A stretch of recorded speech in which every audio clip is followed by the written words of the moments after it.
was a little slow on the transition. Hey everyone, I'm kind of jumping around all over the place. I'm full of energy. I hope you are too. Let us rejoice. Yes, we are working our way through the Endwalkers, and I'm a little bit of extra energy right now because I hit one of those moves where I've been feeling super productive. Like I want to do every. There's a familiar face. Hello. Hello. I know that face. But literally before this, I'm like refreshing my drink, getting my drink ready, doing a load of dishes. I put my groceries away. Just like starting a load of laundry. Like I just had this burst of like half-hour super energy where like I just need to. But hello.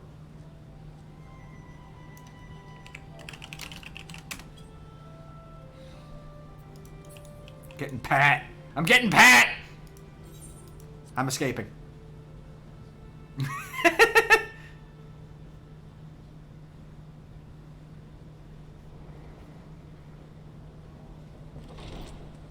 By the 12. 13. But yeah, no, it's just like I am really like high energy at this moment. I'll hopefully calm down a little bit, unless you enjoying the high energy ham, but you know, the high impact ham. Also, I'm curious how much of this is gonna be different because on the lad, as I said, like he was level capped on everything and had done a lot of our content. But we went ahead and started without you. I just want to see how many people appear, disappear, comment, don't comment. Is someone who has not done as much. Our traveling companions were eager to become acquainted. 'Tis a rare thing indeed to see such a diverse and talented group of individuals assembled for a single purpose. I don't think I'm gonna be very high impact for long. I'm pretty sure like once that energy's kind of gotten out of me, I'm gonna crash right back down to normal levels. But you know, we'll enjoy it while we are. For the entire world, including the people of Garlemald. Much rides on the efforts of the Ilzabard contingent. Nice thing is though, we have done up through Heavensward for most of for the characters on the Grump, so if that makes a difference. Which is why I am glad to find myself in the company of many trusted comrades, yourselves included. If you want to see all the differences yourself, and you've had a character who's done everything, feel free to come play through yourself. You know, once they start selling the game again. Or, you know, when you come back into the role. I have come at the behest of Lord Emmerich, who has honored me with the role of Ishgard's representative. And for the good of all nations, not least my former homeland, I am determined to see this mission through to its end. We have a hard road ahead of us, but walk it we shall, together. Teamwork! Makes a dream work. We too welcome this opportunity to work together once more. I have faith that if there is a way to resolve this conflict, we will find it. The big one I'm wondering about is Allow me to if introduce you to the rest of our company. the White Mage trainer will say anything, because we've at least done 60 White Mage. Everyone, if I may have your attention. Please line up here, we're boarding the bus.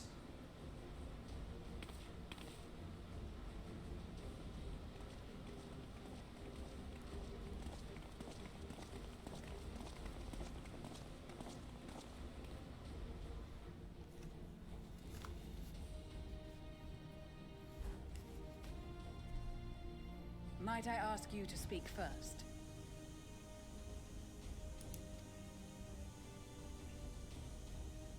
If I must. I am Arun Senna, spokesman for the Gridanian delegation, here on behalf of my esteemed sister, the Elder Seethe. We shall provide support and protection to those in need during our time in Garlemald. To that end, I am joined by healers selected by the Conjurers Guild, with the Order of the Twin Adder's Finest serving as our escort.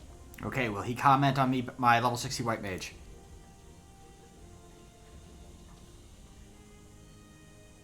Of course, with an There we go. experienced white mage such as yourself accompanying us as well, those requiring more involved treatment will be in safe hands. Raya O sends her regards, by the way. Which is nice. I mean, it sounds like you have to have only defeated, cleared 50 white mage, maybe 60.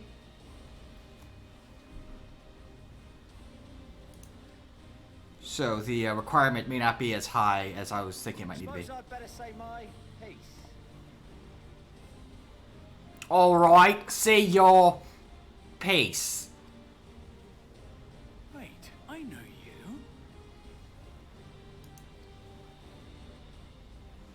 The name's Sicard, in case you've forgotten. I'd forgotten.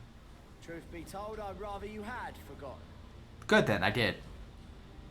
Any road, the Admiral asked Captain Hillfear to send his best, and for whatever reason, he picked me. Of course, if I'd refused, I'd be the laughing stock of the bloody executioners, and my reputation's taken enough of a keyhauling as it is. But more importantly, like any pirate worth his salt, I know when you're staring down a storm, you gotta trust in the commander of your ship. The funny thing is that, like, who he is has trickled back to me a bit. I think he was the guy that was against us making friends with the kobolds, and we had to go, you know, set him straight with Merwin. So if the Admiral wants us to go to Garlemald, not for plunder and glory, but a promise of peace in our time, then that's what we'll do.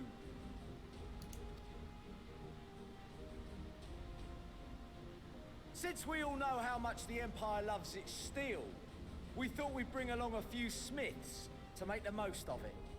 Give them a pile of scrap and they'll cobble together anything you fancy. Of course, just like the Gridanians, we got fighters of our own. We might have come with a more constructive purpose in mind, but we're more than capable of cracking skulls, believe you me. Well, you're certainly raring to go. But then again, so are we. The most dependable warriors of Uldar and Alamigo have assembled at the Sultana and General Aldin's behest.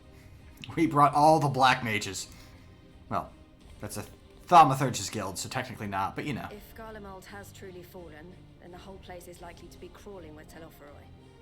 We'll need plenty of troops to clear and hold a path for others to follow. I do appreciate that the old contingent is just all Lalafell. Just like, you want our most dangerous? Here you go. A 6-pack of taters. That's where we come in. Naturally, Marshal Terrapin and I will be leading from the front. Don't doubt this crew. They're probably the most dangerous out of the entire lineup. It's been some time since I last saw you in your element on the battlefield. From what I've heard, you've become pretty fearsome yourself. Master Matoya, the avatar of destruction.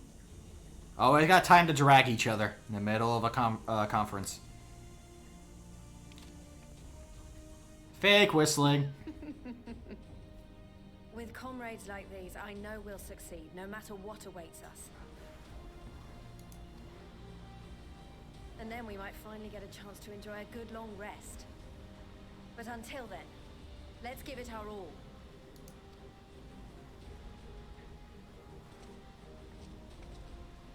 As for Ishgard, we Temple Knights have come in force to uphold our nation's commitment to the peace and welfare of our allies.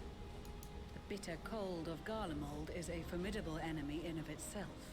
Our experience fighting in ice and snow will prove invaluable in the days ahead.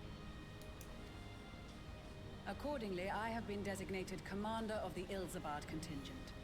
I will do all in my power to provide you with the leadership and guidance you require. The 4 high houses, House Hylinart foremost among them, have arranged for a host of machinists to join us on our mission. Their knowledge of Imperial Magitech is sure to be a great boon. They will address any problems of a technical nature, together with the smiths of Limpsa Lomitsa. Part of me wonders if, like, a lot of the characters still just show up and they're in the background. Even if you haven't done them, just that you'll know who they are more due to having done the content. Like, You won't know who this guy is unless you've done the Dragoon questline. Awaiting introduction. It me! Lord Emanolain? Ah, yes. Emanolain de Forton, at your service. I hate being here. Though, lest there be any misunderstanding, I should stress that I've not become a fearsome warrior while you were away. Rather, far from it, actually. My brother, in his infinite wisdom, decided this would be an excellent chance to make something of myself. Oh, and fight for world peace and all that. I really don't want to be here. But, should the opportunity arise for a spot of ballroom dancing, I will be your twinkle-toed gentleman of light. He is so not happy to be here.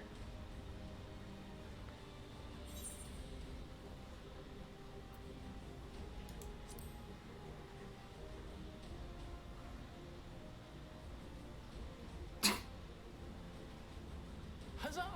I cannot wait to regale Honoroa with my tales of daring do. More like daring don't. I believe that concludes introductions for the Grand Company of Eorzea. It's like that Sega slogan. We do what Nintendo don't. Our allies from the Eastern Alliance were due to arrive some time ago, but it would appear they have been delayed. They're too busy fighting with each other. Would that be the shinobi of Doma? Actually, they've been tasked with relaying messages back and forth between the various Eastern nations. According to Lord Hien, however, an equally capable company of warriors has been sent in their stead. Out of my way, you preening fool! Speaking of, shove.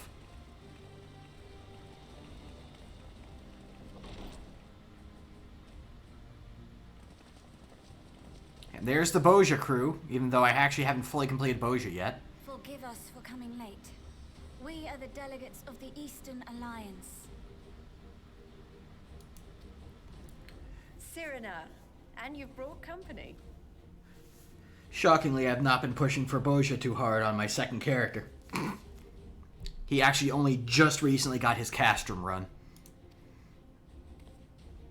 For battle and blood we come, as a step is sorely lacking in both.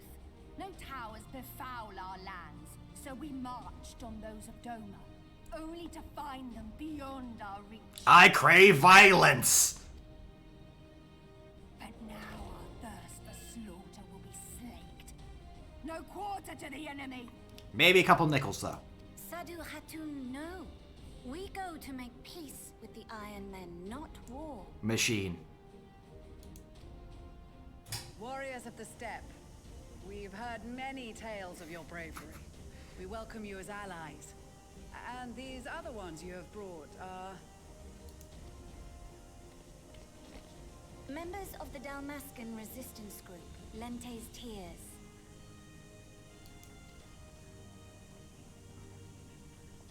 And the Bosnian resistance. Between them, they have a wealth of experience in espionage, and are particularly adept at infiltrating Imperial facilities. Which is fortuitous, since Garlemald's domain is so vast that I could never hope to handle reconnaissance duties all by myself. Dalmasca, Bosnia, Alamigo. All lands which have suffered the tyranny of the Empire. I would never presume to question your motives. Nevertheless, I must reiterate that our goal is to aid the victims of the Telophoroi, the common folk of Garlemald. And they are victims, make no mistake. Though I understand that many may struggle to see them as such. Not the word bubble. You're more right than you know. For every one of us that answered the call, there were a dozen that refused. Yeah, like, that makes sense. Like, hey, you know, these have been our enemy for years. We don't want to go. Not only in Alamigo, but everywhere we went. And who could blame them? The Empire's always been the enemy. But after seeing what we've seen, fighting and working against and with Garleans, there's no denying the simple truth. They're just people. No different from you or I. They've got their share of liars and murderers, but so do we. So do we all. Fordola, who once swore herself to Garlemald, has proven herself a trusted ally time and time again. Every Eorzean here knows Seethe Garland, the Imperial defector who shared with us countless technological wonders. There's a why isn't he here? You'd know he'd be jumping on this. Maxima, who stands with us today, tried to over there. reform Garlemald from within and make peace with Joma. So you can believe me when I say that every fighter here understands and accepts that the Imperials are not monsters and are deserving of help. Or at least that they were able to put aside their feelings for the greater good. That's still a good number of people that were able to put that aside. Like, this is not like you just have a band of, like, 20 people. It won't be easy. But we're all determined to make this world a better place. Which really kind of shows the strong nature and wills of all these people. Concerns I may have had were clearly unwarranted. I agree with everything you said wholeheartedly.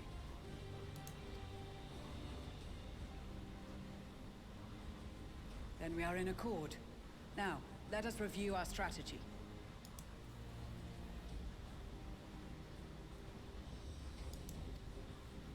To reach the Garlean capital in northern Ilsabard, we must cross the central mountain range.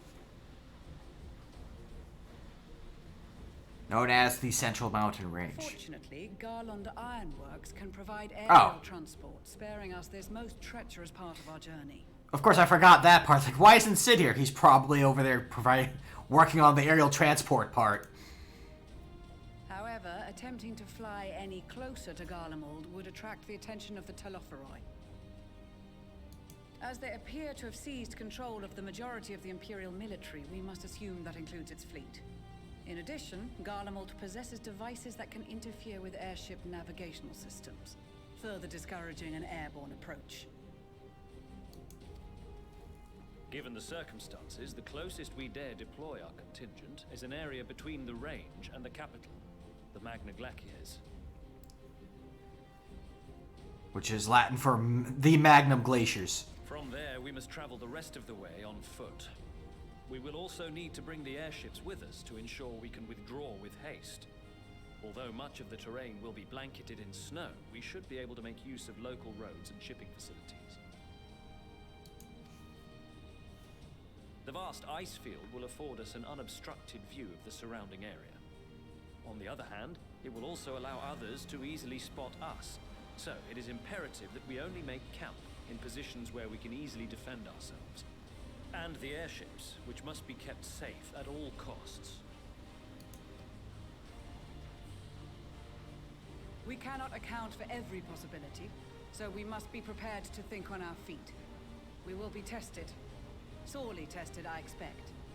But for our homes and for our people, and a people not our own but in need, we will succeed. We must succeed. Spare no effort in your preparations. Once we depart, there is no turning back.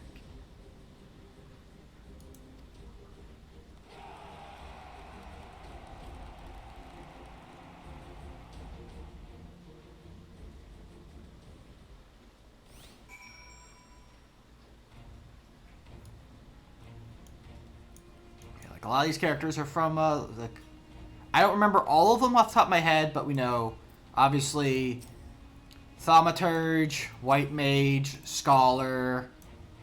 Sanson is Bard? Actually, I think both of you guys are part of the Bard quest line.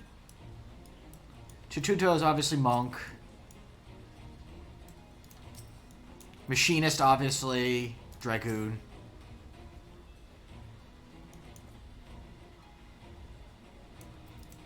Brumbar, I don't remember at all. He's probably from the Warrior Quest line, I just forgotten it.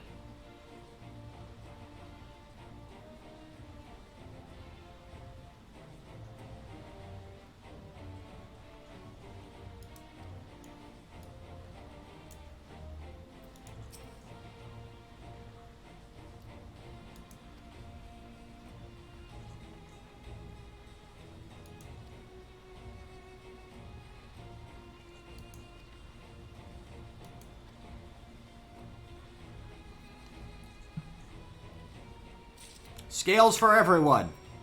Here you go. Scale for you.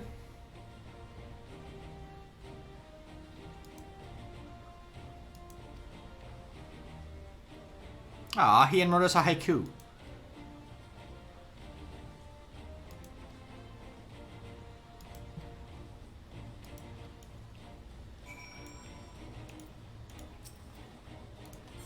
Scale for you.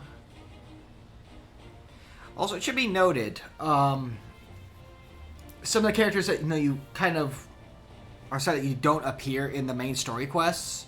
A couple of them do pop up in the role quests, which is nice. I know a couple people have commented on certain characters who aren't showing up here who should, in their minds, have been part of this. Fordola being at the forefront of that list, as I recall.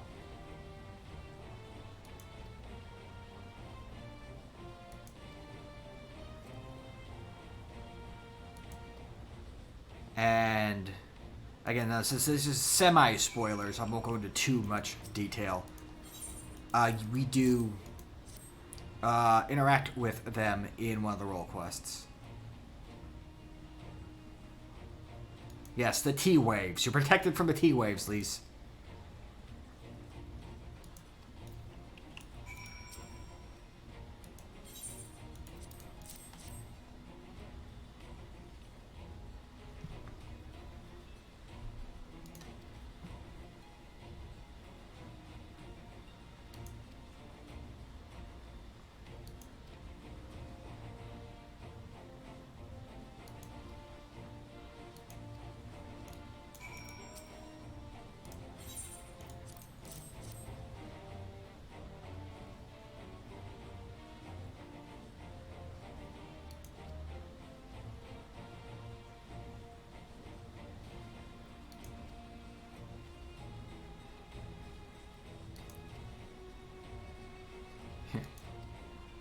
Dress warm.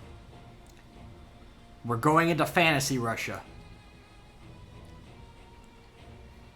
Locale speaking, anyway.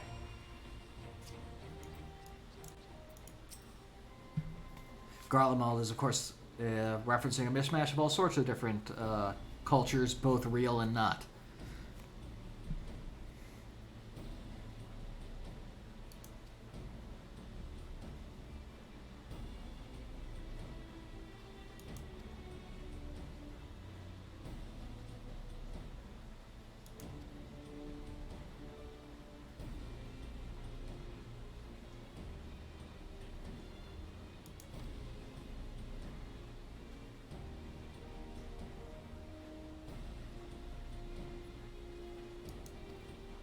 You freeze for the sake of fashion, you stole. Wait, we know a tailor.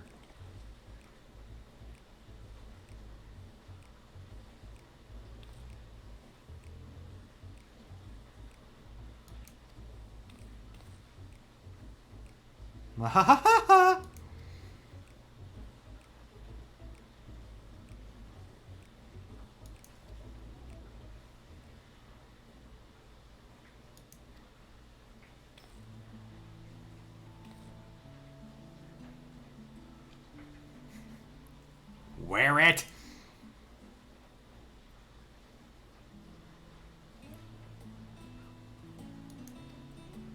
I feel like I'm sufficiently warm, though.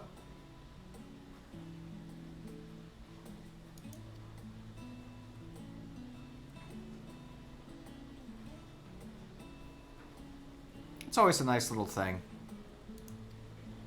I have a Smith character who behaves roughly the same, where basically, he isn't willing to, sell armor that he himself doesn't trust himself wearing. Because he wants to protect people.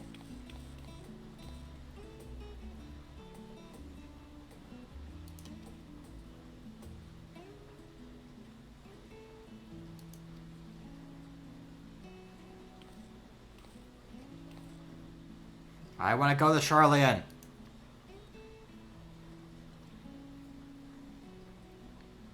of the double Lala defense back at the annex.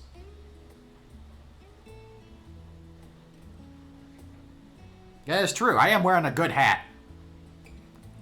Bees, yes, I'm wearing a very good hat.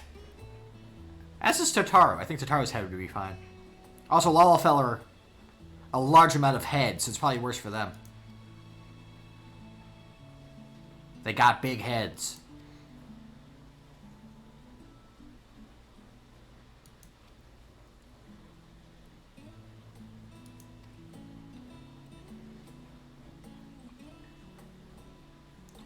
I also have a snowblind visor. I'm good.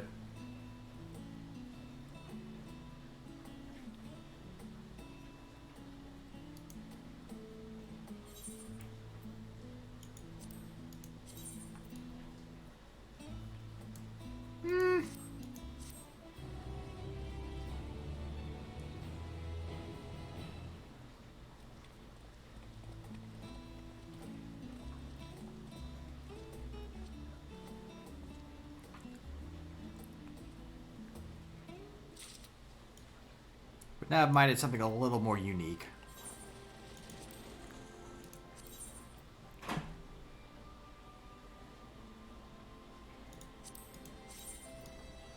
I could also wear something like that.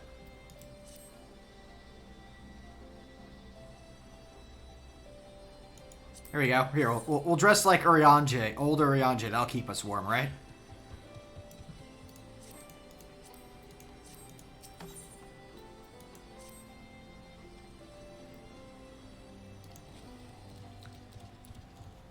Actually, I have a lot of outfits in my glamour closet, so I'd have to go to a town to really check for other things to keep myself warm. The question is, do we do that for the sake of fashion? Because we totally could. I could just be like, be right back. I'm going to go to Gridania and see what I got.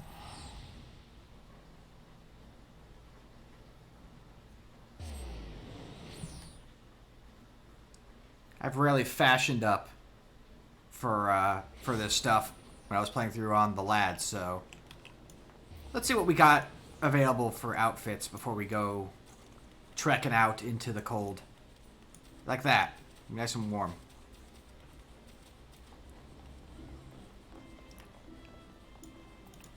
Let me in.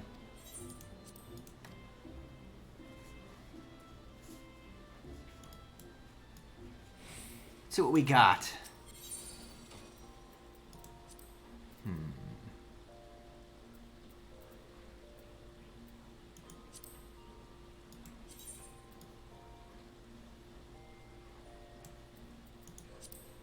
We even have this. This is like even a nicer, heavier coat.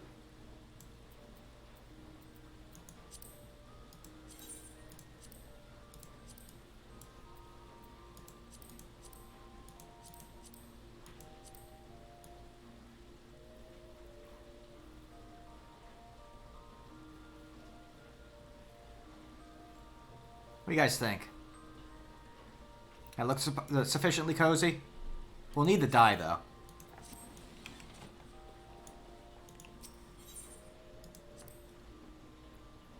Gotta color coordinate. We can't just slap on a coat.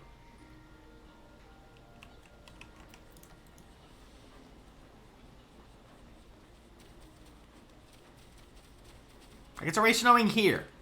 We'll need to warm up.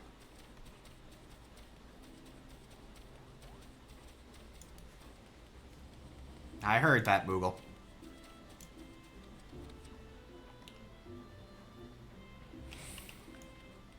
The only other thing I could think of is there's another coat that might be fun to pick up.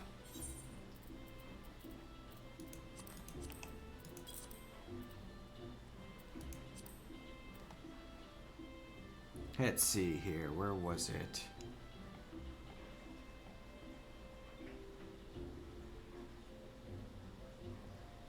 Yeah, I don't think the survival. Could try for a poncho.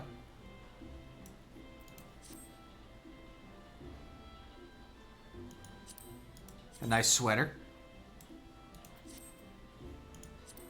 The adventuring sweater.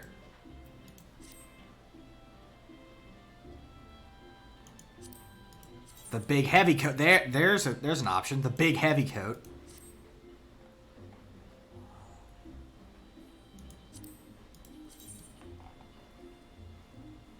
If we want to go extra fabulous, we can go with the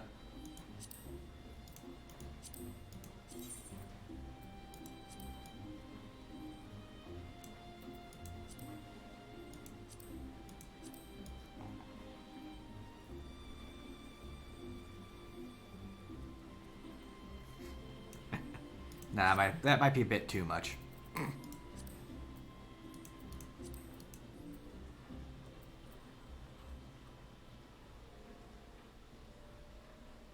Can we... What color purple did we need again? I already forgot.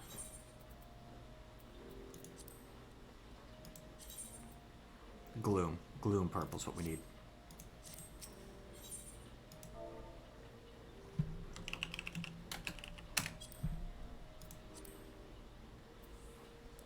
Oh, hey, you know, a nice small 5 stack amongst, you know, the big piles of, what if all of them, huh? You want 99 cans of paint, right? You need to paint your house.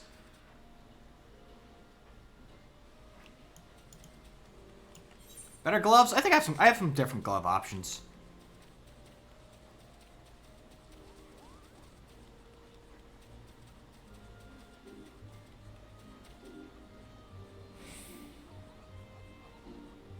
First things first, let's go.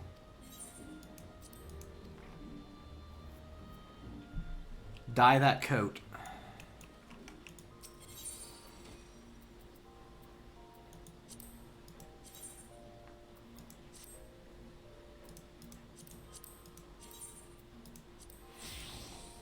Here's one. And let's see here.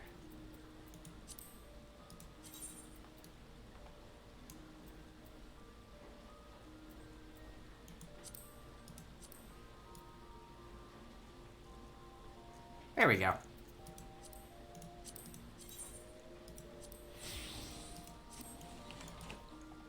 Much toastier, wouldn't you say?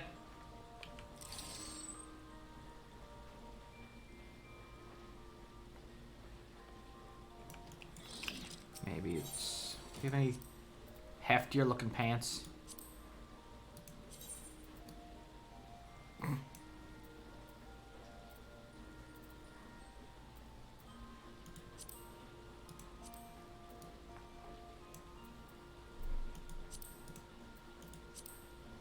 Some nice jeans. No, I think we're good. There we go.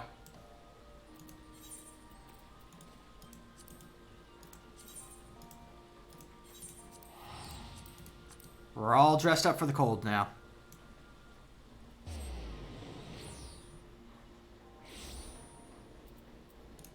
Though we can always stay warm with our flaming wheels.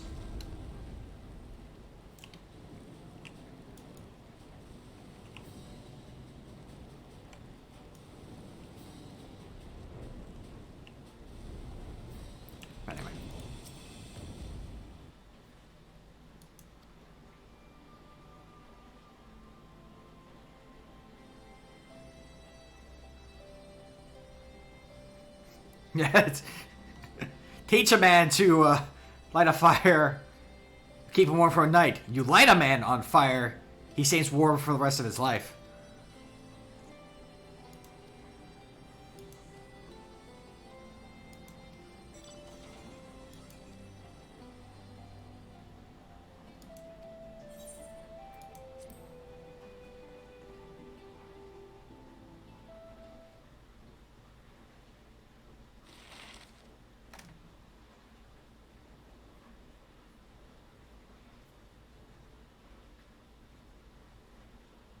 I wonder if these clouds are ever going to be like removed. Like we're going to see some of the areas around here, and actually get a nice full map Divided in twain by a vast mountain range.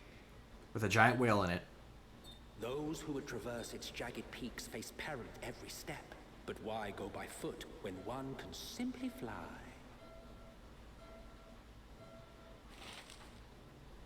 Someday.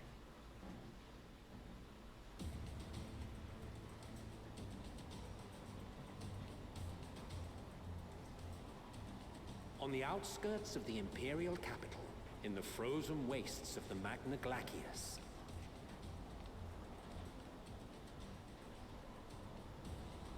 The winds howl in icy protest, as if to warn against further trespass.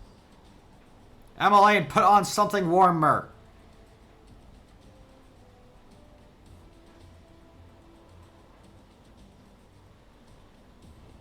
You see that they got nice coats. Like, look at Graha. Graha got like the coolest coat of all.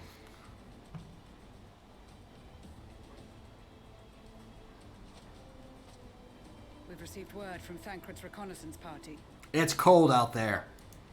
They've sighted a detachment of heavily armed Imperials. Survivors of the Civil War, perhaps. Between Captain America and Iron Man? Perhaps, but there is more to it than that. They have wide-ranging opinions about Marvel superheroes. Maxima reports that they're led by Vergilia, legatus of the 3rd Legion, which comprises the bulk of their number. However, they are also joined by several members of the 1st. From what I recall, the 3rd Legion fought for Nerva in the War of Succession following Varus's death.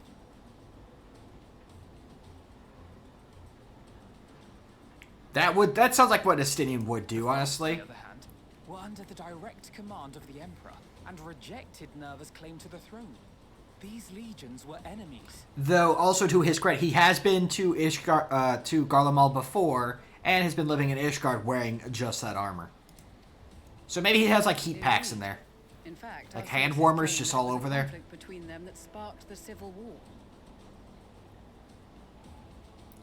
Maybe Dragon Blood is very insulating.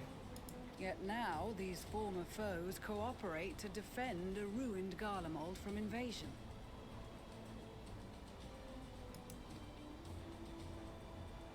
Then it is all but certain they have been tempered.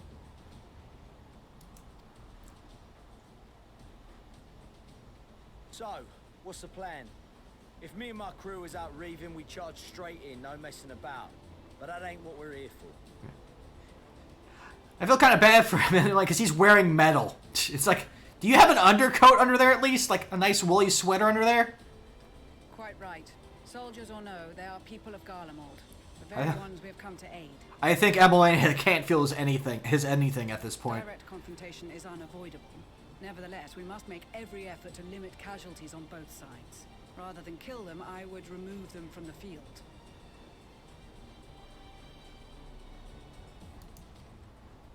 How so? Savage beatings, disarmament, and imprisonment? Fire hose, maybe? There's a city there. Not impossible, but easier said than done in the heat of battle. See, now this makes it very funny for the lad, because as a samurai, I've been having using the Bakuto, you know, just a wooden sword the entire time, and I've always felt like he's been knocking people out because that seems to be his personality type. Having observed the opposition, so it's like, Thancred had something to suggest. So, you know, hey, the guy who's been fighting non-lethally this entire time, I wonder how he can fight non-lethally. He did. He and the other scouts have already infiltrated a supply depot some distance beyond the Imperial detachment's current position. Meanwhile, Gogon here's gonna have to set his phasers to stun, as it were. Stored within is a stockpile of Magitech armaments, and once we give the signal, Thancred's team will destroy them all. In so doing, we will deprive frontline troops of materiel, and likely force the detachment to send men to investigate. And Alrune is obviously just wearing the white mage short shorts. It's required by law. Divide and conquer. Not a bad idea. Once the scouts have finished their preparation, He's not allowed to wear long pants. It's against the rules. But yeah, geez, Maniz. We're gonna have to amputate his legs after this. While the other brings up the rear with our supplies.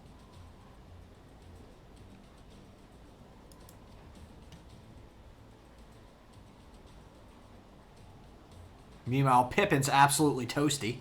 As for the Scions, I ask that you lend your assistance where you deem it needed most. I would prefer, however, that you accompany the rearguard and be prepared to join the van at a moment's notice. Kept in reserve as our trump card, so to speak. I think everyone's expecting the Warrior of Light to be around at any point, anywhere. Considering they put him on the front line of everything.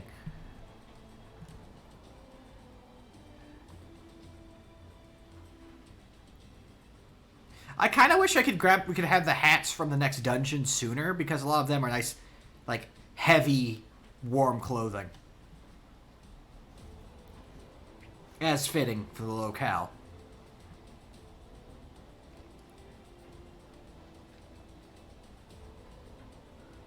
Colonel, I've made it to the depot.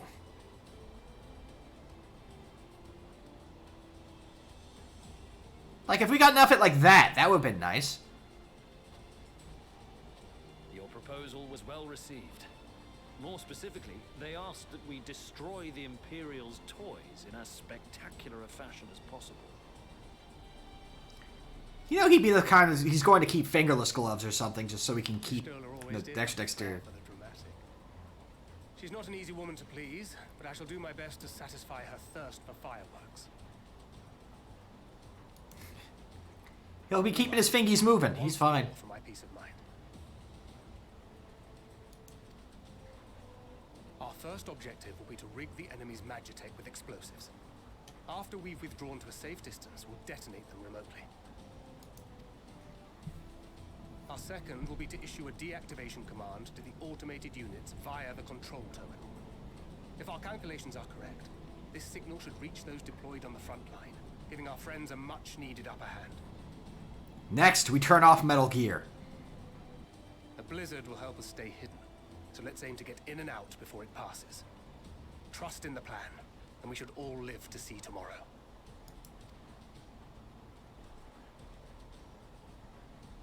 In the meantime, I will relay messages back and forth as the situation unfolds.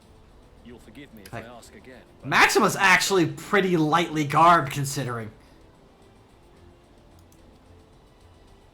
Wouldn't have it any other way.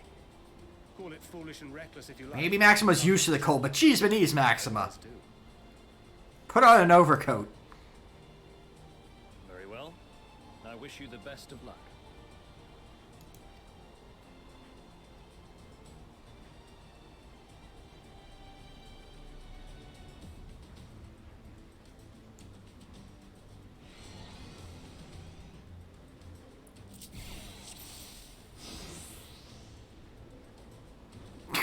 That sounds about right, honestly. Yeah, commencing. Virtuous mission. Your wits about you. It's tough. We only have one shot at this, so let's make it count.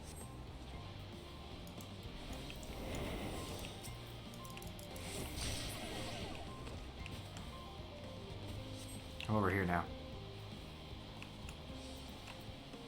I'm going to try to do this a little bit more swiftly. Because the first time I did this... Oh, he fell asleep. But I actually very meticulously went through, knocking out every single person I could. Because I could.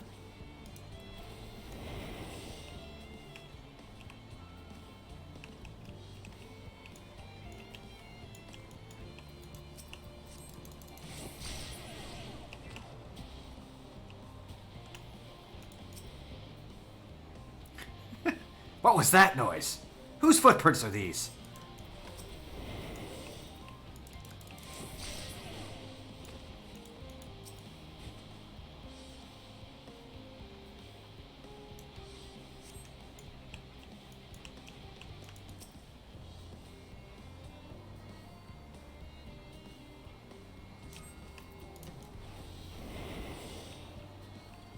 Move.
Don't see me.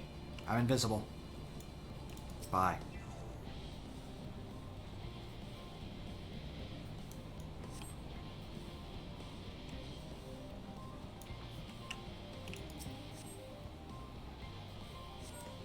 This is Thancred. The explosives are in place. I have managed to avoid drowning. All is proceeding as planned. As planned. Head to the control terminal. It should be to the northwest. Understood. Have the others wait at the rendezvous point. Rendezvous point?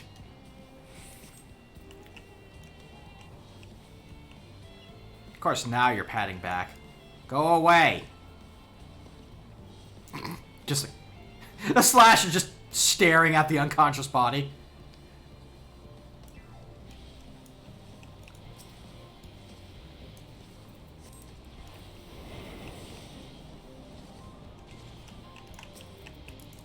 No.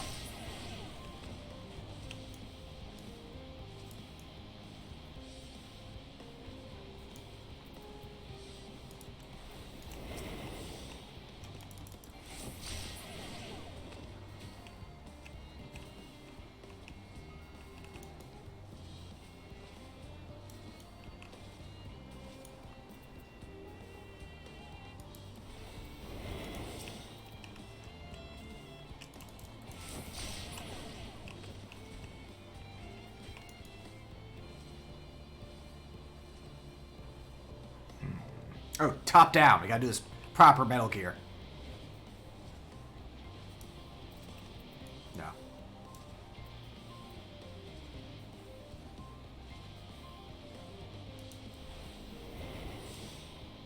Move along, Mr. Slasher.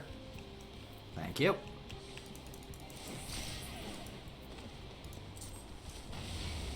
Oh, oh, jeez. Must be losing my touch.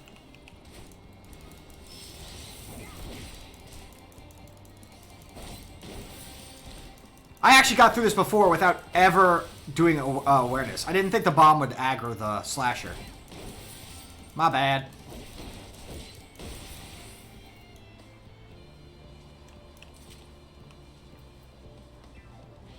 Yeah, I was being too hasty. Like, I want to get through this quick.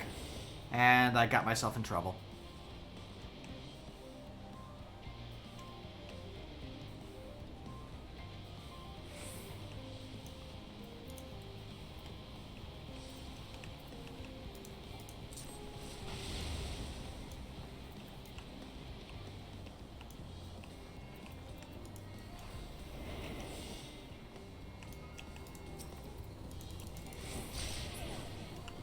Oh, the dog melted.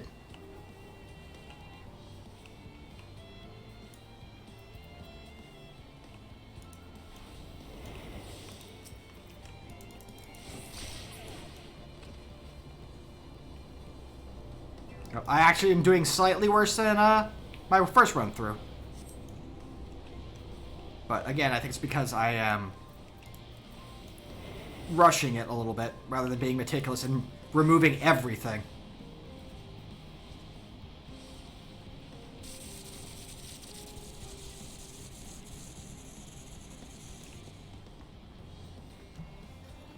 But still, only one alert phase. We're fine.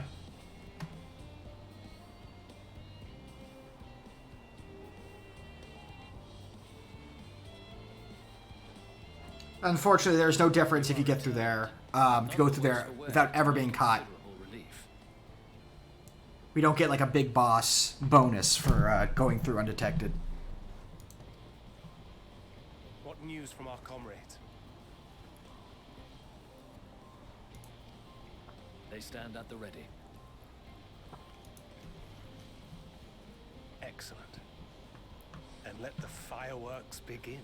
Pull the lever, Frank.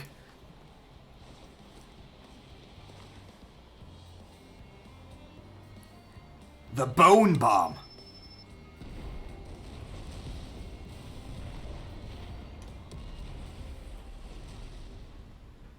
But yeah, when I first did that, I literally knocked out everything.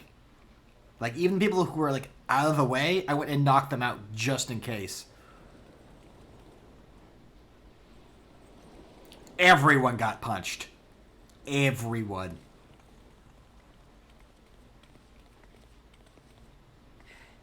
The blizzard's beginning to clear. The Vanguard should be engaging the Imperials any moment now, if they haven't already. Ishtola and the others are with them, so I'm sure they'll be all right, but...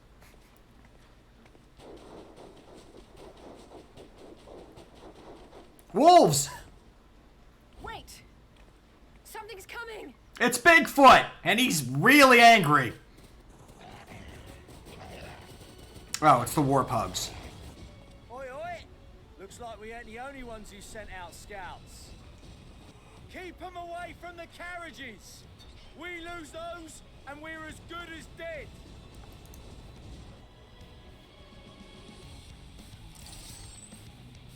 It's okay, I come bearing 4 guns.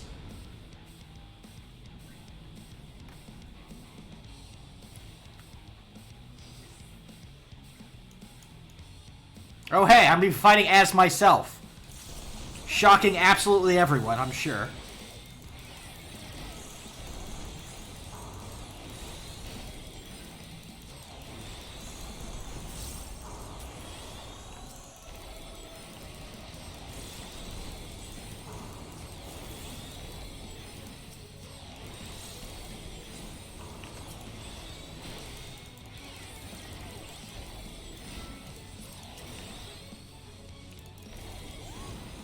Nope. There we go. Go ahead, hit me. I dare you. See how far that gets you.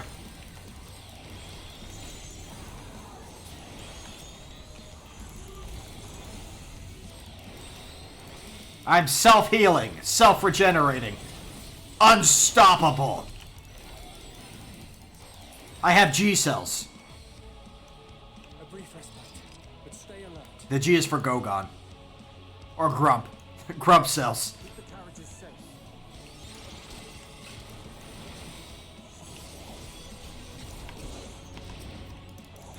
You should have the power of my Grump cells.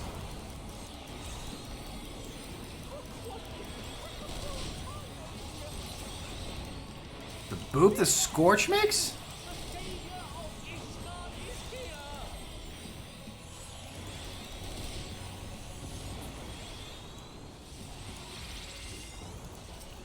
I'm not sure what you mean by the, Scorch.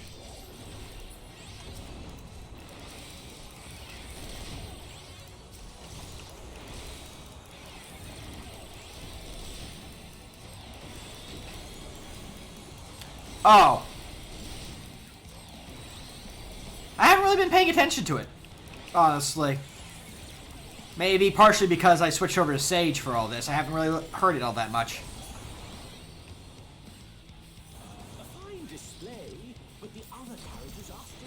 Already on it.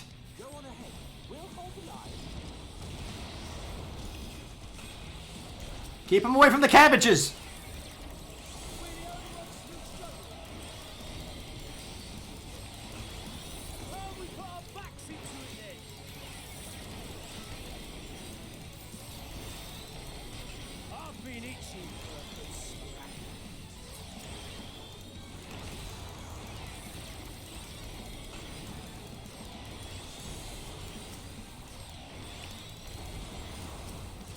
I do love the electrical beat boops of Sage, though.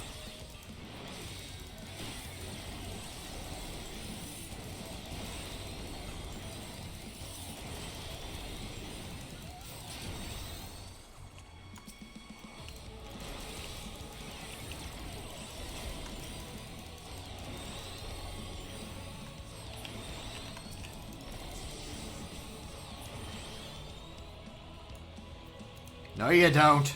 No, you don't.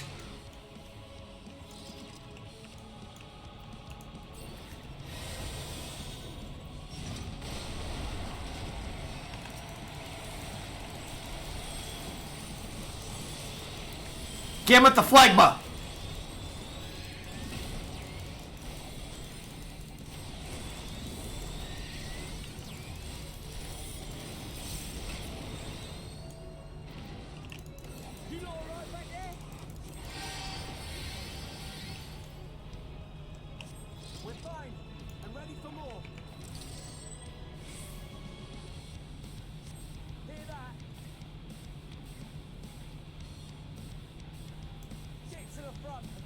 time.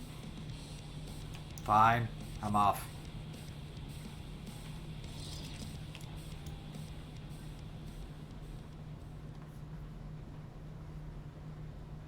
Meanwhile, at the Hall of Frontline.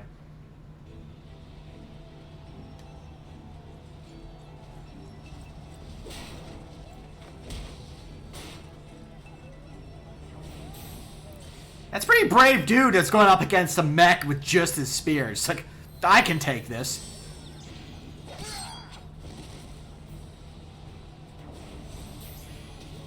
Swift cast, sleep! Removed from the field was not a euphemism for enthusiastically murder. It's nothing that won't heal in time. He's using the, Peace Walker situation where you can still Fulton people when they're injured. When they're in dying state. The trouble is, their tempering has made them utterly fearless. Subduing them would be easier if they had the capacity to submit in the first place. They'll just have to sit in medbay for a while, and then we'll force them to join our ragtag team of mercenaries in Outer Heaven. Well, this is the path our young charges would have us walk, and that we all agreed to follow. You knew it would be hard, yet still you pledged your lance, did you not? Just use the other side of it. Use the blunt end. Hold it backwards.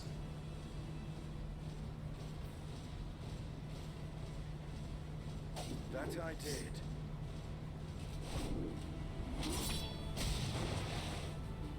Oh yeah, just punch the mechs, that works.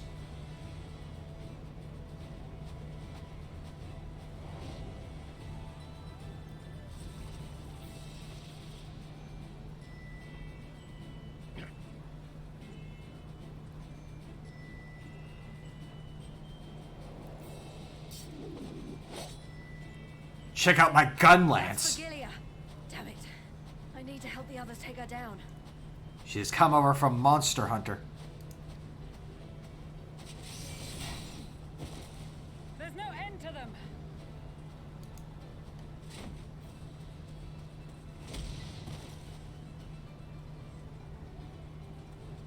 I'm here. I was wondering when you'd turn up. I can't be everywhere on the battlefield, you know, Lise.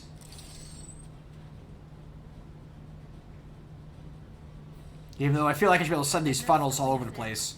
Come on. Let's show them what we're made of.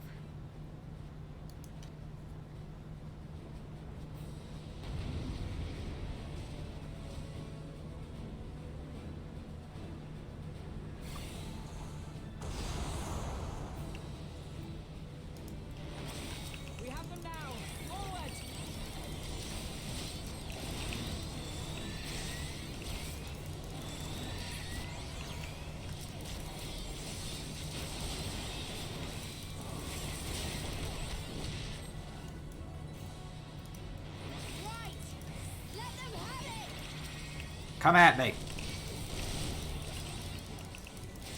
Break my shield, I dare you. Thank you. Lasers!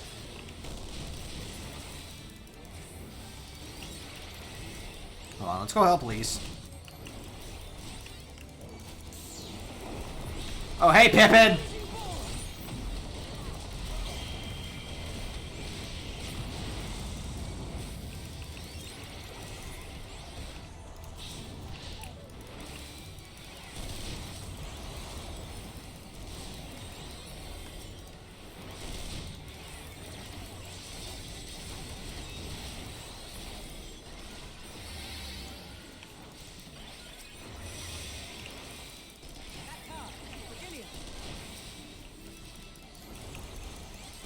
Where?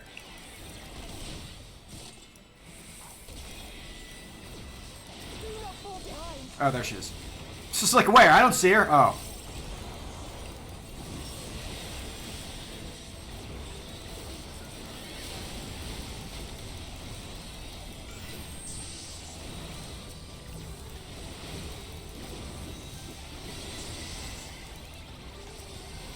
No.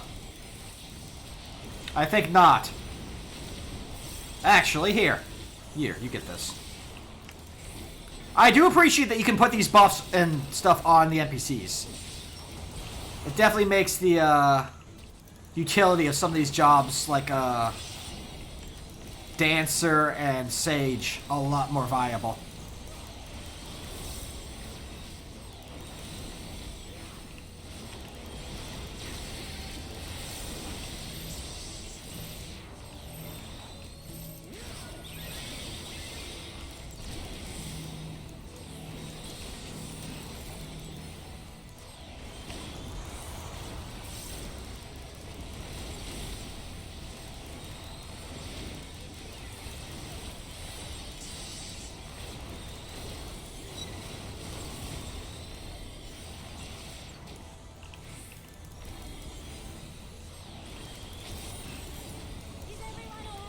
I'm glad they spent the time to, nicely space everything.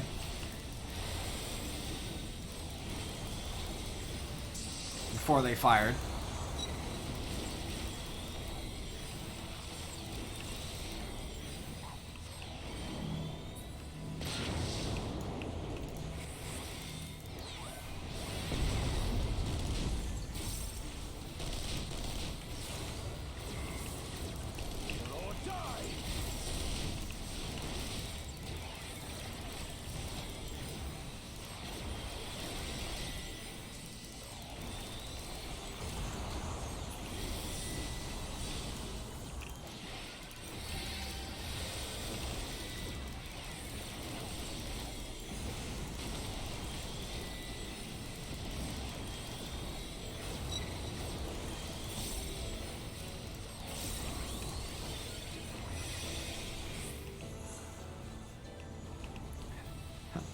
Magnai's here to help, sort of.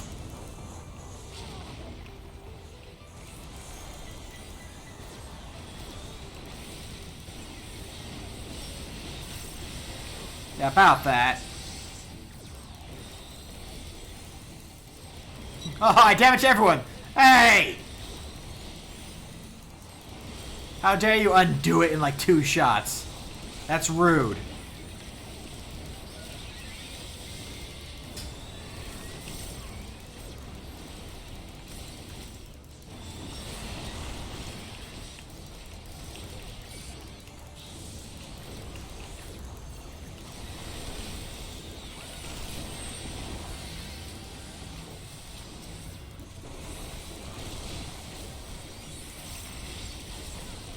Excuse me. Please stop touching those. Those are not for you. Good job, Magnai. Tremble before the sun.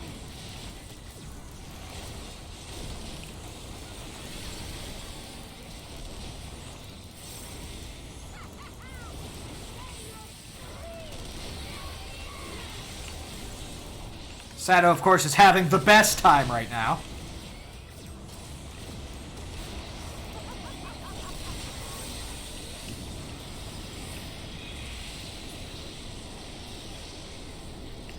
So my question is, how is that non-lethal?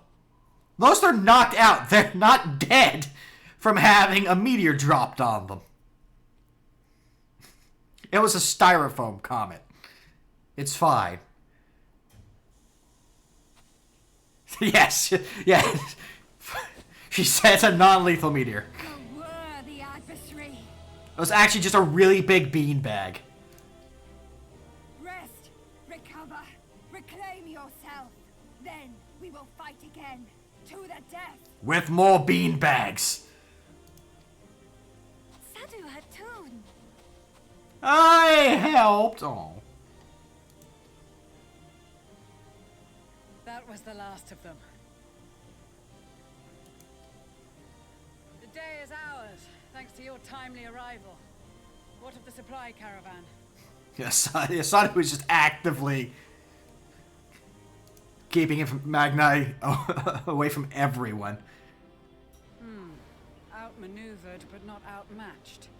Good. Let us take the Imperials into custody and rejoin our comrades. And soon we shall arrive at the capital.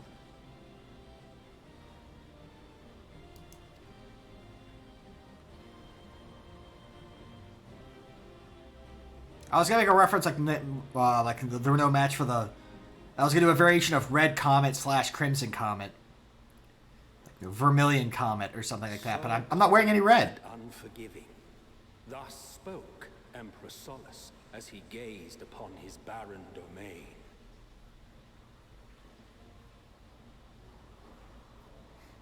It be cold. Emmett Selk. 800 years it had been since the Garleans first set foot here.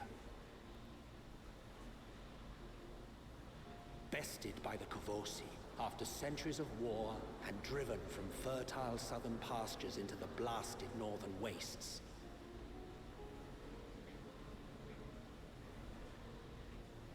In that garden of desolation, they clung to one another for warmth. Freezing, hungry, desperate, hated. Yeah, exactly. if I was still maining Red Mage through this, then that could be the Vermilion Comet. But then I couldn't make the Gundam reference because I don't have the funnels. The chosen forsaken. Just a terrible crossroads.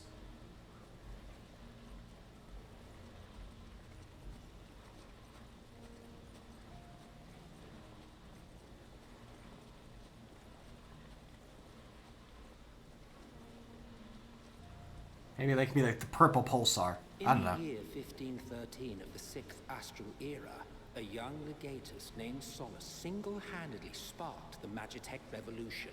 How'd he do that? He must have been brilliant. And good-looking, too.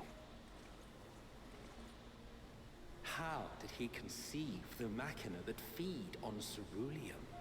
Obviously a genius. A handsome genius. Once a common, soft-spoken soldier, how had he so quickly ascended through the ranks? It's impossible. Wink, wink. So many others, those who knew the truth, are gone.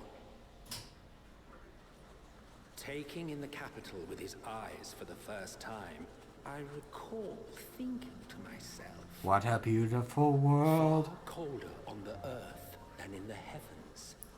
Yes, far colder indeed. Bitterly so.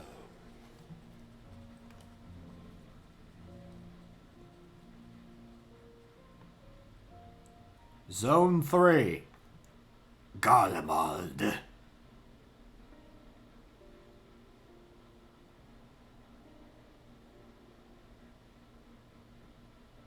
Not so much as a whisper. Other than the voiceover. You heard that too, right? Roads leading beyond the city walls would have been used less in recent years. Nevertheless, this was one of the most important gateways into the capital.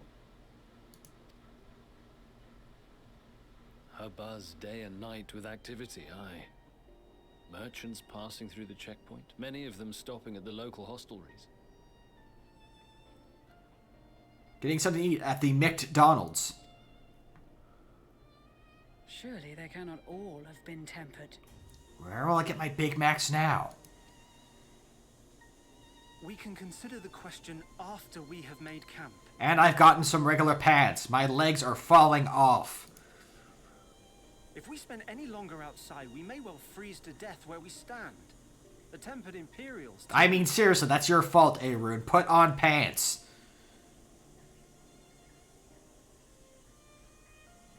Everyone who's not named Emmeline is fine. Secure shelter for ourselves and the injured, and dispatch scouts to survey the surrounding area.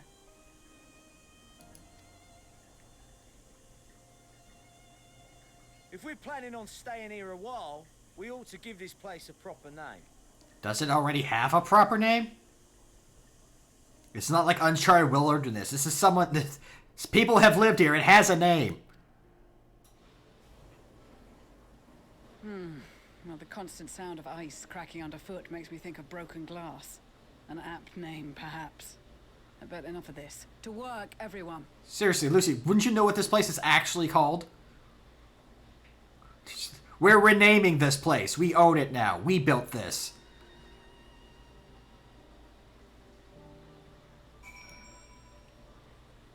Whatever.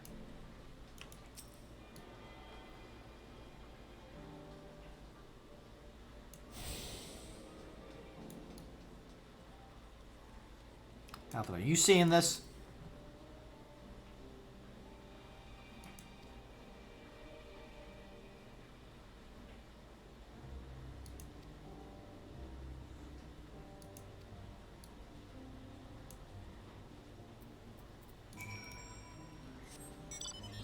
Good thing my motorcycle is weathered for snow travel.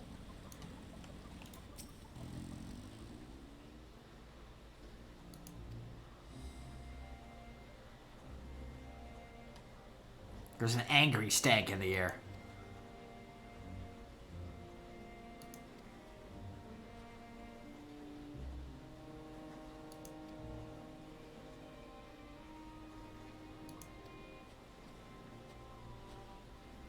I can't see through all the angry stank. Help.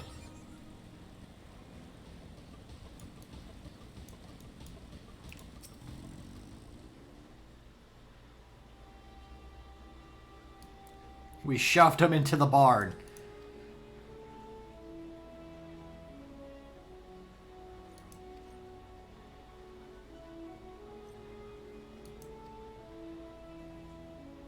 Yeah, there's something. This is a town. This town has a name. But no, we're renaming it. It's ours now.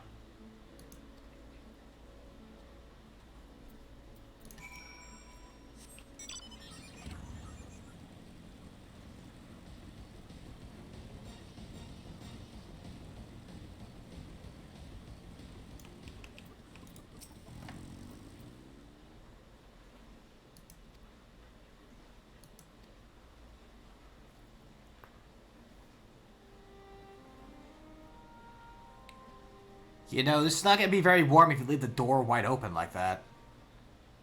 Our present situation is as follows. We're still lacking an extra pair of pants for A Rune. Efforts to aid the people of Garlemald have begun in earnest. Moreover, having entered into the capital, the Imperial Palace is within our reach. But before we proceed further, we must learn what has befallen this city. For therein lies the key to understanding and combating the Telophoroid's designs. I have a suggestion, if I may. Several of the Imperial soldiers we captured on the Magna Glaciers are members of the Populares and acquaintances of mine. Once we have cured them of their tempering, they should be able to give a reliable account of the events leading to the capital's downfall. Now, I have an important question. Ready? Are the Porksies wearing sweaters? Are we keeping the Porksies warm? Do they each have little knitted sweaters that are unique to each Porksy? A promising idea. I will assist the healers in their ministrations. Or are they wearing like little Grand Company coats? I would like to see a Porksy in a Grand Company coat. Yeah, like just like they just need like little piggy coats. Little dog coats. I will require a Porksy of my own, assuming you can spare one. Would you like a hand? No, I am sure we will manage. Better that you take my place in the field. The noxious ether of this place disagrees with me, and as I shall need to draw on my own for the treatment, 'twill be prudent for me to remain within the camp.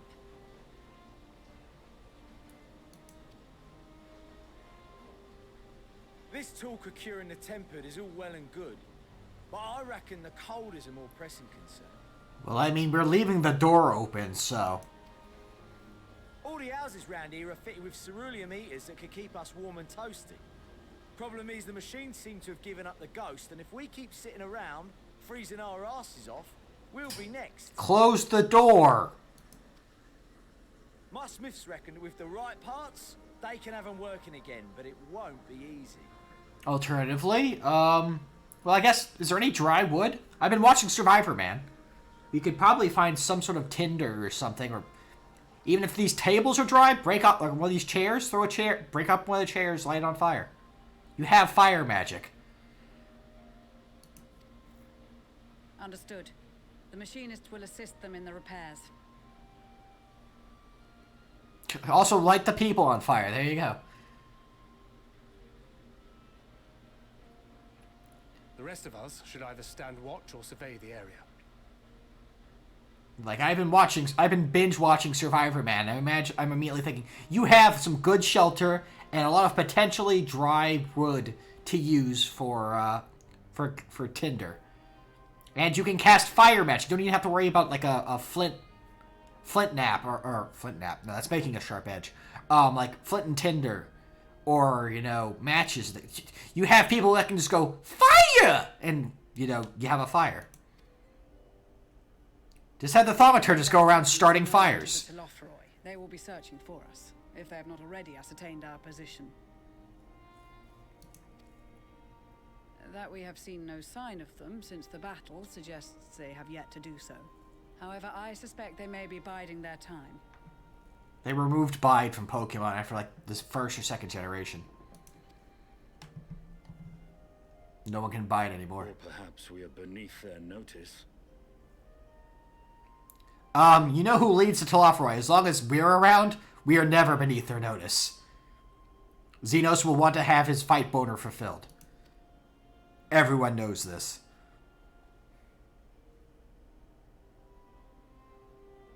In any event, we'll find no answers standing around here. Urianger, Estinian and myself have visited Garlemald recently, so we'll lead the reconnaissance efforts. Perhaps bolstered by a few Bosnian and Dalmatian scouts from my previous excursion for good measure. I'm gonna do some more Metal Gear. We'll head to the big shell. Hopefully we'll manage to avoid drowning. About us Alamegans, we have experienced scouts of our own. Well now, this is turning out to be a rather sizable team. With such numbers, we should be able to cover a wide area with relative ease, including that surrounding the Imperial Palace. Unfortunately, Lise means scouts in the TF2 sense. A bunch of very, very obnoxious Bostonian kids. How about you, Graha?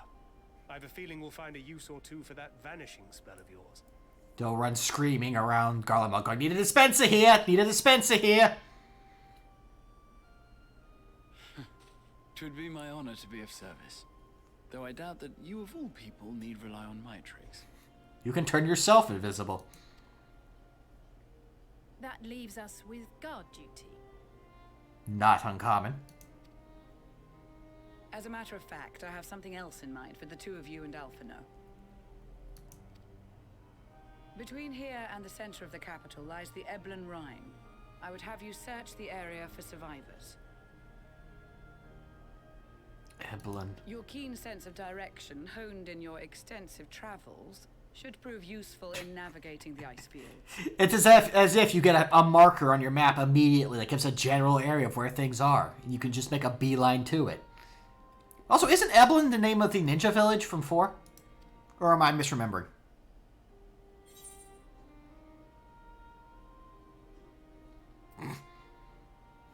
Ice fields. I love ice fields. Oh, wait. No, I don't. Extensive travels is a bit of an understatement. I have been to other shards. This too is a vital task, and I appreciate your willingness to see it done. Rest assured that a serving of hot soup will be waiting for you. Just one? I deserve at least 3. You all have your duties. Let us make haste. May the Fury bless and keep you.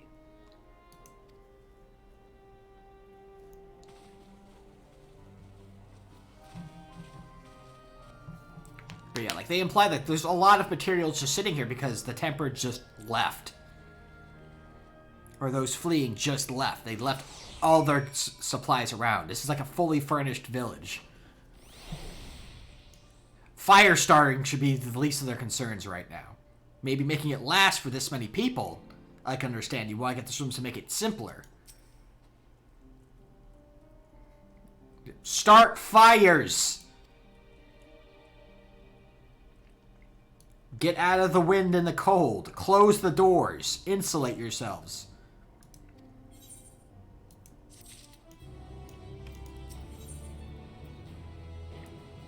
I'm like, why are you even out here? Oh. Fair enough.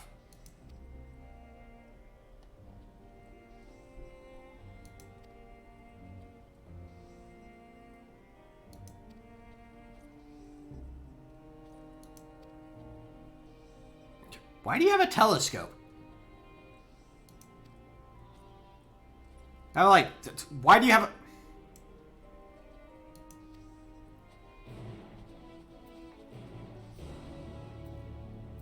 Whatever. Actually, let's see. We can think of a good cold weather mount we could use here. Something big and hefty that will stay warm.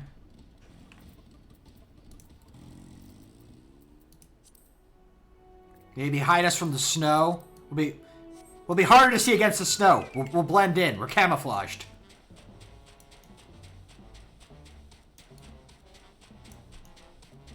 They'll never see us coming.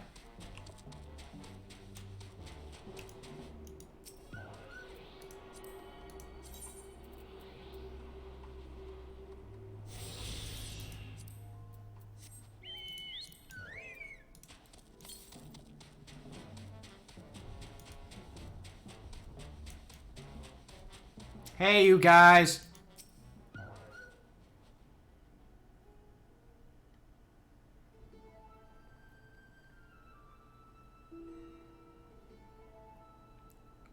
Seriously, why do you have a telescope? Just ignore me then.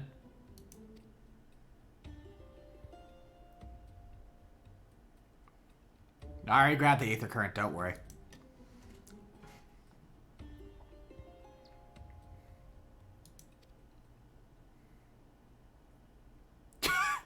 Well, he's playing the form. Oh, hey. A girl.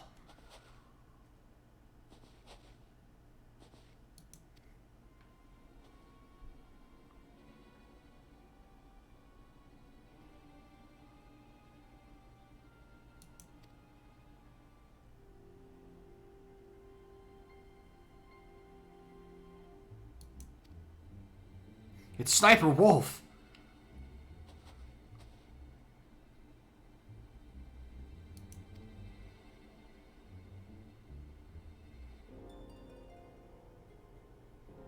Well, my usefulness is over. I'm out.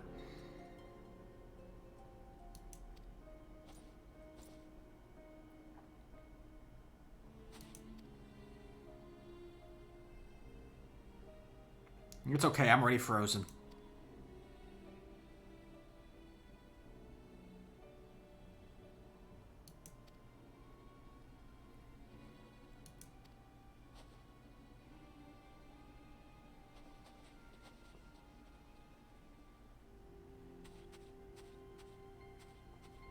All seriousness, if we want a proper mount for this situation, it might actually be...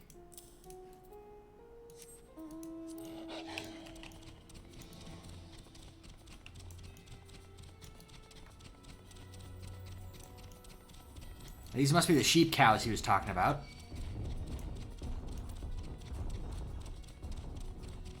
Go away. You don't want to fight this. Trust me, you don't want to... I warned you!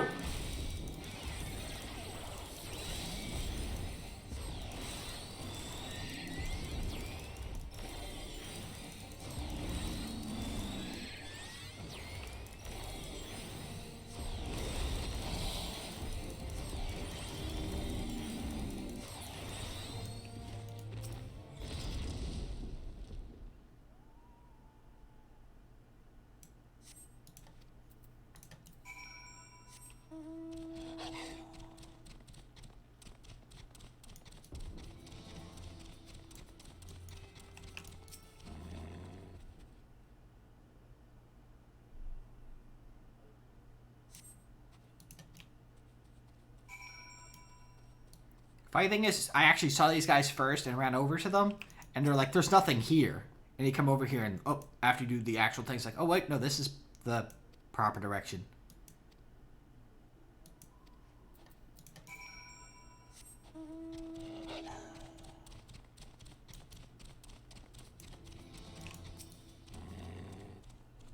Still though, Eblin. I'm pretty sure that's the ninja village. From 4. Which is appropriately named, if I'm remembering correctly, of course. That's if I'm remembering correctly.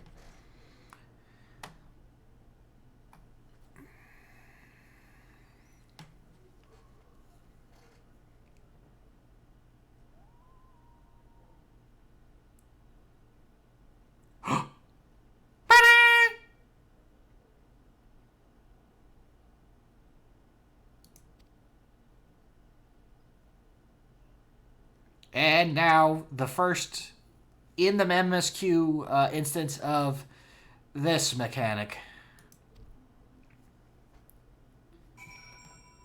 You deal with it in Fandaniel if you do all the side quests.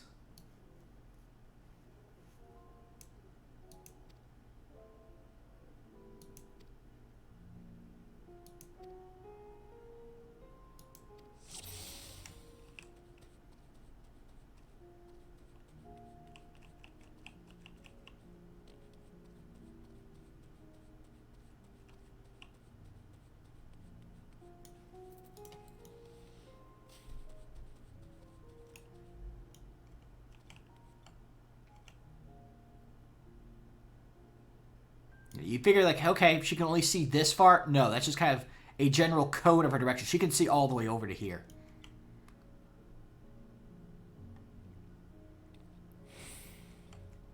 So you literally have to be hiding behind something. Otherwise, she will see you.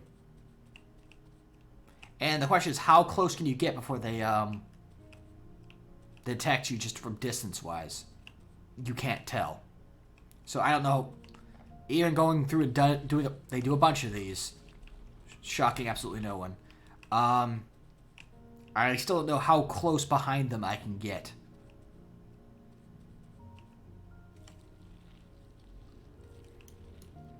Colonel. Yeah, we've done a whole bunch of Metal Gear Solid references, thanks to the whole sneaking mission with Thancred earlier. Quiet down over there.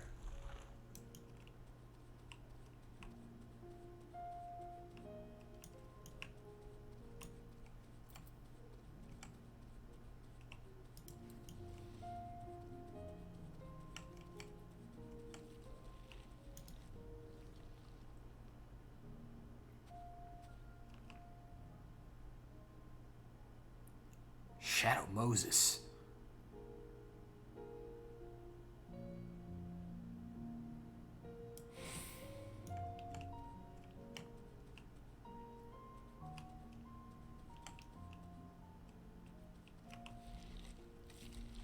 But yeah, if you get spotted at any of this, it doesn't checkpoint. You have to do it all over again.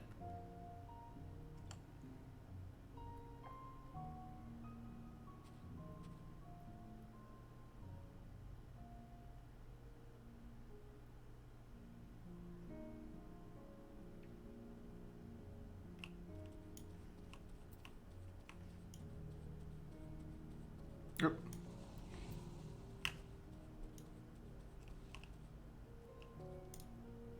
Got distracted by the hunts by the Fate Swarm. Almost got caught for it.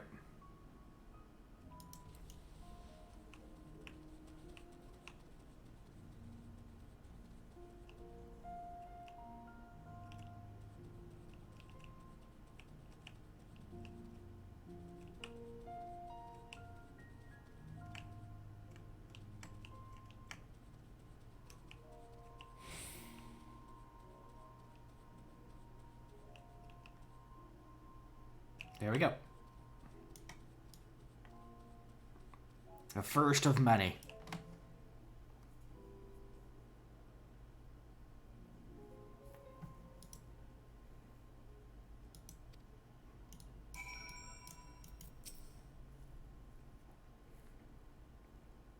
Obviously, she couldn't see me. I'm well, no, never mind. I'm not wearing my old outfit, which is all white. Will blend in perfectly with the snow. I'm Batman.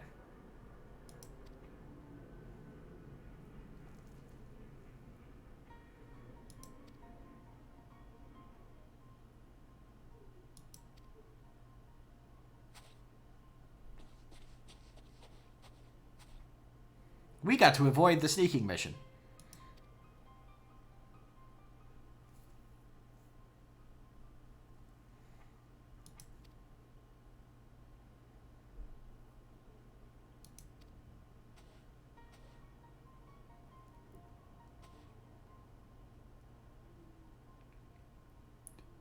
No.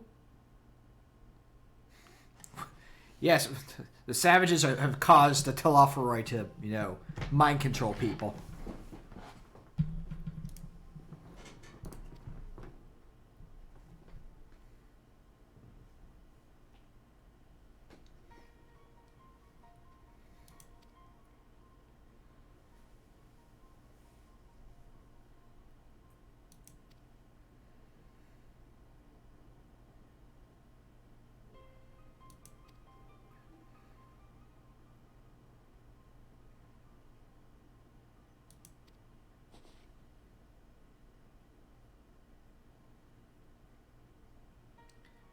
Jane Doe.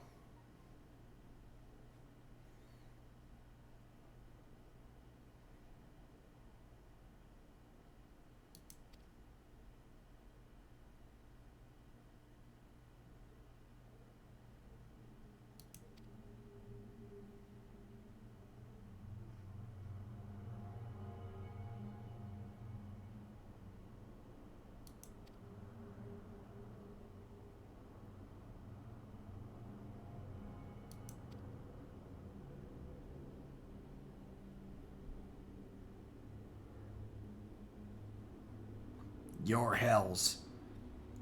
Garleans don't actually believe in hell.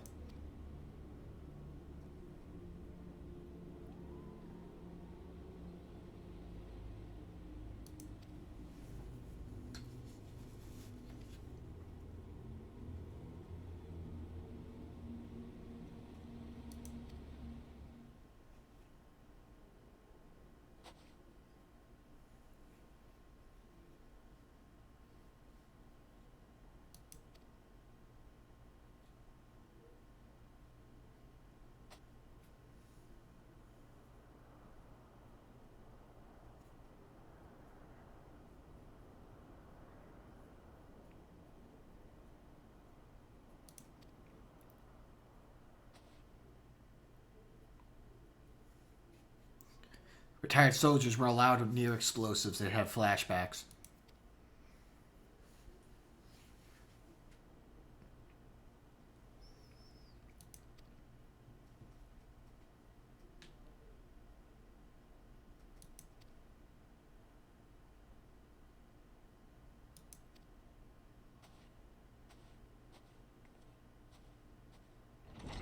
This is my friend TNT, nitroglycerin, and...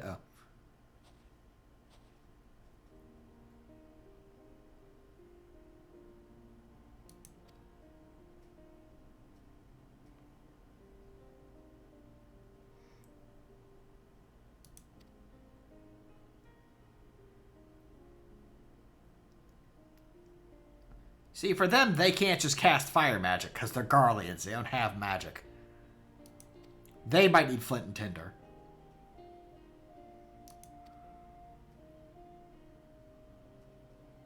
There you go.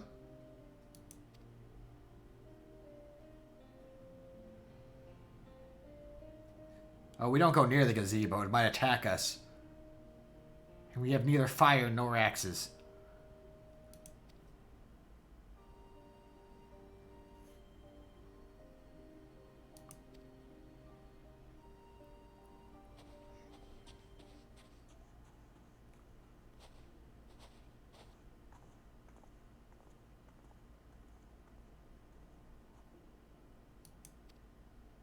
What? What?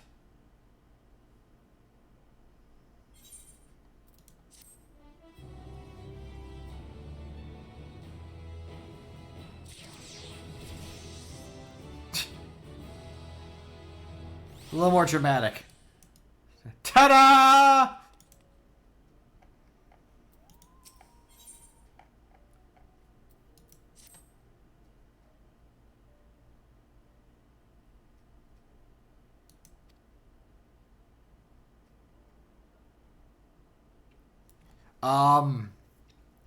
Actually, sweating in the cold is actually a really bad idea. And actually a thing Les Stroud has mentioned several times in Survivor Man is you want to try to avoid sweating whenever possible. Frequently uses the phrase, you sweat, you die.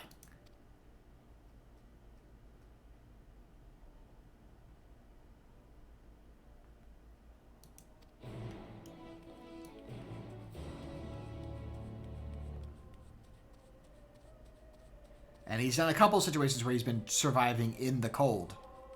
The Arctic, Alaska.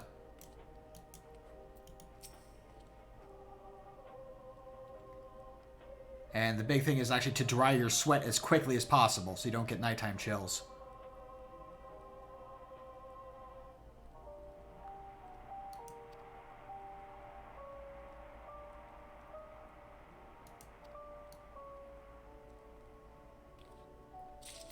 Nice that the WGAR is still playing properly. WGAR. The music of the capital.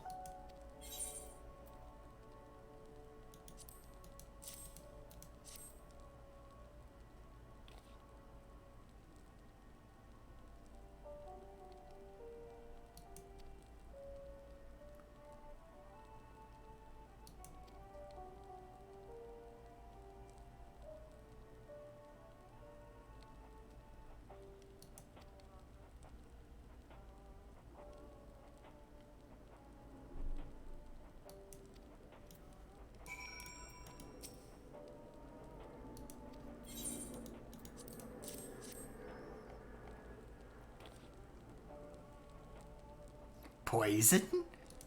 Delicious poison?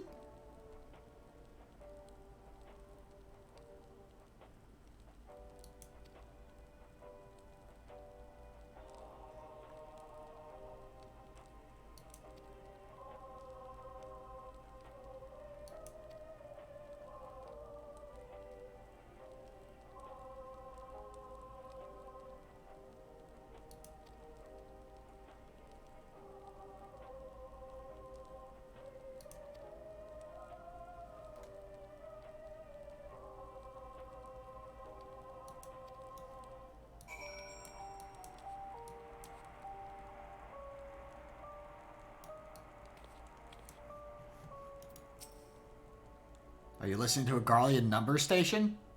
1, 1, 3, 7, 4, 1.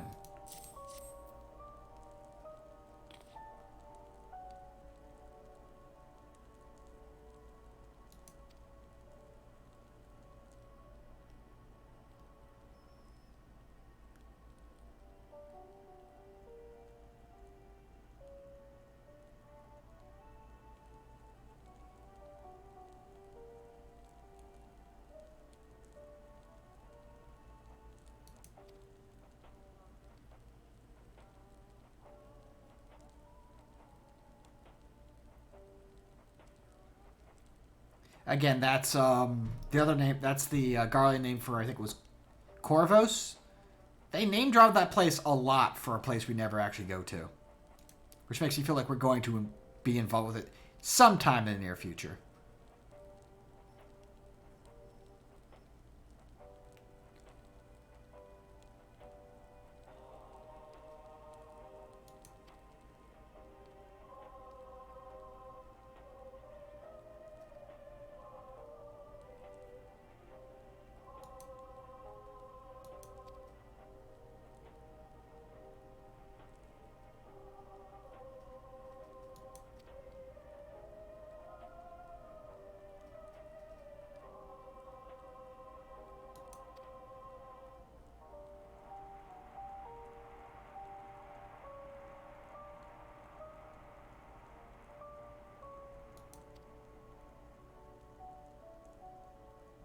Ah. Conspiracy theory. He's not actually dead.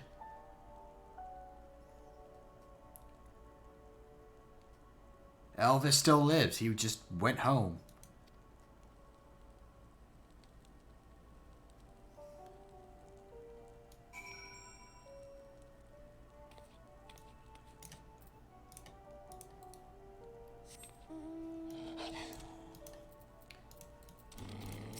Can I offer you an egg in these trying times? No?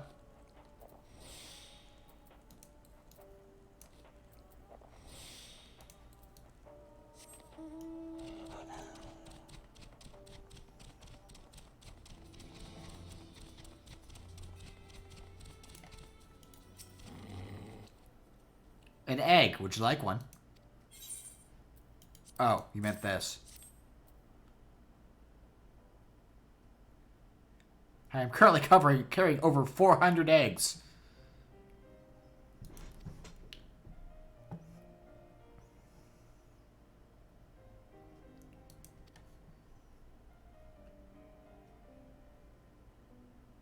There you go. The place actually has a name.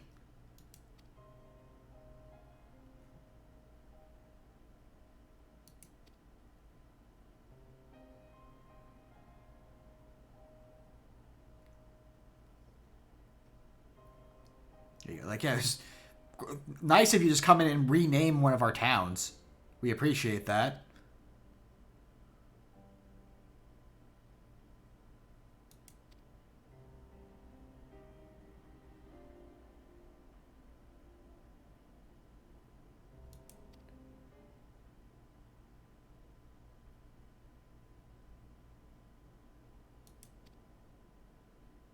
Hello? Anybody out there? It's so cold.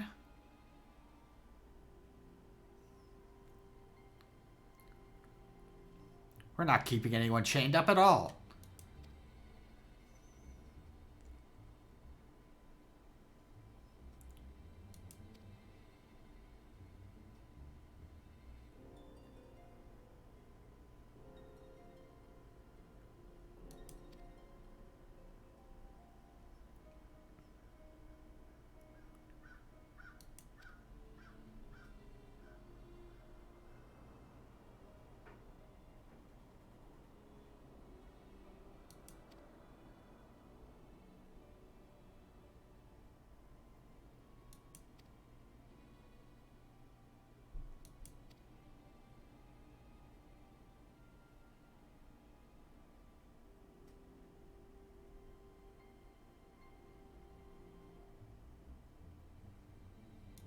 I mean, I have eggs. I don't believe you.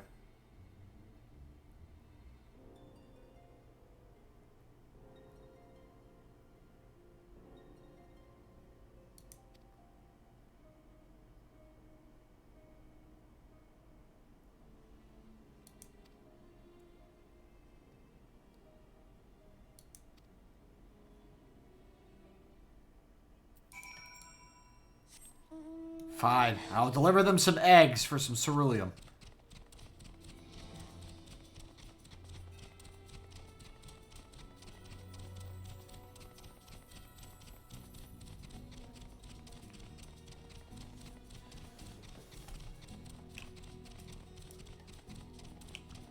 And while we're heading this way... Hut!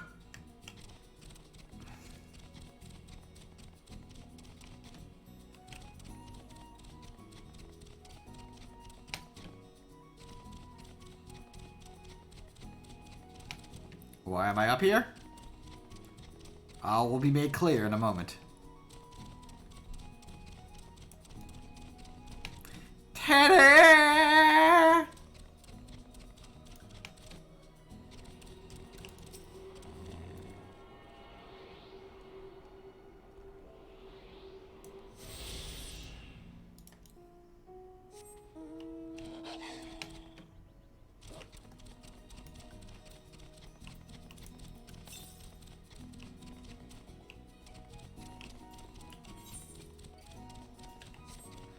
And it gets us close to where we need to be.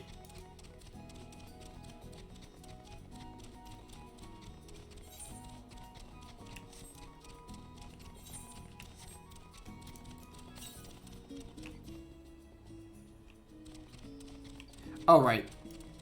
I think it's actually behind this outcropping. There we go.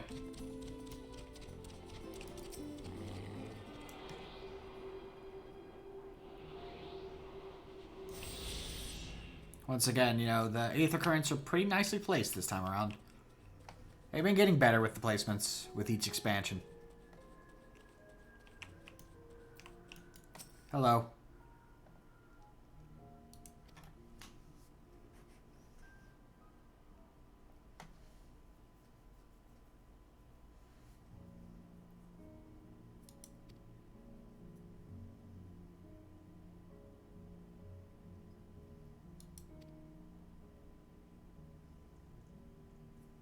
Do you really want to fight me?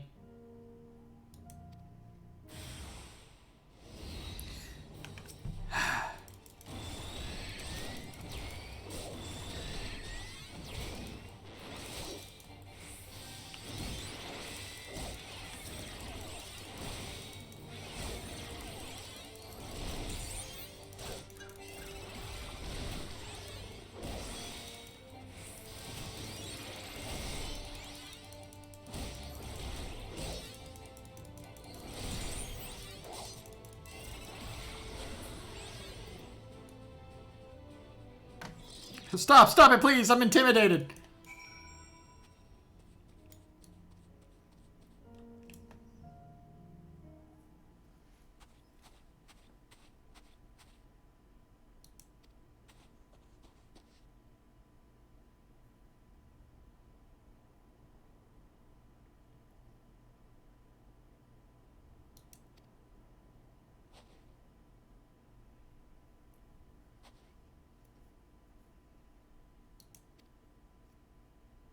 You missed the violence. I'm sure you're devastated. I'll say.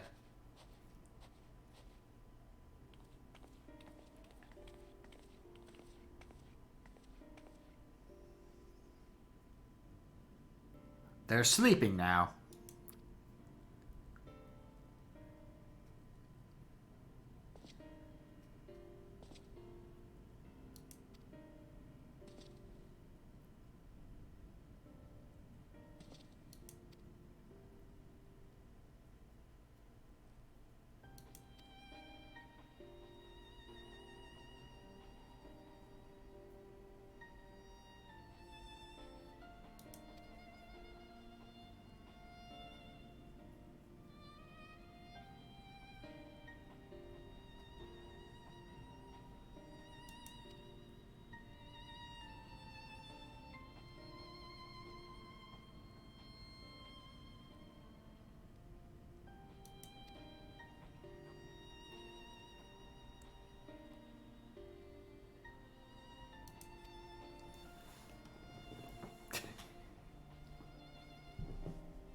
It's a secret.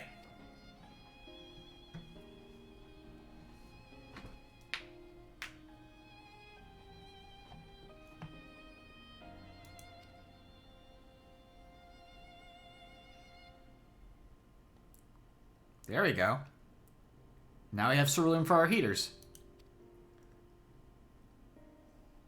Biggest place. Would you like some eggs? I have many eggs.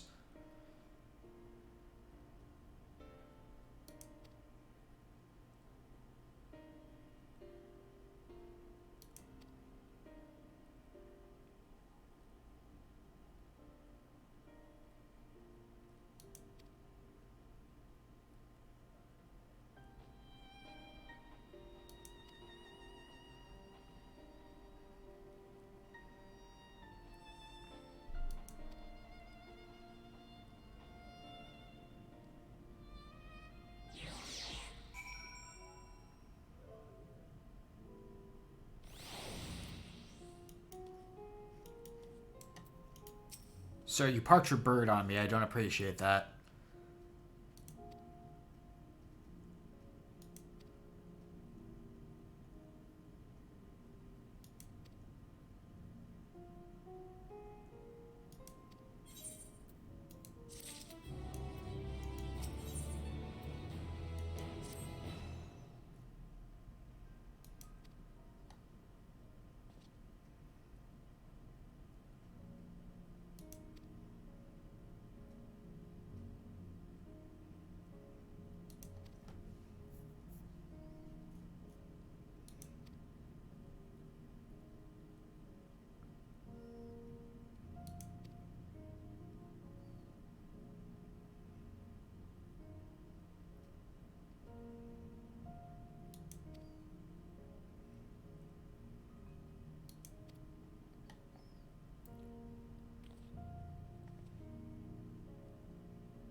Sure.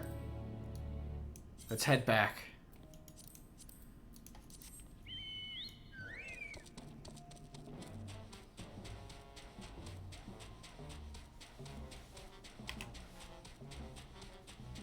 Let's see how good this ice can hold us.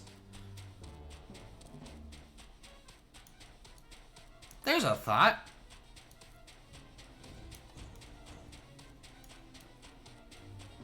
Could go running around the more Magitech stuff. It seemed just appropriate to the setting, right?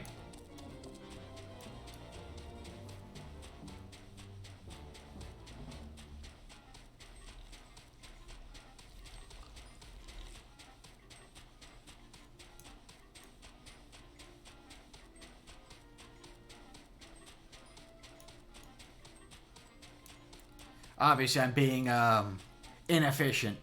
I should be using the motorbike because of the speed increase. But I want to just mix up the music a little bit.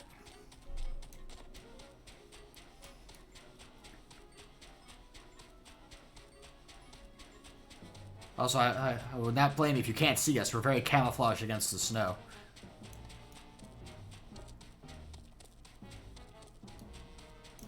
Hello!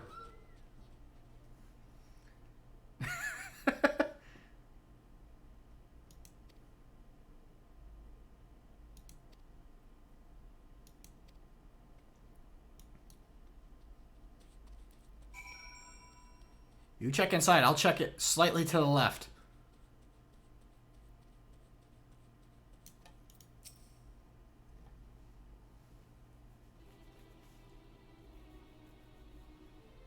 He must have been attacked by the Almasti. Oh.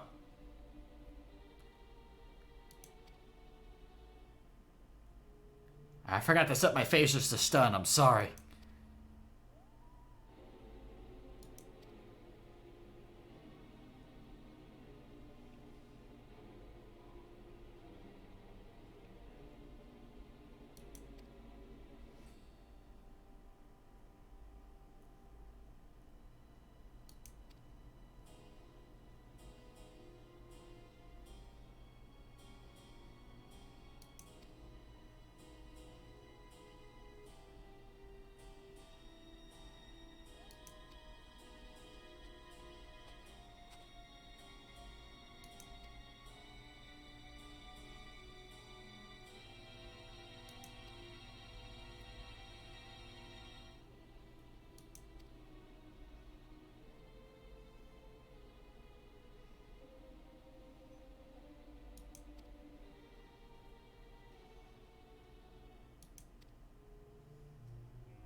Showing where that just unbridled hatred on both sides.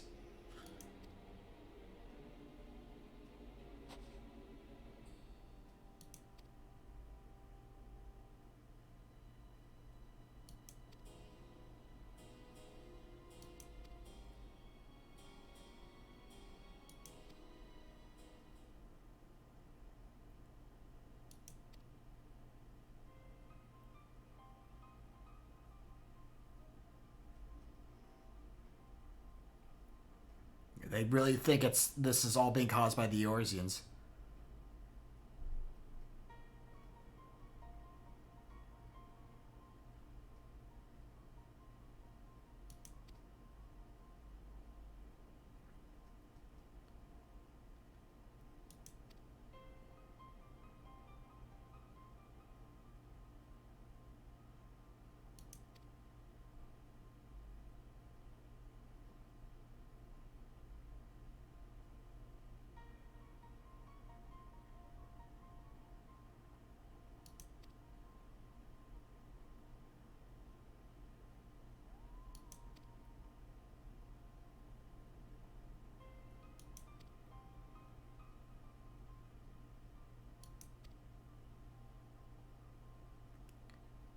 Alpha, you should leave Cardia on yourself. It's actually very handy.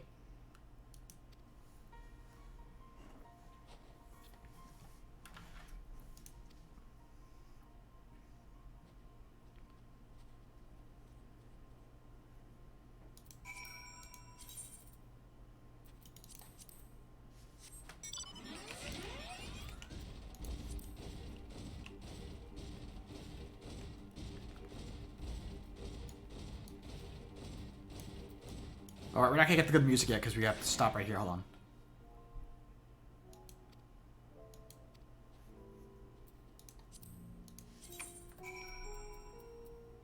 Here we go. Maybe this will make them feel more at home. If we approach in a vehicle they're familiar with.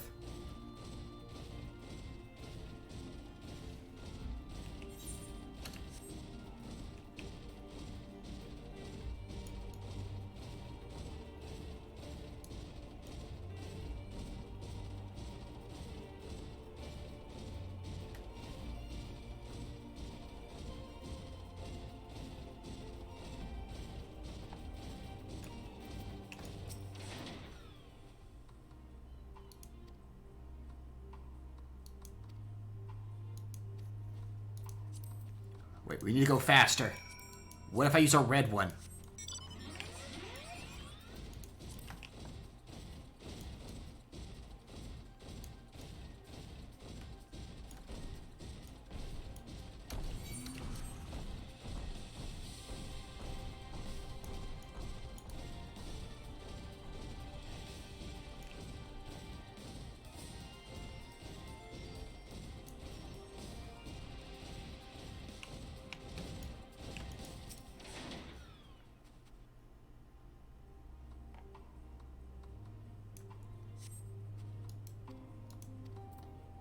Alright, someone's actually bleeding. No time to be slow. Motorcycle it is.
Blood trail.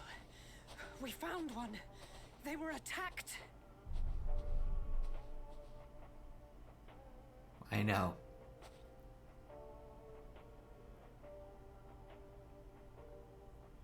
No.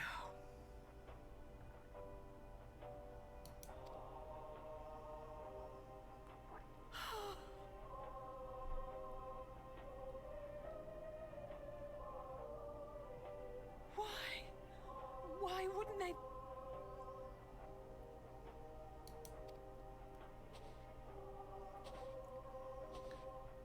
Safer to brave the wilds than trust in our magic.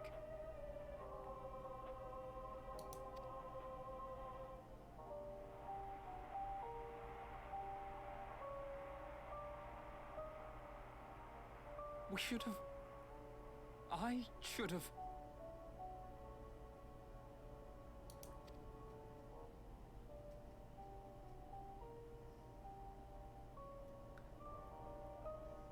We can't leave them like this. We have to take them home.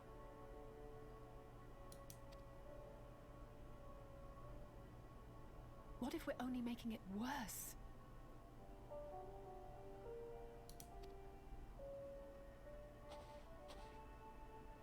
Maybe we don't belong here, but neither do they. Not out here in the wind and the cold.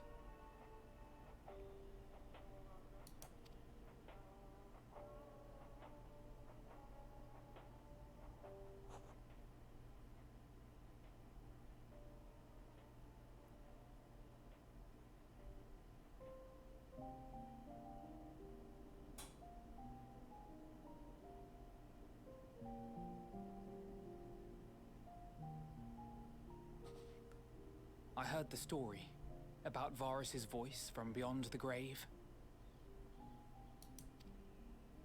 Of course, I didn't believe it, but Licinia and her sister did. Perhaps there's something to the tale after all.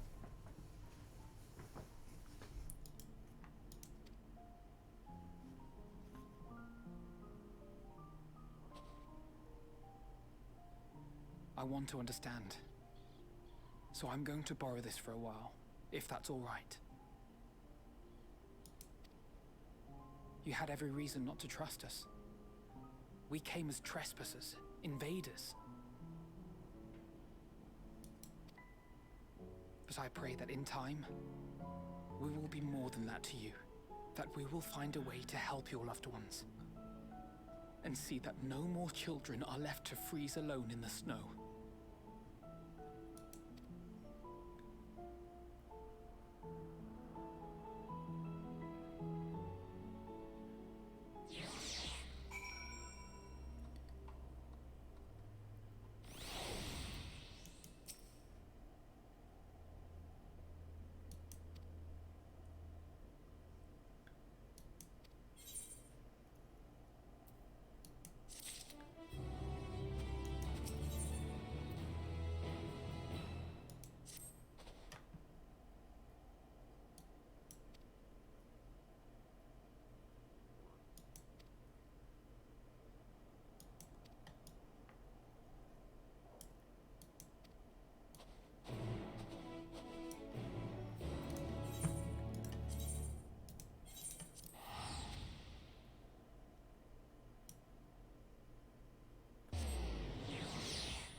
Don't blame him, really.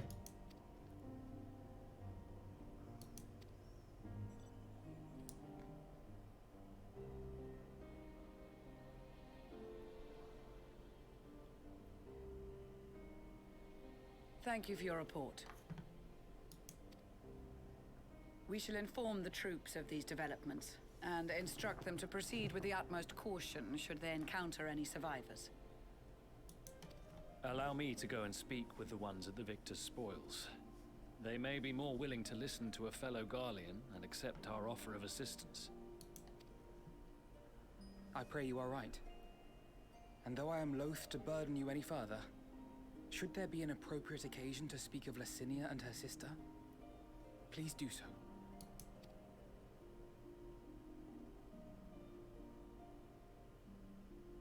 I am sorry to have put you through this.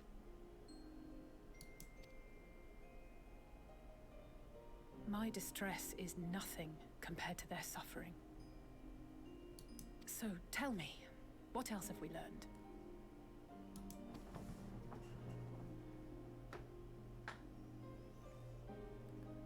As you may have already heard, we have succeeded in curing the members of the Popularis, Maxima identified. They have provided us with some intriguing insights into the current state of Garlemald.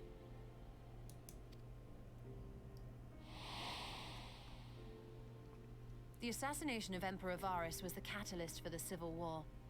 Nerva declared his claim to the throne, and his opponents refused to recognize it. Fighting broke out in the capital, where Nerva's 3rd Legion clashed with the 1st, who remained loyal to Varus even after his death. Of course, even Imperial warmongers would balk at the idea of turning their shining city into a battleground. Like burning down the wood to spite the wasps. Neither side would be so mad. Unless something or someone inflamed their animosity to such an extent that they could not help but act against their better judgment.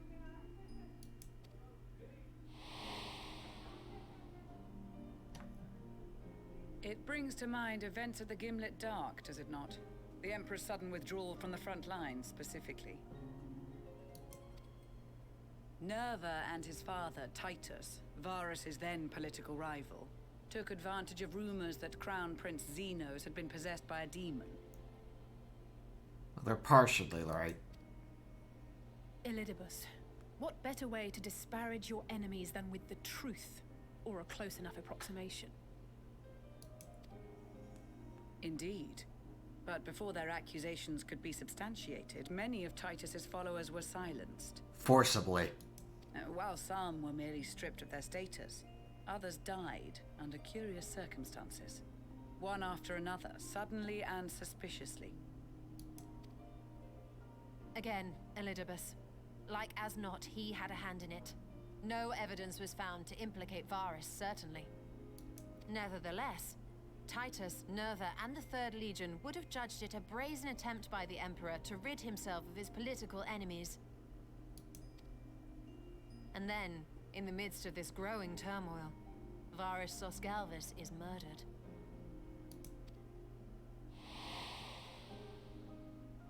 And Garlemald's own prodigal son, Gaius van Belsar, is named the murderer. Shortly thereafter, Nerva claims the right of succession, and in response, the First Legion claims the assassination was part of a coup d'etat orchestrated by Titus and Nerva.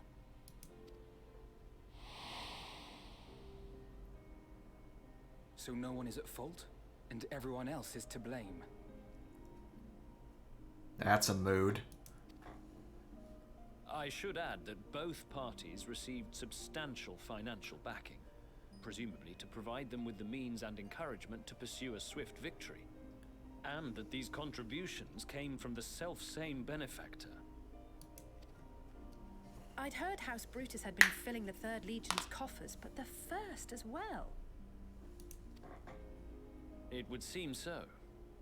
Though the Populares determined that the First Legion received funds from a variety of organizations, all had connections to House Brutus. Ocelot! So Fandaniel, in the guise of Asahi, was playing both sides against each other the entire time. The information we gained from my friends does not end there. One night, shortly after fighting broke out, the capital was shaken by an immense tremor. From that point onward, they have no memories, no recollection of any events, including our clash on the Magna Glaciers. But when asked about the Imperial Palace and its bizarre transformation, they somehow recall Emperor Varus giving them orders in their dreams. That's not weird at all. May the Tower of Babel stand as testament to the glory of Garlemald. There it is. We have the Tower of Zot. Now we have confirmation that this is the Tower of Babel. This sounds awfully familiar.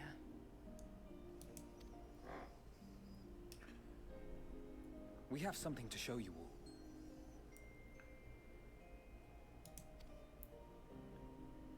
We've developed a puppet show. We hope you enjoy. Oh. Varus spoke to them through this radio.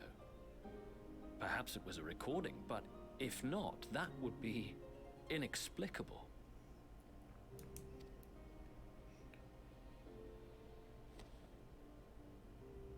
We are of one mind, then.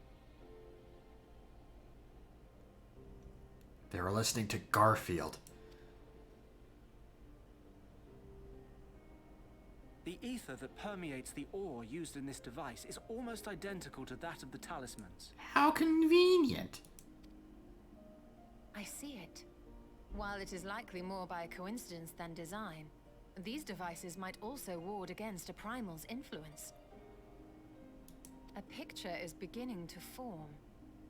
If the tremor felt throughout Garlemald was a wave of ether emitted by a primal, then while those within range would have been tempered, those huddled around a radio desperate for news concerning the Civil War would have been spared. No wonder Licinia kept it close. Well, obviously they didn't really understand why they got protected. Friends, I must speak with you. A young man was caught trying to steal our supplies. He is a soldier of the Iron Men, we think, but one who has not been made thrall. Thankfully, Magni restrained him before blood was spilled. The stranger is outside, if you wish to ask him questions. I think we do. I'm just imagining Magni just bashing this guy like upside the head with the flat of his giant stone axe. Sleep!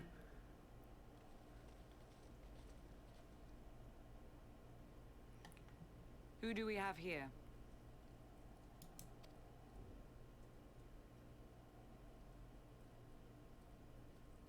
Garleans? Metal Gear? Arthur reference. Traitors to your homeland! Have you no shame?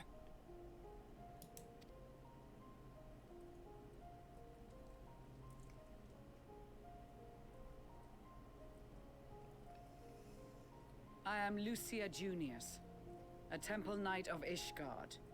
And you are? Julius Pier Norbanus. And that's all you invaders will get from me. We are not here to invade Garlemald. Far from it. Like you, our allies in Eorzea and the Far East fight in defense of their lives and their loved ones even as we speak. But it is the people of Garlemald who have suffered most. This we know. And that is why we have come to offer you our aid, that we may unite against our common foe.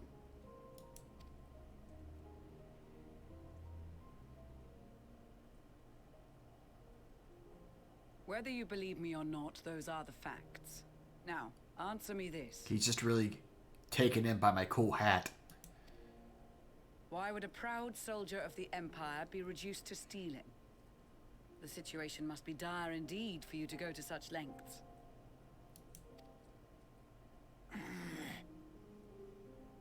If it is supplies you seek, we would gladly share ours, or turn a blind eye while you leave with your spoils. I will not negotiate. My commander will determine how to deal with you and yours. If you wish to treat with him, I will take you, but no more than 3. Less than 3? Heart emote? I don't much like the sound of that. But if we do accept his proposal, I suggest the 2 of us and...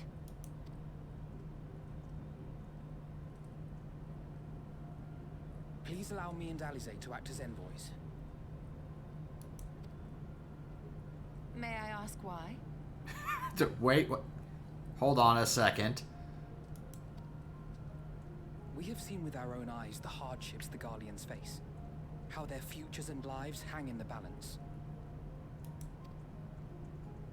It's not the warmest invitation, but it's an opportunity to prove our intentions true.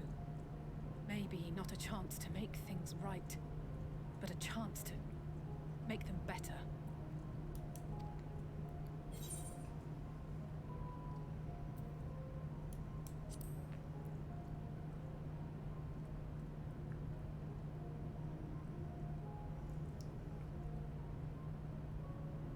I can see that persuading you otherwise is a lost cause, but you will proceed with the utmost care.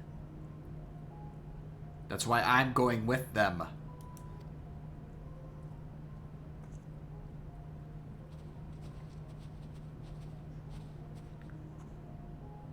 A couple of children, what? A sellsword? Is this an insult? You're taken aback by my hat, I see. Not in the least. You will find that they are more than qualified to speak on our behalf. There are many dangers on the road ahead. I will need that back. No, I'm keeping it.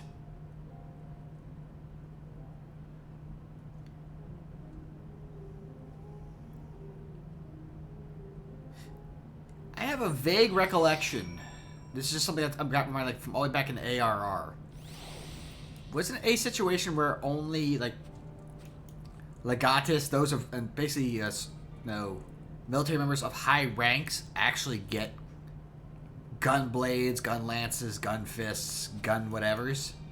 It's not for the rank and file, which implies this guy is of decent military standing, or was.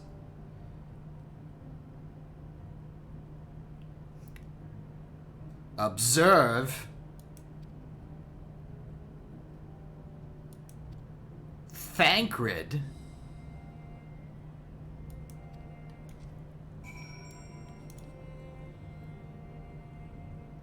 But he is he did give his rank. He's a peer. Hold on just a sec.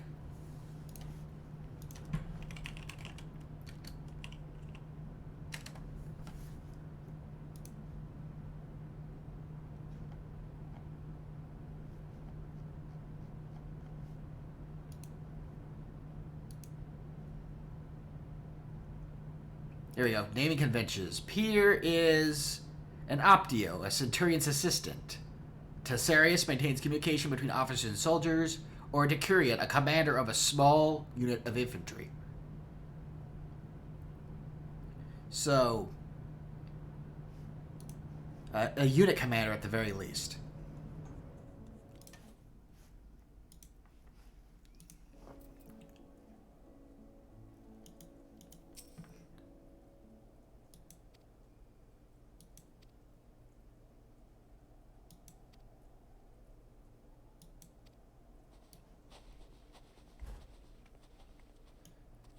So even like the base commanders apparently get, unit commanders gain access to the gun blades. Which I guess is not so hard to believe. Now, before I deal with you, 1 second. I feel like there's a Aether current over here we can snag real quick. Because it's one of those few ones where it is kind of out of the way.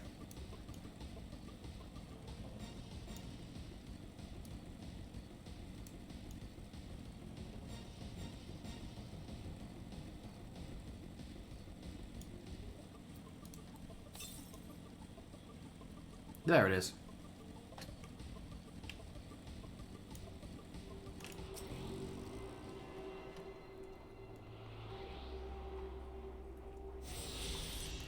As mentioned before, I will probably go back and do some of these side quests off screen just to kind of clear them up and also to level up a secondary job. So I can swap it in for if I want certain trust members in. That may include a healer.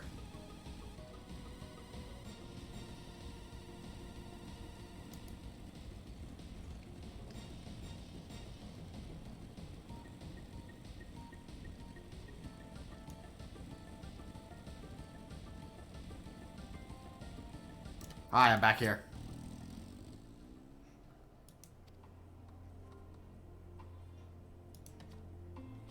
Mill Station 4, you say?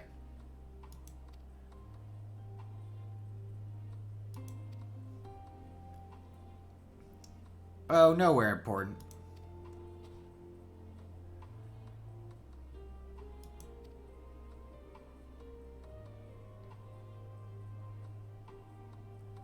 I don't even need to have to go for them. I can deploy them remotely. They're funnels.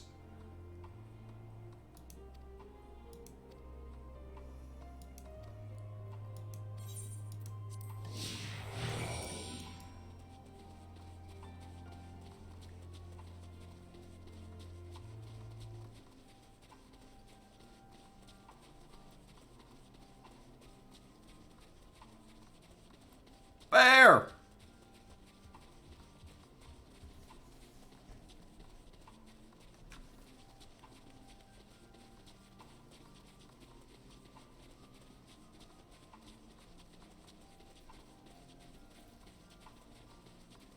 I mean, it's probably easier to run on than the snow.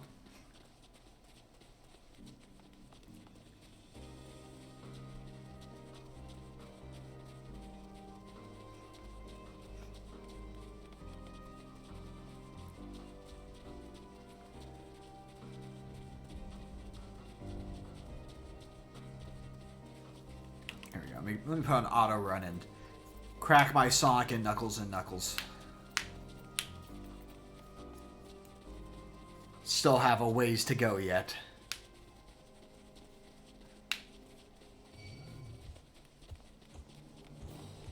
No. You stay back there.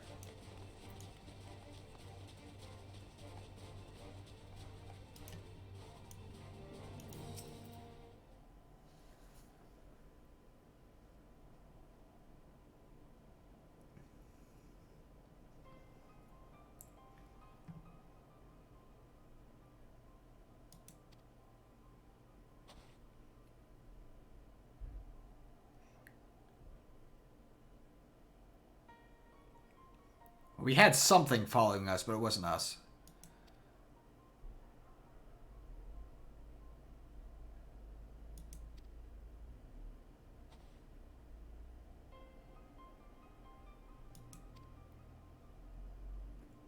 At least he's appropriately wary. He's just not just assuming we're listening.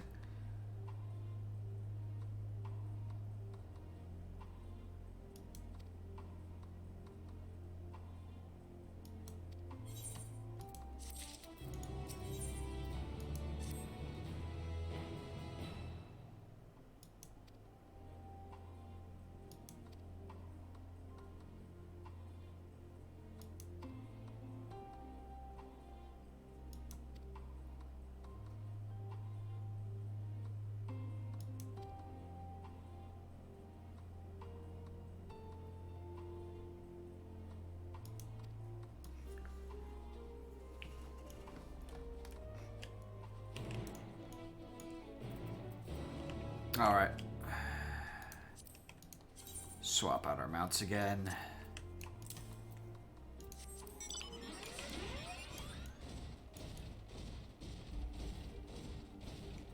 Alright, there's one right here. Hello!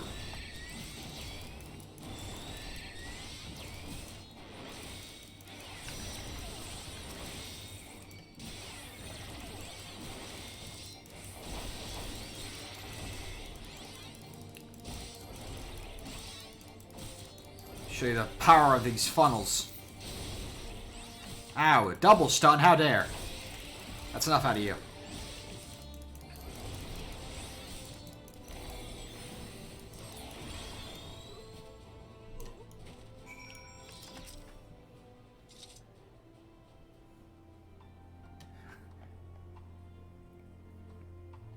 You're like some sort of new type.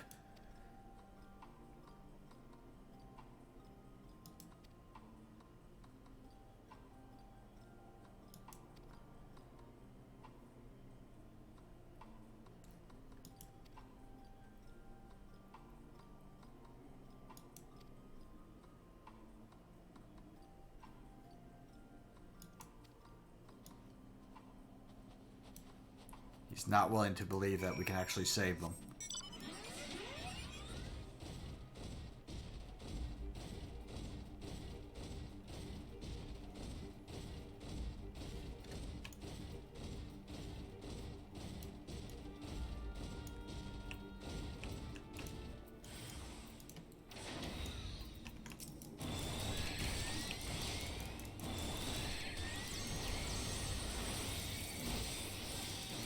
Oh, no, you don't.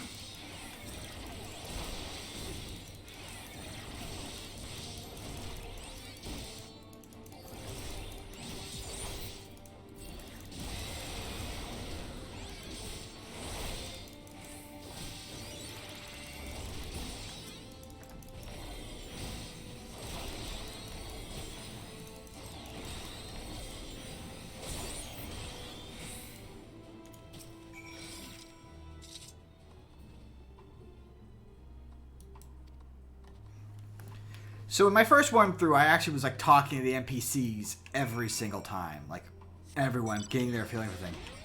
And so I know at around this point, it's a lot of Alice and Alphino being upset that they can't, pull out their weapons and try and help and make sure that, these guys are being knocked out non-lethally rather than being slaughtered.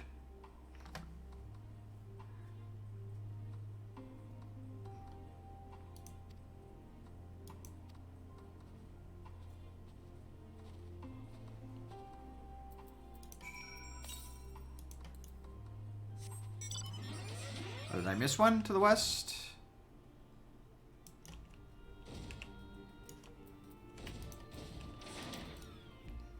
Oh wait, there's one like in a crook of this mountain or something, isn't there? Oh wait, no, I remember where it is.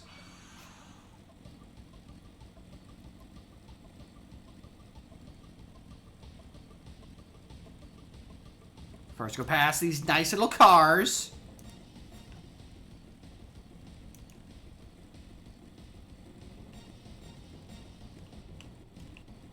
It's right here. Almost forgot about this one.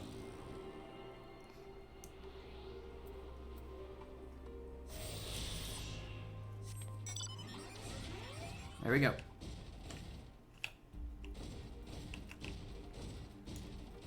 Next stop, over there.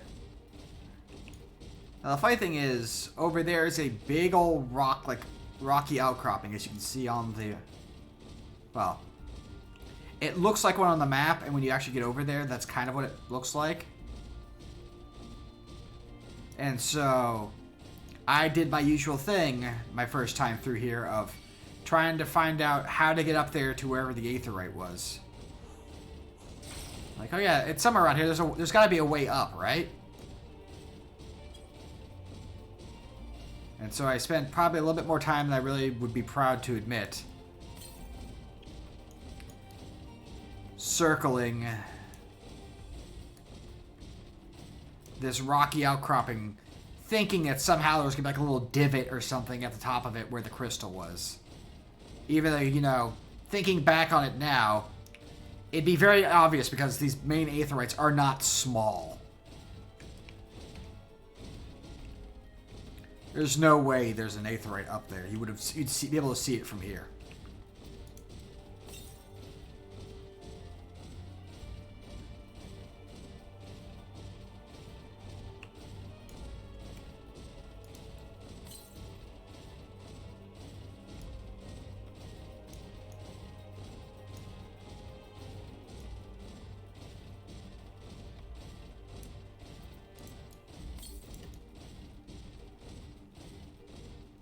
But obviously, we actually need to go down.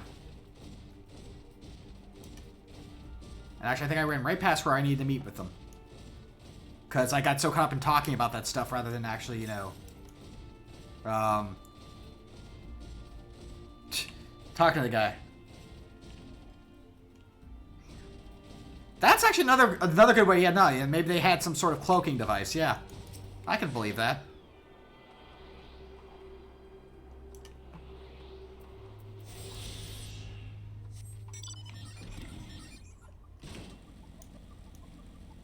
Now, unfortunately, we get to double back because I was a dumb and forgot to actually, you know, talk to them because I was so busy talking about, oh yeah, this is where, you know, I was looking for an aetheryte that I ran right past where we have to talk to them on the south side of this little outcropping to begin with. Whoops-a-doodle.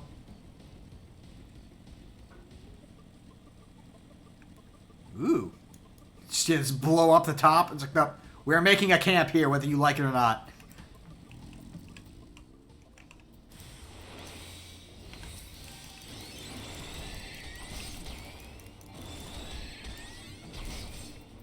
Man, the Tempered Imperials get wacky looking. Look at these things.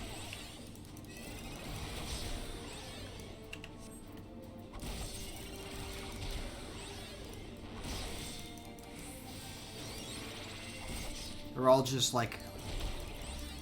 They're tempered to Garlemald, so...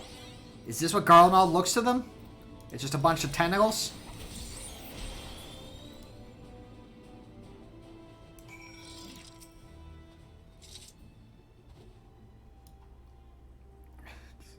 Look at them. Can your cure fix that? Air quotes.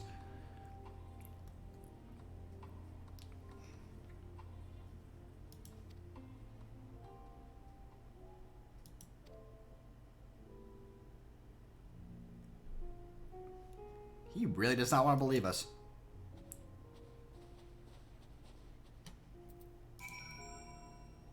This calls for an egg.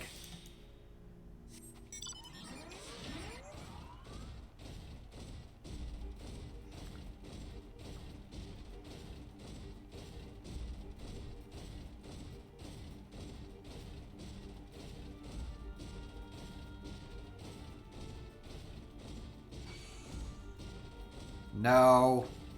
Go away. We don't want any. Stop it.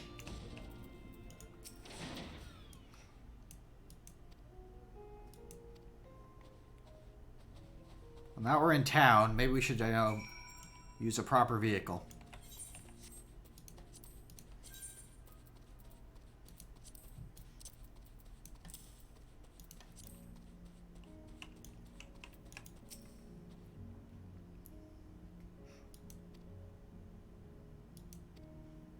Sure. Gotta show off my swag first.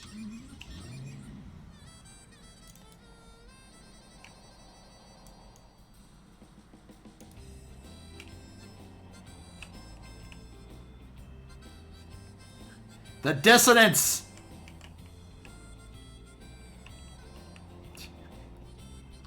People curled up leaning against the walls and we're just listening to some smooth jazz on the way down.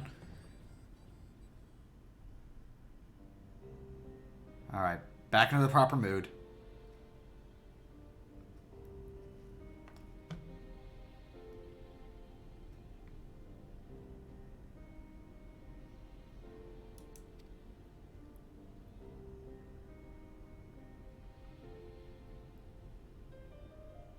Pictures of the dog. Oh, I'm gonna have to go look at that dog.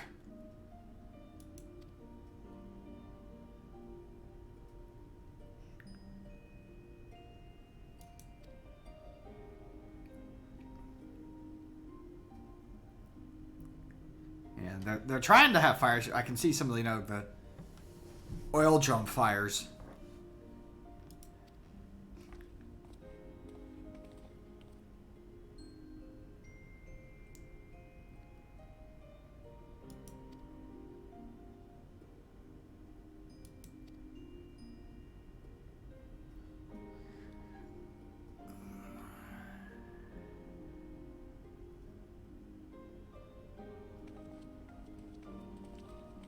You have to wonder how much wood they actually have around here, considering they're all, high-tech stuff. It does look like there's wood paneling on the insides of these trains.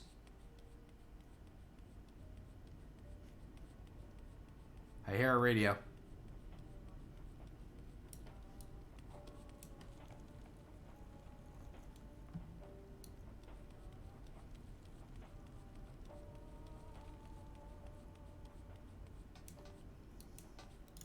Imposing commander.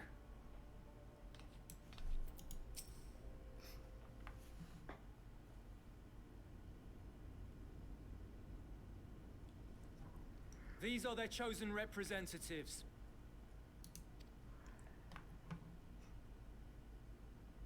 Very well. Let us hear what they have to say. Yes, sir.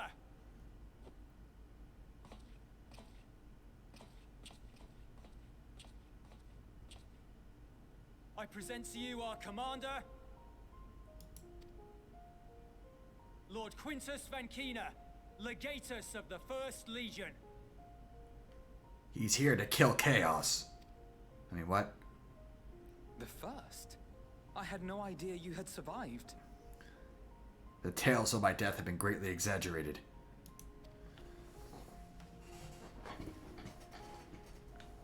We lost our emperor, our city, more than half our troops. For my wounds, I may never take the field again. But we survived.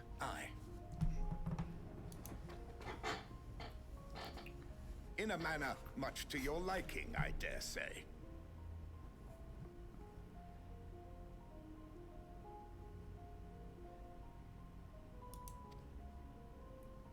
Like perpetually getting an eyelash in your eye. Of adding to your misfortunes, nor do we bear you any ill will.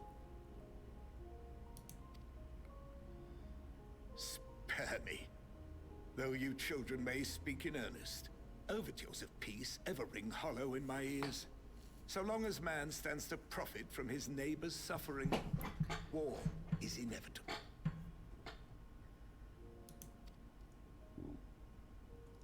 Driven from our ancestral homeland into this blasted waste. Yet still you yearned to rob us of our paltry scraps. Even as we evade your other, all your lands. It was only with Magitech that you learned to keep your distance. Though we knew it was only a matter of time before you regrouped and returned.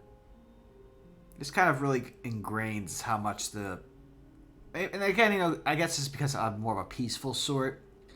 The idea of the whole propaganda engine, like, these are people that they were invading other countries, but we're coming in, and now they're like, oh no, you guys have been the problem the entire time. It's always been you, not us. Conquest and empire. were our only defenses.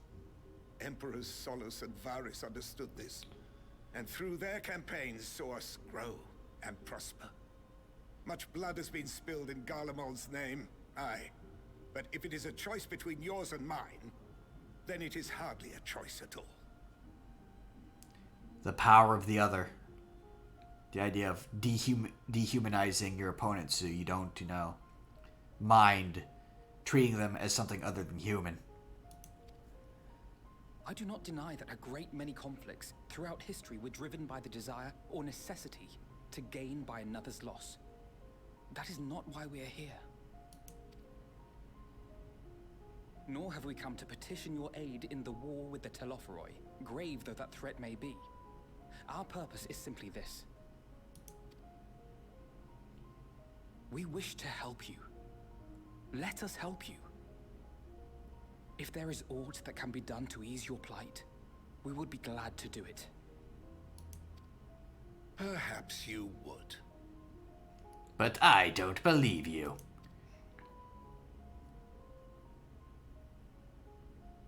But regardless of the ideals you espouse, your leaders would not send an army into Garlemald if they did not stand to benefit. I mean, stopping the war and dealing with the threat against the world both seems like major benefits there, buddy. If we accept their aid, they will expect their efforts to be rewarded once the Telophoroi are no longer a threat. Hey, stop invading our lands sounds like a pretty good reward.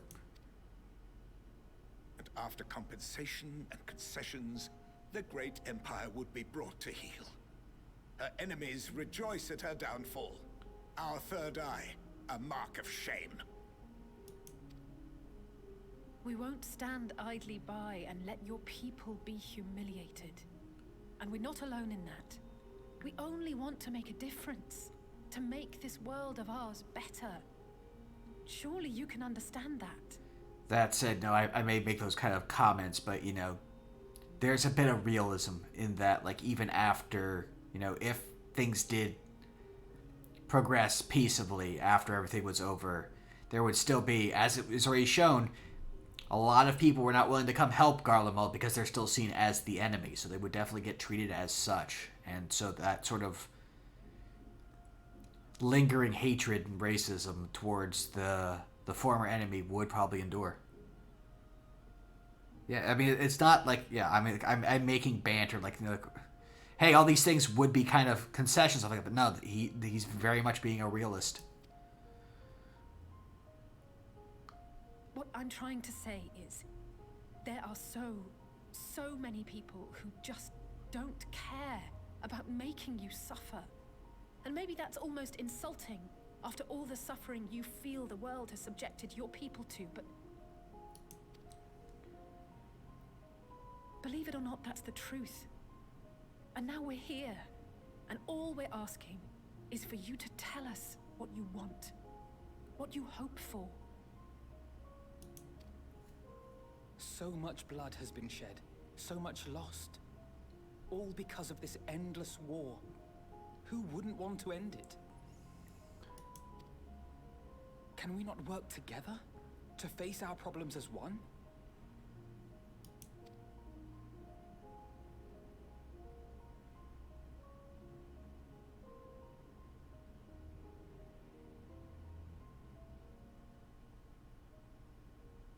Answer me this, young peacemakers. If a world without conflict is your desire, why reject the unity and prosperity of Garlemald? Again, I can kind of see the reasoning, but on the flip side, it's like, so okay then, then why don't you just let us conquer you? If you want peace, why don't you let us be the rulers? Is it because we do not share your faith? That we do not share your heritage? That we marched on your lands and fight you and tried to take over your lands? That our ideals and virtues differ? That we cherish and hold in the highest that which you do not? Quintus, I'm pretty sure that's not it at all. Disparity is the root of discord, and peace built on compromise is flawed and fleeting. Happiness for one and all is a dream, and the reality is that to the victor go the spoils. Moving away from realist and more to cynicism. That is why we Garleans will never submit nor surrender. For freedom and for pride, we will remain true to ourselves until the bitter end. That is my hope.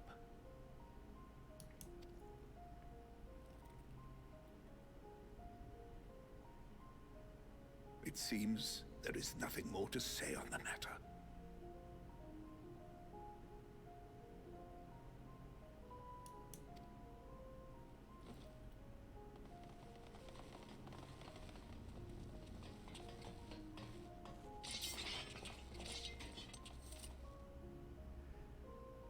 You will remain here while I decide what is to be done with you. Here's a couple generic, and here we go. Have a couple generic soldiers with gunblades, which kind of goes against my thought that mostly the higher ranks get those things.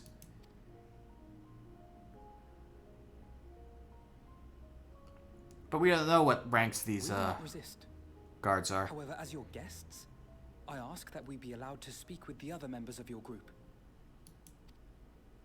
As you wish.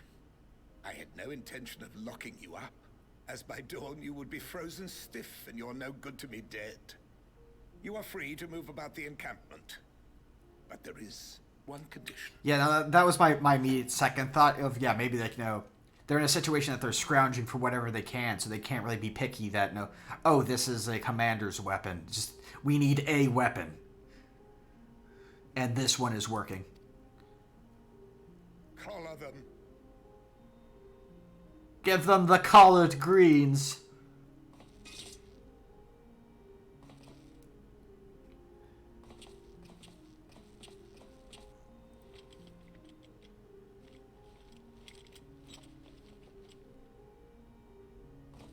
What are these?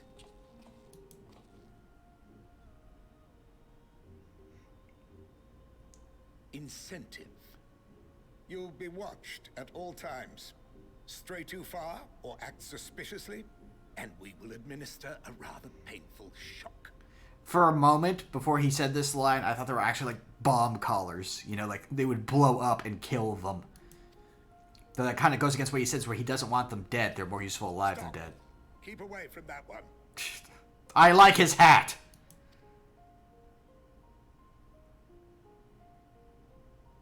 The champion of Eorzea is not so easily cowed.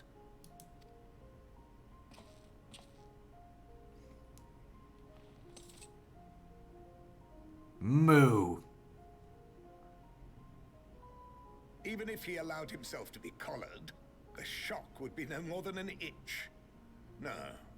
If he refuses to obey, we will activate the twins' restraints instead. You know, for all his kind of stubborn pride and cynicism, dude's smart. It's just like, yeah, no, we couldn't hurt the warrior light. We're holding his friends hostage.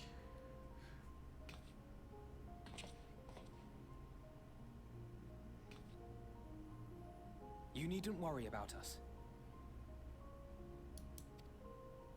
We'll forget we're even wearing them soon enough. I don't even think the shock would go through the cotton. Or is that wool? Even now, you still... Why go to such lengths? What is it all for? How do you gain from this?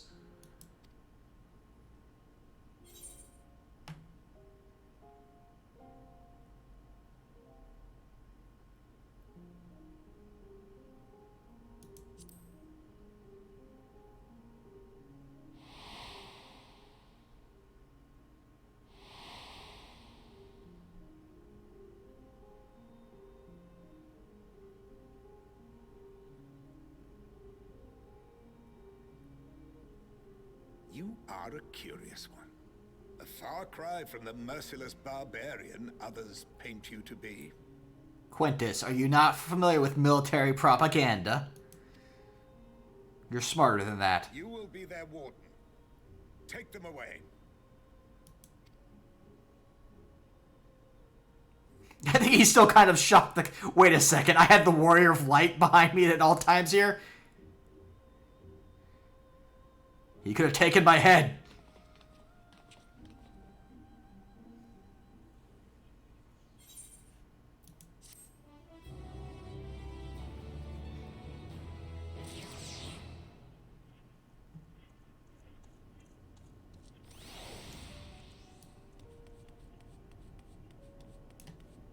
Oh, hold on. I want this. Nice look around the subway tunnels. There we go.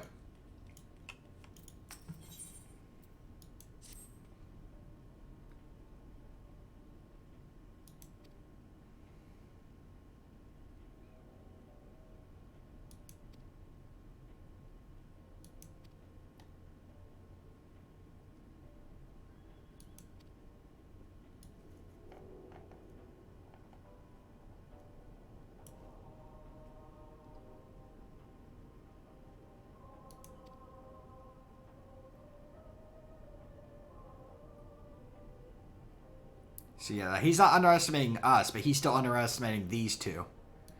So I guess understandable. The Warrior of Light is kind of the one to avoid from the Eorzean forces.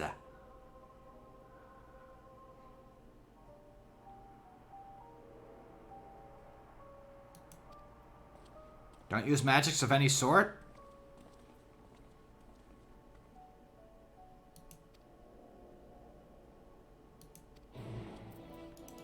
Shouldn't be using magics of any sort. Oh. Anyway.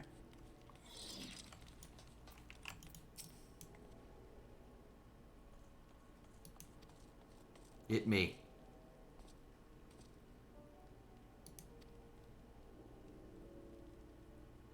Oh yeah, no. This is no. Like it got quickly explained that yeah, these are shock collars, not bomb collars, but like when he said attach the collars, my first thought was immediately to bomb collars. A lot of the decisions that I feel like that these guys go, like when I guess ahead what these guys are going to tend to be a lot worse than what it actually is.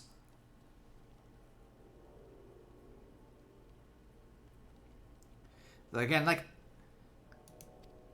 I don't know. So, how dare you attack the facility on Eorzean soil that we're using to invade and using the power of your primals to make a death weapon.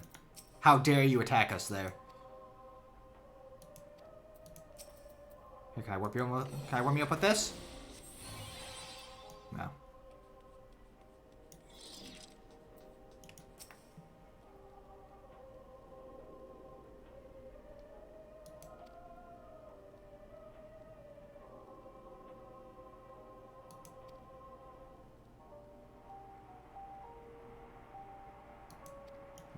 So, here, the reason why you can't, attune, is because the power of it is being used to power everything else right now.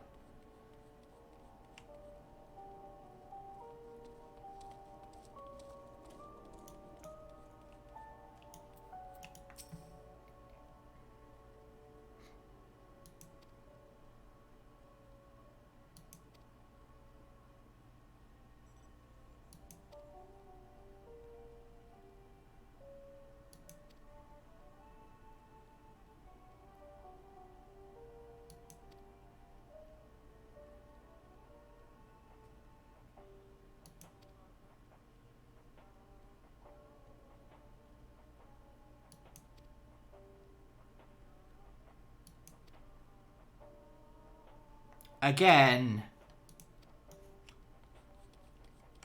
wartime situation. We're dealing with, being invaded, and we're having the fighting, calling someone I don't know. Again, maybe that's just my overly peaceful mindset. It just seems very odd to consider, an opponent in war that is, you are trying to fight and kill. If they fight back and kill your people, somehow they're the murderers. I don't know.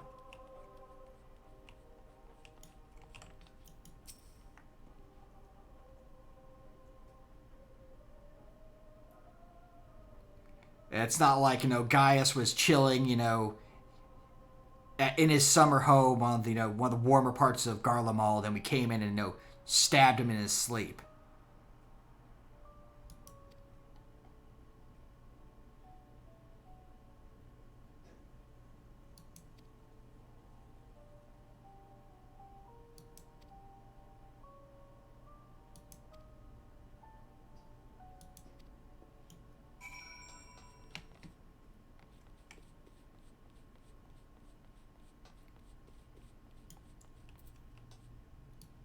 Another thing is, I don't have an overly negative opinion over the Garleans in general, because, they have shown that we've had, the Garleans aren't all bad, and we even had that cutscene regarding the Ilzabard contingent, where we talk about, Fordola, even though she's technically a conscript, not a purebred Garlean, helping people. You have Sid. You have, the leader of the Ilzabard contingent is a Garlean. Hydrus. They're just a people, too.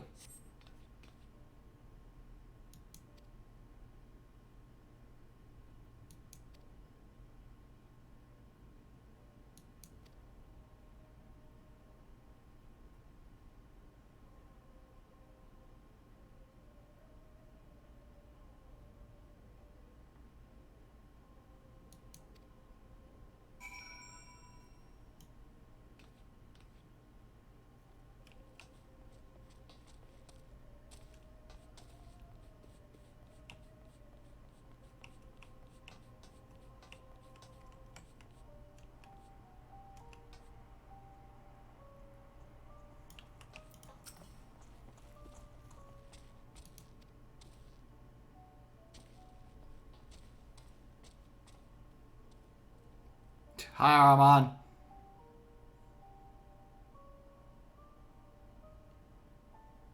Yeah, no, so yeah, it was not a... I do not feel bad for assuming out the bat, especially with this guy who's super, anti-Eorzea and everyone else, we're in the right, we should be, why'd you deny us, the right to rule? Wouldn't be using bomb collars.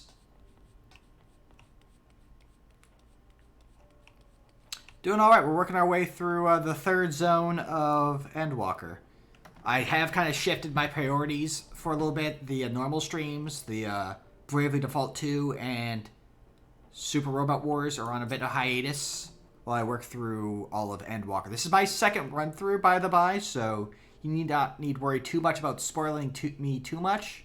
But if we have anyone who's watching the VODs or the, watching it live, watching the VODs who are not familiar with this, I'm hoping to keep the spoilers to roughly around the time that we're in right now.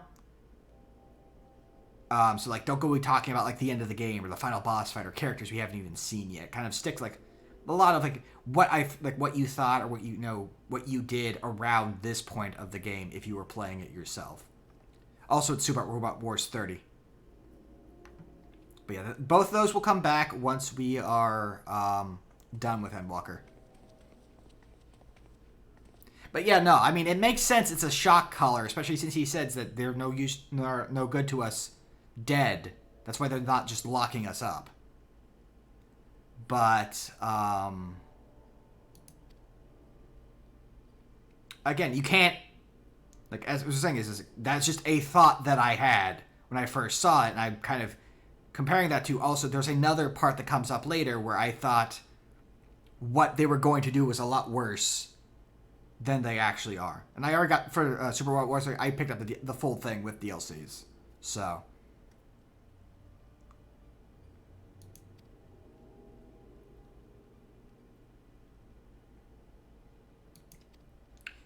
I am uploading, in my usual 2 weeks after the live streams, I upload my VODs to my YouTube.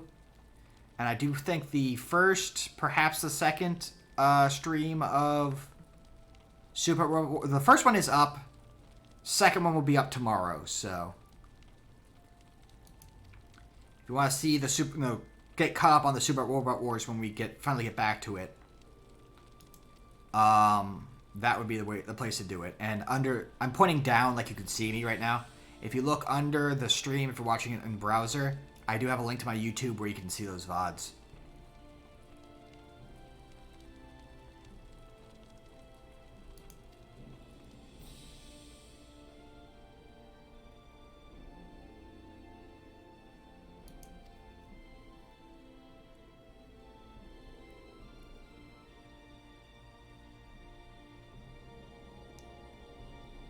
Okay, nothing wrong there.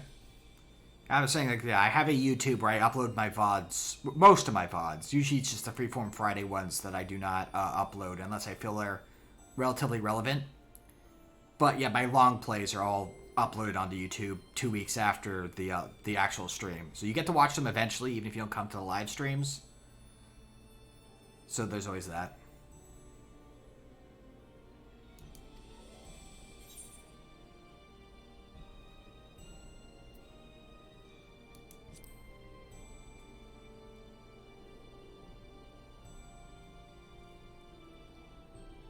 Gridman's one of the few ones that I actually recognize from various mecha series. But, I don't want to detract too much from talking about Super Robot Wars when we're working through Endwalker right now. Am I glad he's frozen in there and that we're out here? He's the sheriff and that we're frozen out here and that we're in there and I just remembered we're out here. What I want to know is where's the caveman? Eerily fitting thing considering the situation in Garlemald.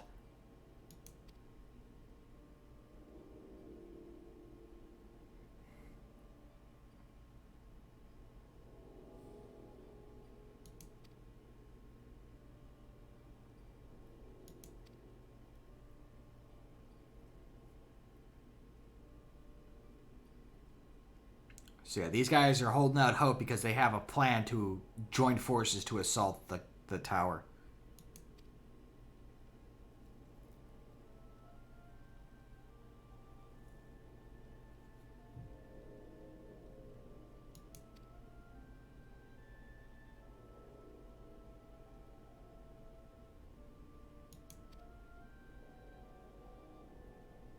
It's like, yeah, yes, you had this big plan, but if you guys are dead before it happens, you're not going to be able to help out with that. We can help you now.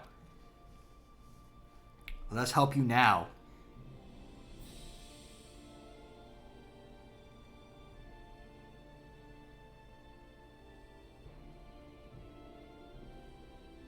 Slowly starting to get to him, I think.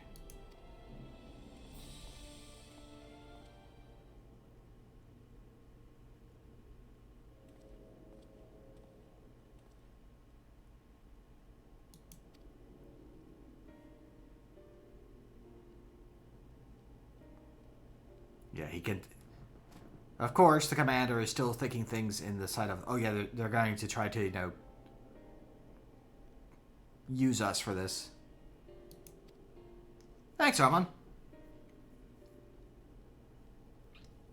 There's a bunch of little channels in there, so if you want to show off your favorite mecha stuff, there are sections and stuff for that. It's still a bit of a baby Discord. I only started it, month and a half ago.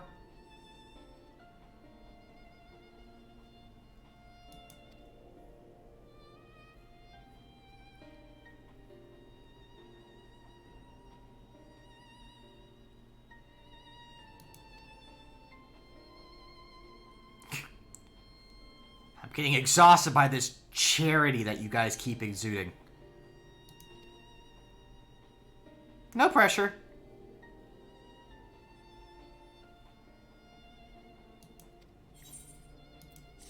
This is something I kind of picked up as kind of a 1-year streaming anniversary thing. I'm like, okay, I'll finally put together a Discord. Even if it doesn't get used much, it's still there and could potentially be used for stuff. Such as, if I decide to have guests on my stream, I have voice chat and all that.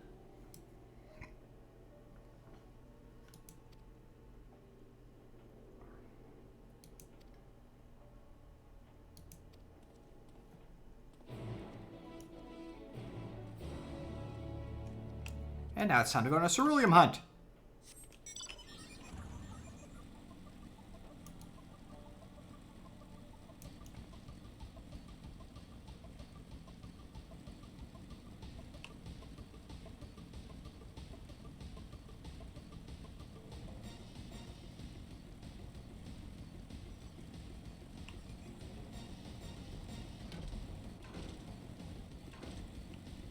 And here would have been the appropriate time to go grab the Aether Current that was right up there.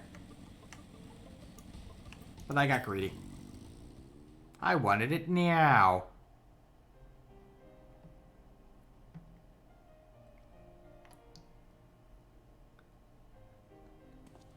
The battle was fierce over who would control the slide. Let alone the seesaw.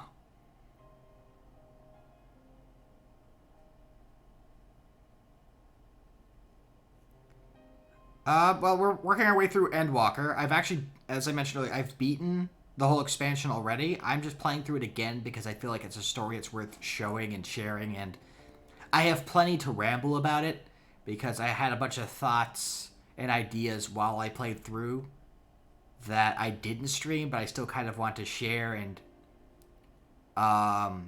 highlight and maybe temper a bit with that knowledge of what actually did happen versus what I thought at the time. Yes, no, yeah, B's got to hear most of it.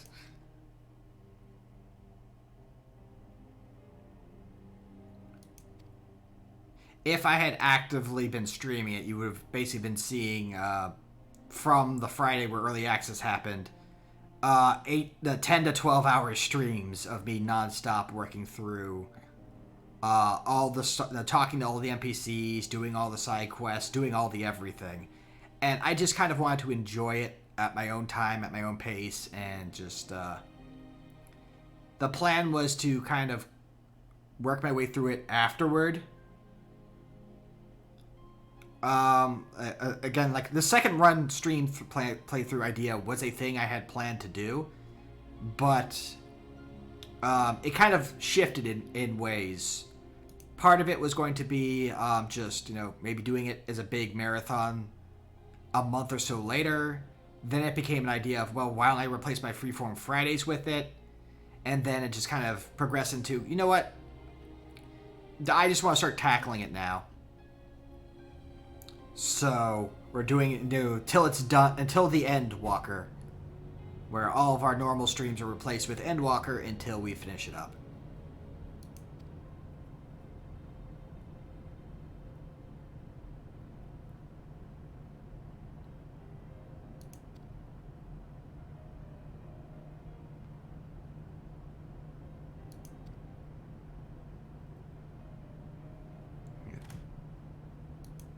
We're checking around here anyway. Scavenging as best they can, even if they know it's kind of pointless because everything else has already been kind of stripped bare here.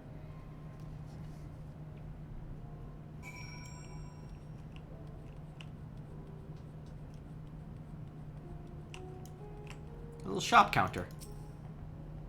What are you buying?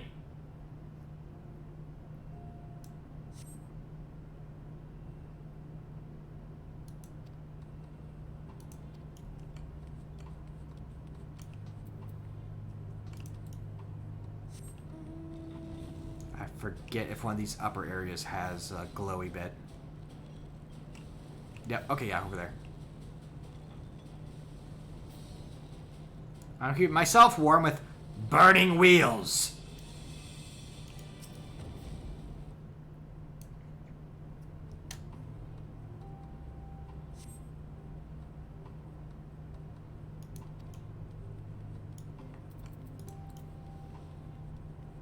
And I think I remember where the last two are.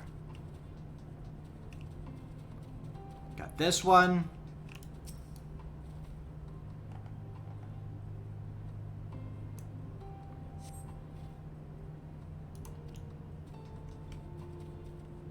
And the other is over there next to a Vista Point.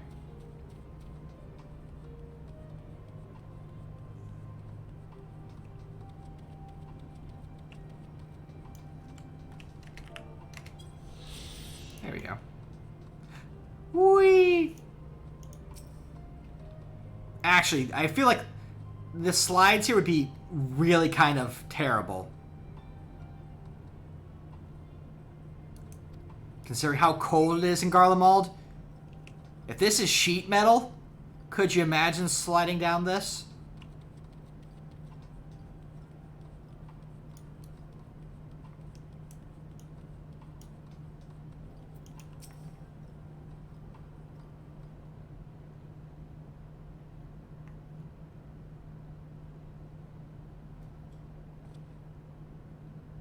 Yeah. Bobby stuck to the slide again.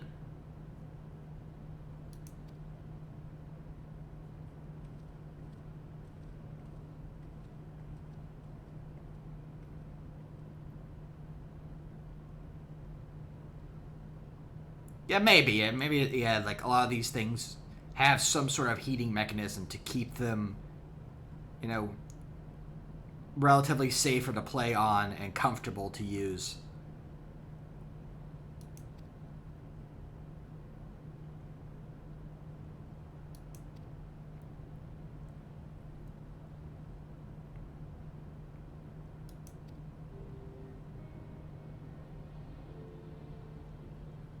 Get a little bit of Ulysses' backstory here. And speaking of being heated, here's an example of this pond was heated. That does seem dangerous because, you know, even if the pool itself is heated, the air itself is not. Hopefully there would probably be some sort of facility nearby to help them dry off before, you know, they go out and about the rest of the day. Yeah, no, that's really dangerous. Wet children walking home in snowing temperatures.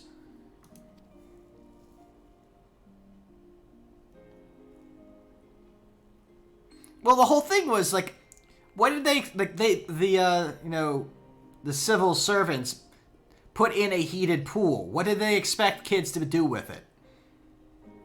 Unless, like, they stocked it with fish and expect the kids to go fishing.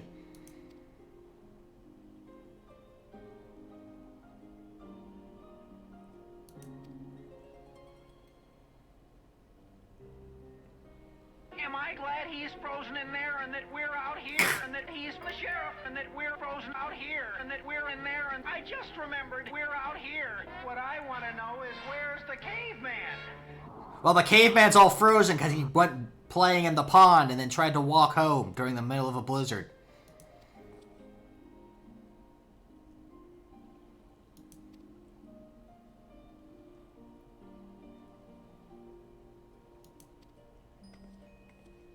I'm going in anyway.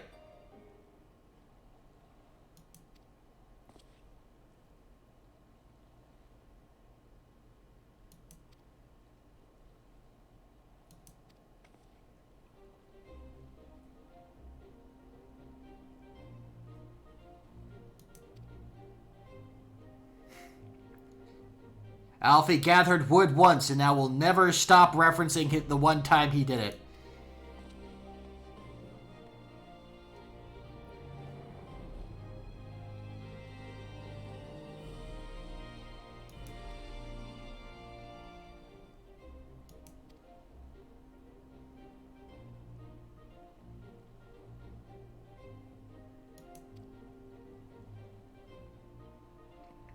Julius, we're here to help.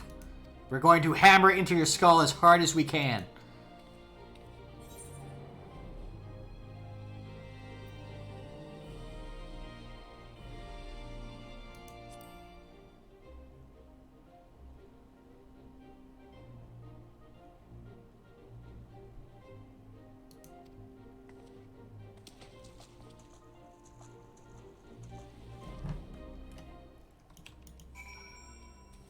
The correct point of interest is here.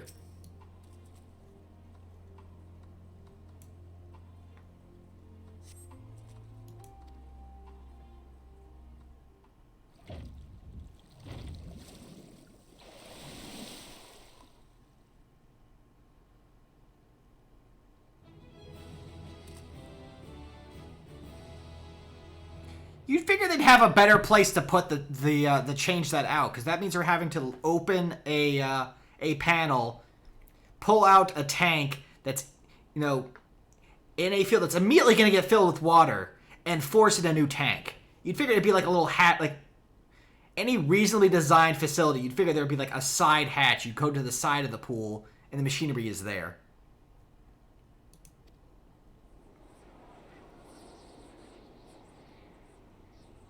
But maybe I'm just being nitpicky.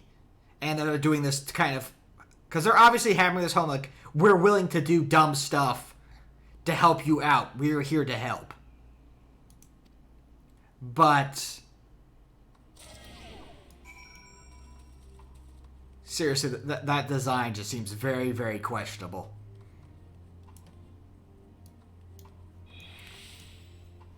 Yeah, maybe there actually is like a side panel, like over here somewhere. There's like an access panel that we just don't have access to. So we took the Plan B way to the tank.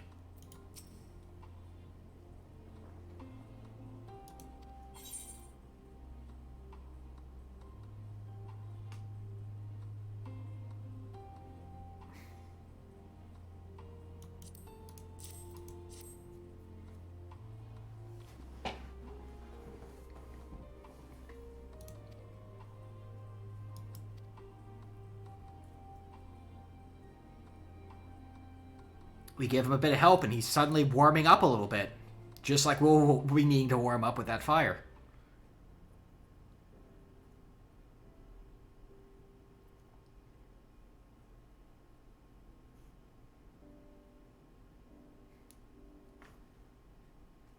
Better than by fire be purged.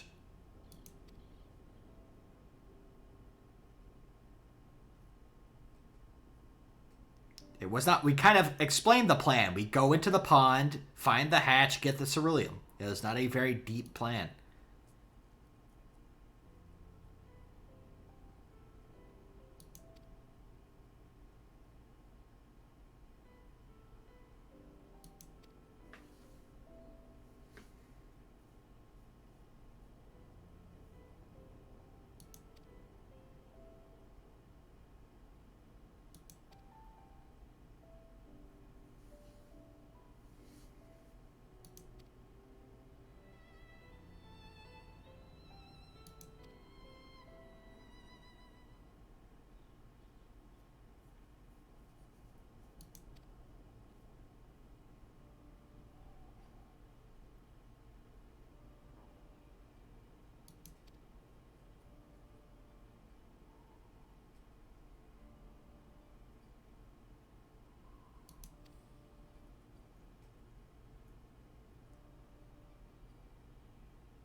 There's another spot there that maybe it was during the summer, like during the brief summers, that the park saw a lot more activity.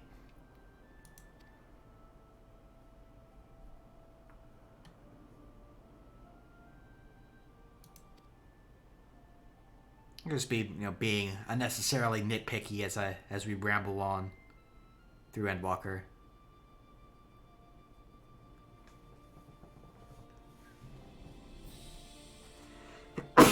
Ah, jeez. Obviously, the cold is getting to me from being in that water. Holding on to that hope of returning to the way things were.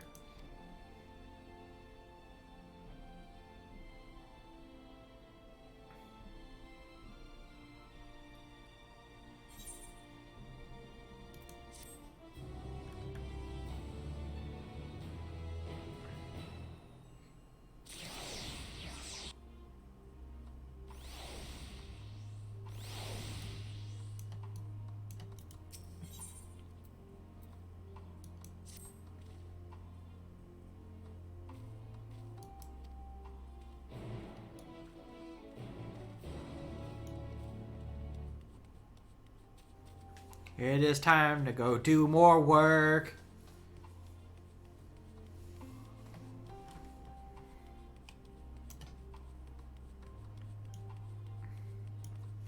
Hello.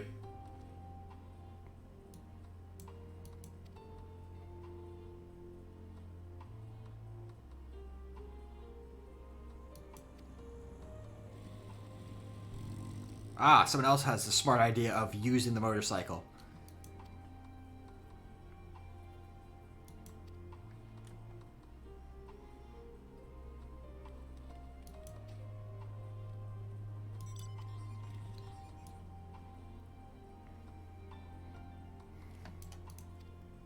Now, let's see if I can remember where the proper one is. Pretty sure it was not over here.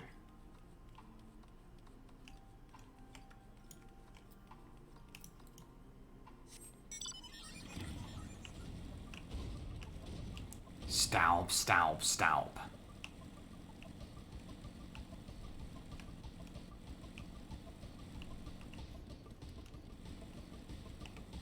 Is it one of these two? No. Not that one.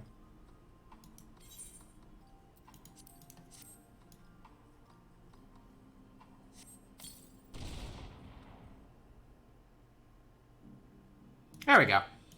Ta-da! Be half full or half empty, depending on your point of view.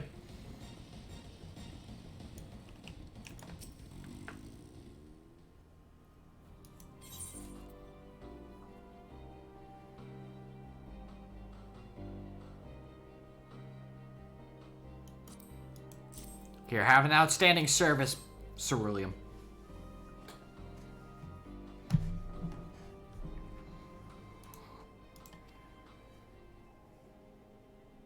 Yay! Warmth. Things are looking up. Oh. Not driving back quite yet. I was gonna take the car. Maybe turn the heater on.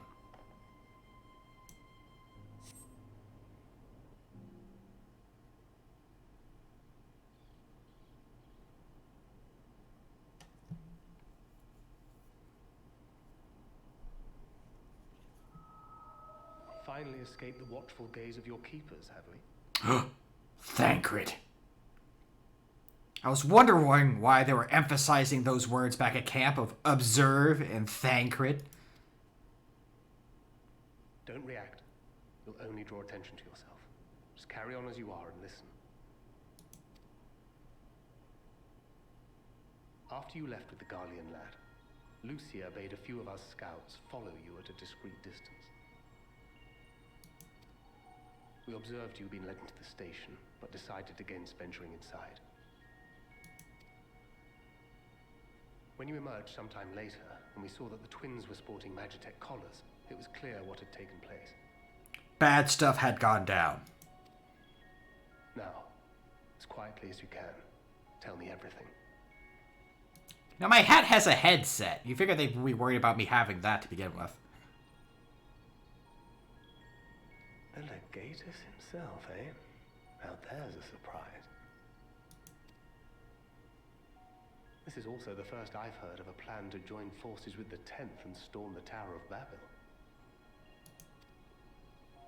An interesting development, and perhaps the opportunity we've been waiting for.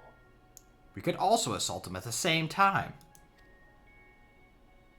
Our comrades back at the camp also received some rather promising news.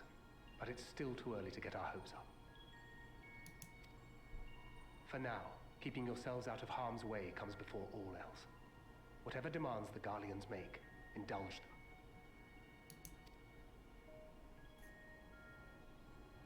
With luck, this will all be over soon. Until then. Ninja vanish.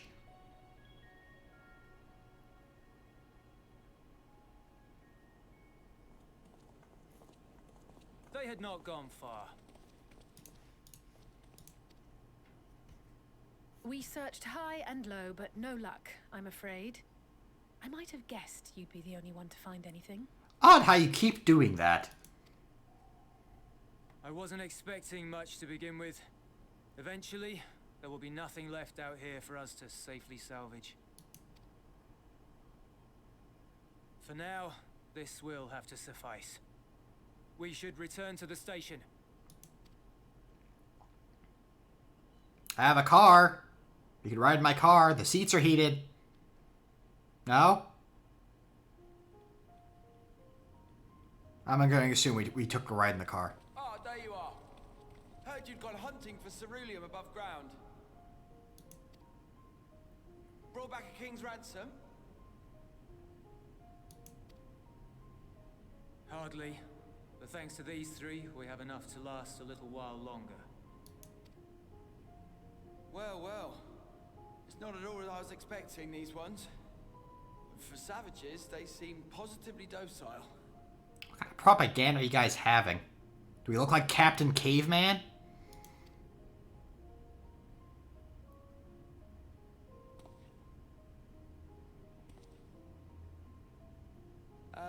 It's a poor attempt at humor. In all honesty, I'm grateful for your efforts. But even with another night of warmth, there are those among us who may not live to see the morrow.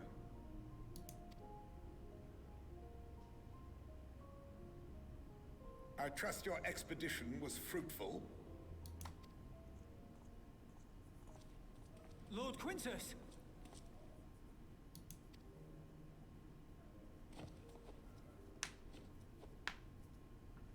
Use what you procured to refuel the armor. Rather than heat up. You have people who need heat. But, sir, what about the heaters for the camp?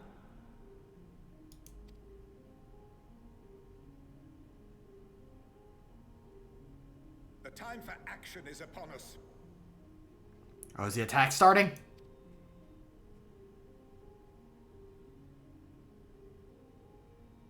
Did you receive word from the 10th? My men and I have matters to discuss. In the meantime, you are to wait here. Do not forget, you are being watched. Yes, I am. Oh, wait, you don't mean Thancred.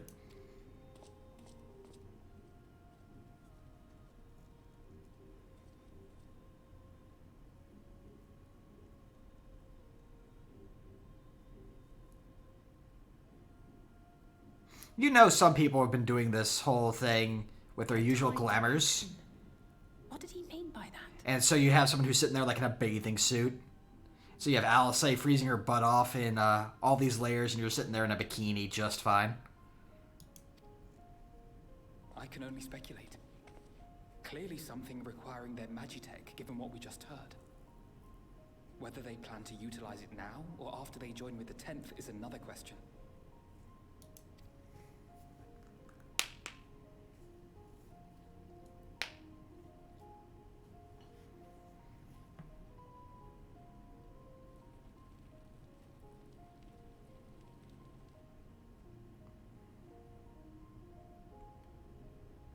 Will they ever escape this cold?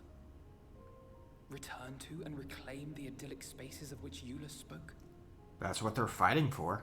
That's what they're hoping for.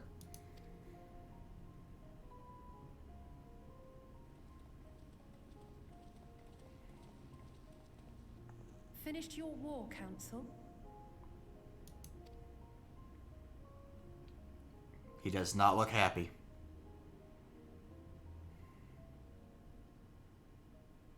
Alphino and Alize are to stay here as our prisoners. They will be released once your comrades have relinquished their supplies and withdrawn from Garlean soil.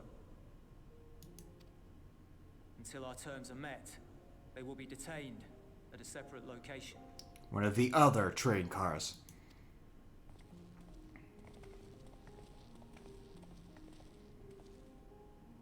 After everything we've said and done, this is how you treat us. After we've endeared ourselves to each other. Our allies have but limited supplies. They may stave off cold and starvation for a short while, but what then?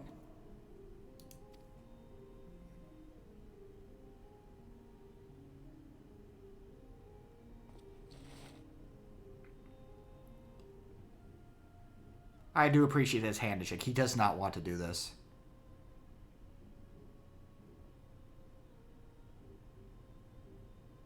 For now, keeping yourselves out of harm's way comes before all else.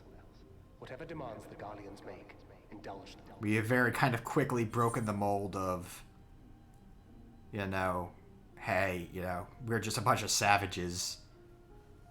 We're just here for violence and to fight your people and take back everything you're fighting for. We're literally here to help.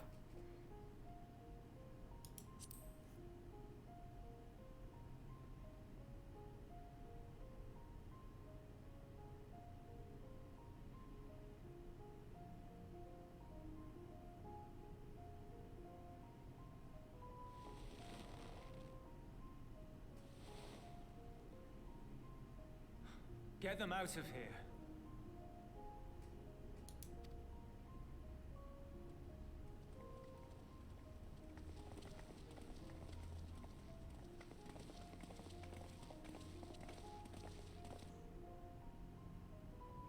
Believe in me.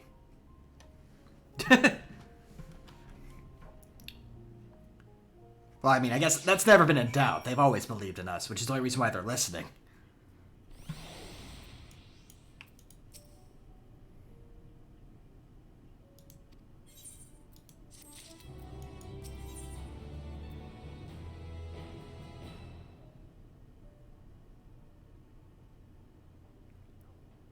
Yeah, that is kind of, yeah, I can understand both of those statements. Yeah, no, he may not be getting a Christmas card this year, or a Starlight card. And yeah, no, new hairstyles are kind of a gamble if you don't know what they already look like. Because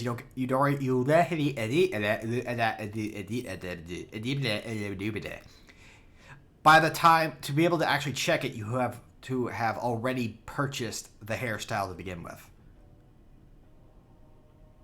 So the best you can really do is like look up the hairstyle and try to imagine how that would look on your character. I'm one of the sorts that I don't change my hairstyle that much because I've gotten used to how my character's hair looks.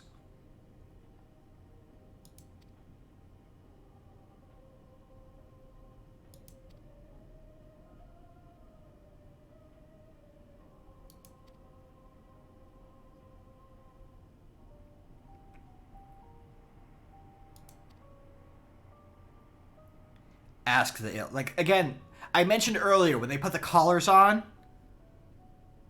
I thought they were bomb collars. Here, ask the ill, they're using special code words. My first thought was, what happens if we refuse to give our supplies? And the second thought was, oh god, that can't be good. Which is followed by going to these people.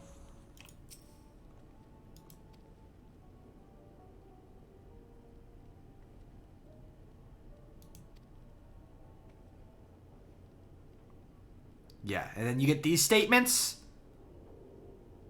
We have we must be uncompromising. Yeah, no, Sabra, that is literally what I thought too. I'm like, oh god, they're suicide bombers. They're sending in suicide bombers. So if we do not give them the supplies, they're going to blow up on us. They're that desperate. That to ensure that they can get the supplies from us, they're willing to blow themselves up.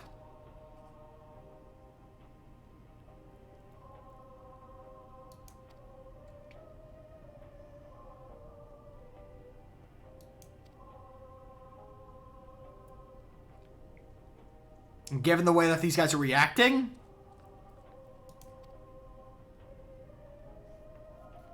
it sounds resigned to death. As in, we do not expect to come back. We are going to blow... Yeah. It definitely feels like we are going to blow ourselves up if you do not comply. We're going to wire the Reapers to explode.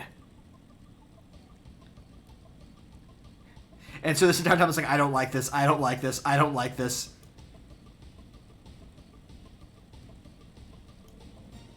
And again, it's like, yeah, it's just... Part of that could be, as was mentioned, it'd be like... Given how just against accepting help...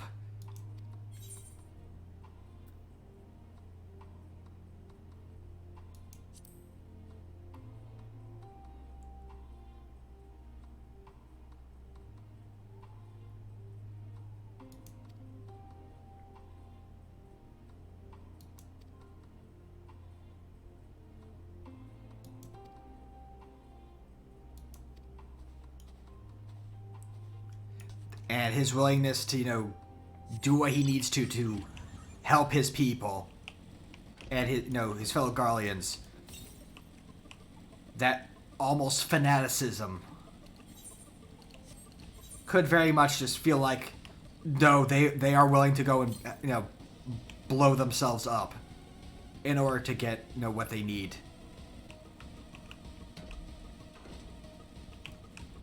And it's just a very worrisome thought. you squeeze through there.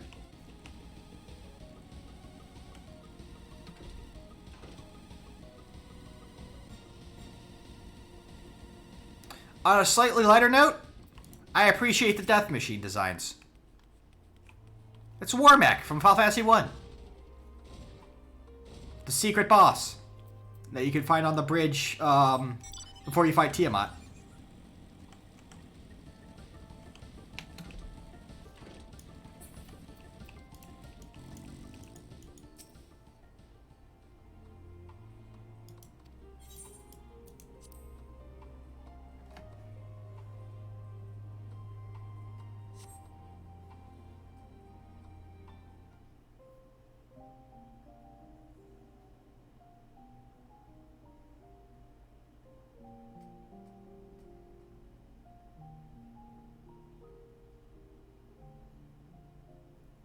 This is my home.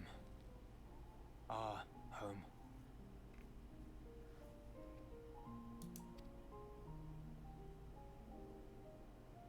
At least it was, until that night. I was with Lord Quintus when the capital fell, and thus spared. My family, who did not own a radio, were less fortunate. When dawn came, I made my way here. My parents, my little brother and sister, they were still inside. But they weren't themselves, and they tried to. And I had to. This little revelation definitely kind of colors what he was saying earlier about why he was so angry at the idea of a cure. That they could have been saved, and they couldn't. No, why couldn't he have had that cure? He had to kill them. So the idea that there was a cure out there that could have saved them has got to be cripplingly depressing. You know, the idea that after that happens, there was a cure, there was a way to save them, beyond what he had to do.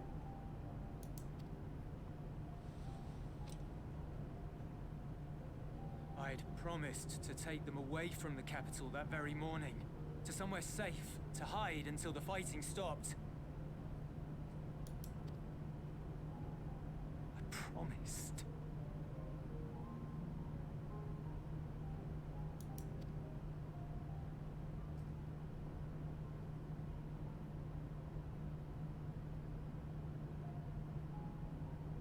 Garlean flag bears a chain. The bonds between our countrymen. A red link at its center. The blood of the fallen. Our loved ones who lived and died for Garlemald.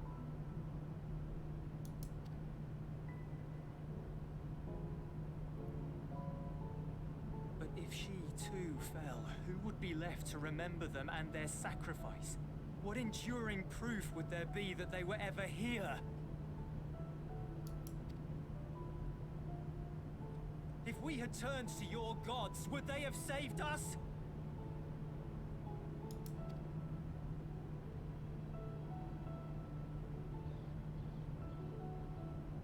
I'm sorry, forget I spoke.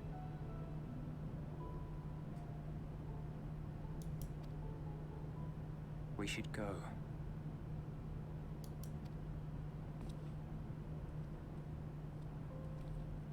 But yeah, not even, Legatus bowing his head like he's dooming more of his men to death.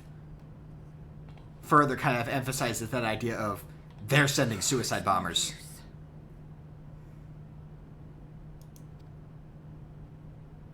Believe me, I do not enjoy being here any more than you. But he wanted us to play along, so that is what we will do.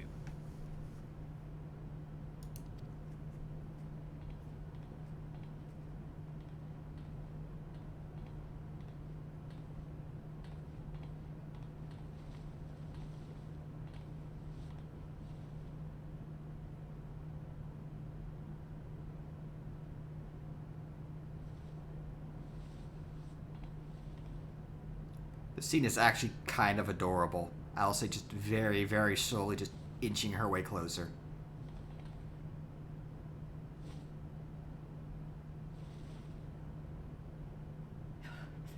It's so cold.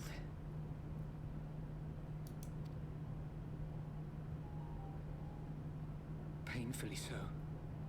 Unbearably.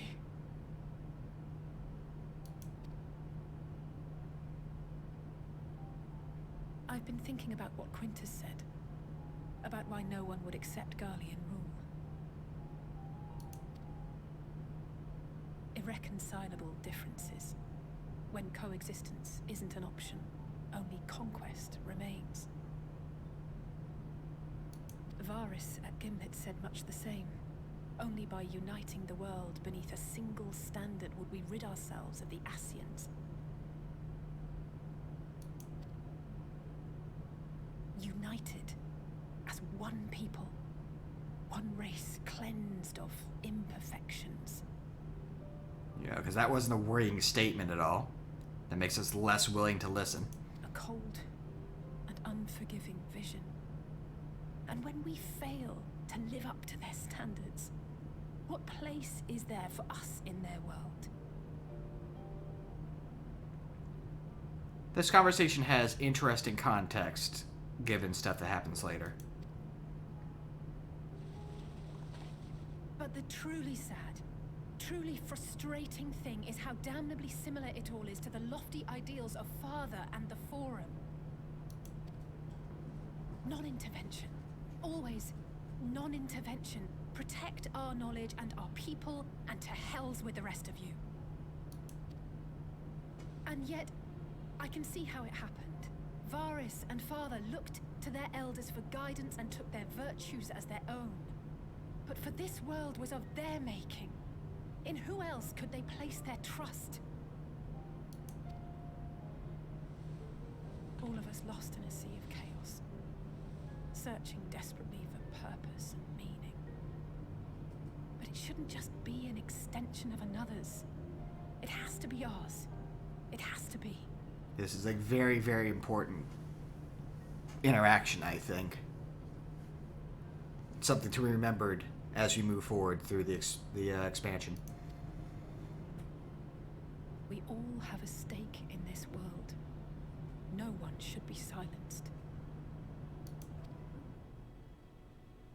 I won't deny that we lack the experience of people such as Father or Quintus. Perhaps they've come to see the world as a series of problems, and the most efficient way of solving them, to reduce everything to fundamental forms. A stone is a stone, a cloud, a flower, no more than that. Simple descriptions that strip the subject of distinguishing characteristics. A man is a man, divided according to race, creed, or allegiance, and to some, defined by such associations. Is that what you think? In my misbegotten youth. But what I believed wisdom was no more than aggressive ignorance. I've since learned to look beyond the banners and the politics, to see people as individuals with their own hopes and dreams. As for my dream of building a better world, well, every day I'm reminded that it is far more complex than I had ever imagined.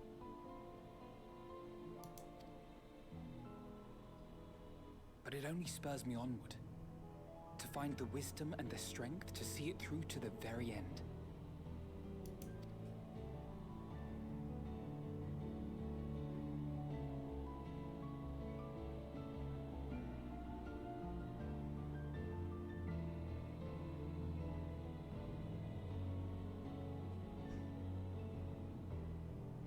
All of our supplies and an immediate withdrawal.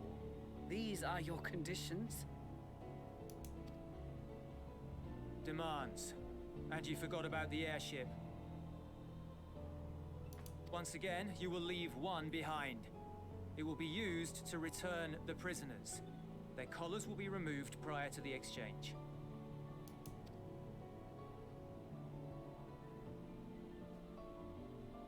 So in the end, not even Father's expertly worded rhetoric could deter you from your chosen course.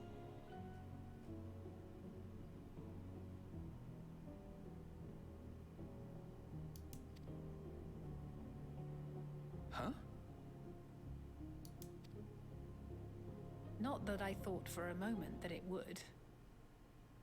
I've no love for violence, of course, but ours is a cause worth fighting for. I just wish he'd realize it too. I have no love for violence, says Alice, who uses the LB3 at the slightest provocation. Sometimes the only way to protect the ones you love is to take a stand. To refuse to suffer in silence. I want you to know I share your conviction. Whether it be on the battlefield or in the debating chamber, I won't back down. I guess what I'm saying is...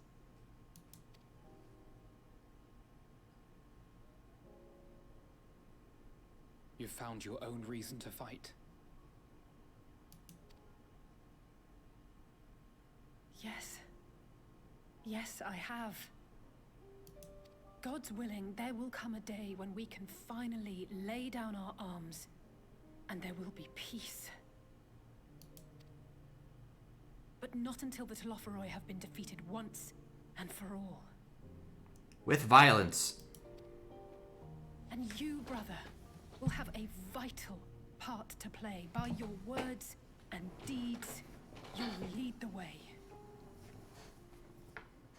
I do love this kind of, you know, it's not overly subtle, but just the trust and belief that they have in each other. Despite the fact that they squabble and... I pray I am up to the task. And fuss and have, you know, your usual sibling rivalries. There'll always be naysayers. Those who think us fools for even trying. Like, I think it started very much in Shadowbringers, where you started seeing them, you know, you can see that very real feeling sibling relationship between the two. Elites to criticize earnest efforts and assert their moral superiority, all without offering alternatives.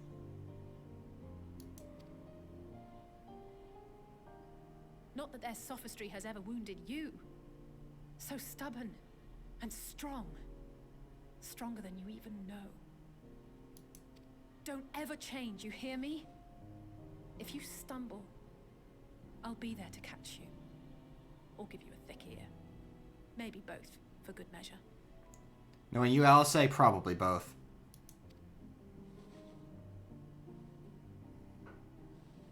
Thank you, Alice.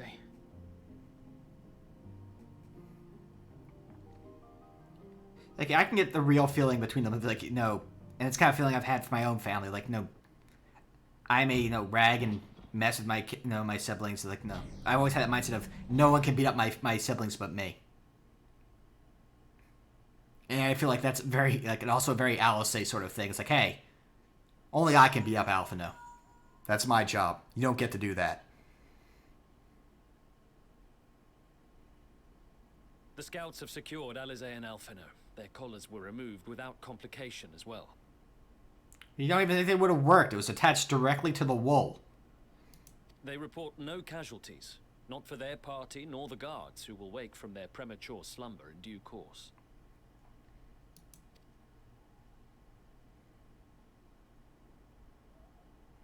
It would appear the situation has changed. I propose new terms. We have information that will be of great interest to Lord Quintus, and I wish to speak with him in person.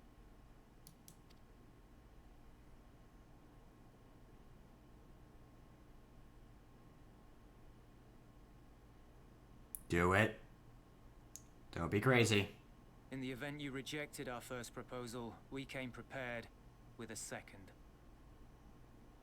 Again, that creeping worry about suicide bombers.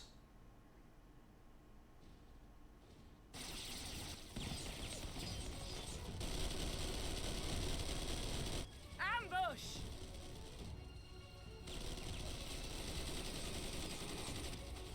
More are coming! Make ready! We, the loyal soldiers of the First Legion, proud servants of Garlemald, of the fallen Emperor Varys, shall safeguard these lands from the barbarian hordes until our countrymen return! I mean, they are basically like stormtroopers. You expect them to have nothing?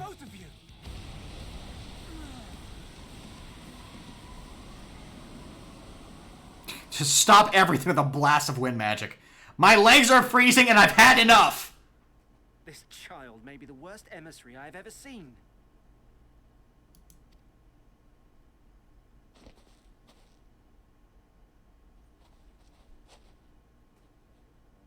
We received an urgent communication from the Grand Company of Eorzea. Envoys from the Imperial Army, led by members of the 10th Legion, came to Alamigo and requested an audience.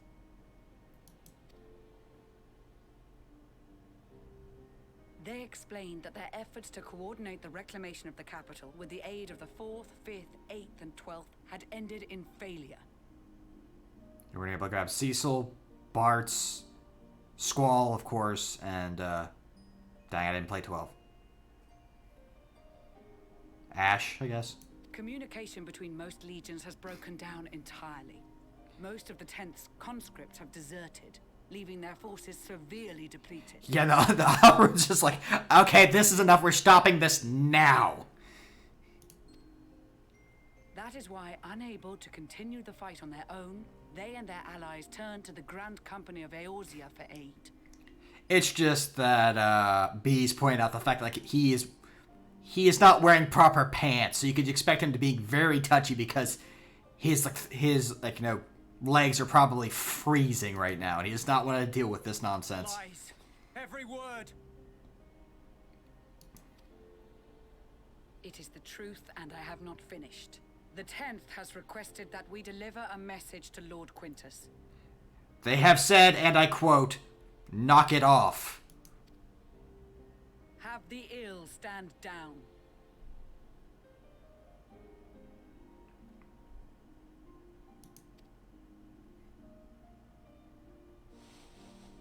You have been listening, my lord?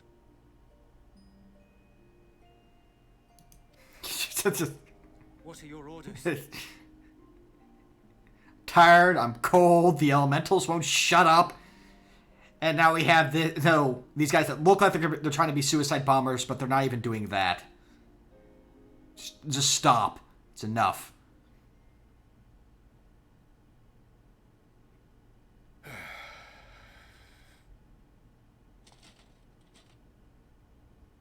Inform her that we will honor the 10th's decision.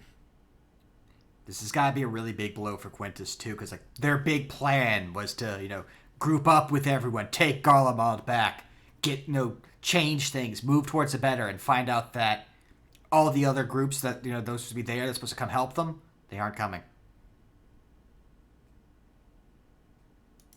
That is true. Yeah, they could have, those Reapers could have been rigged to explode. Bereft of hope, and now dignity.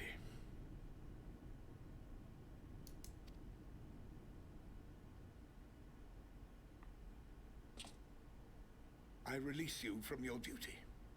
All of you.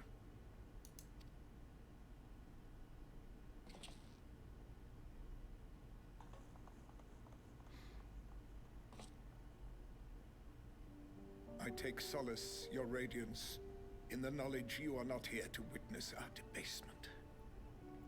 To the end, Garlean pride.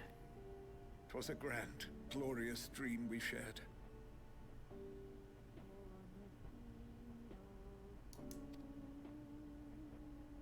Of a world united, of peace and prosperity.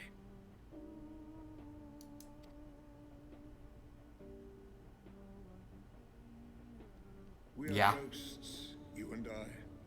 Memories of days gone by. I guess that's kind of the problem. It's like, for me, it strikes a bit tone deaf at times, just from a personal opinion, just because I don't have that nationalism.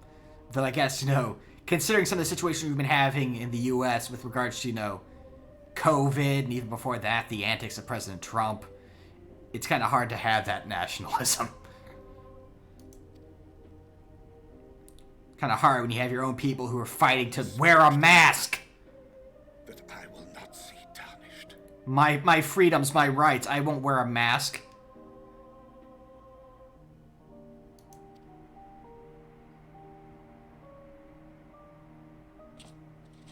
But yeah, here's another reason why I could have totally seen actual bomb colors and suicide bombers.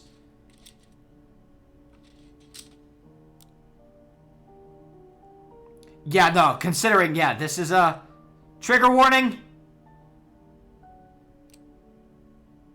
He put one bullet in that gun. Look away now. At this...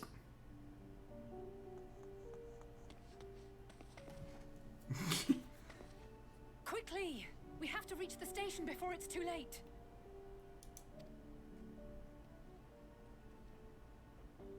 If there is still a chance that Quintus will agree to a truce, we must take it. I just hope we get there before he and his men do something rash. About that...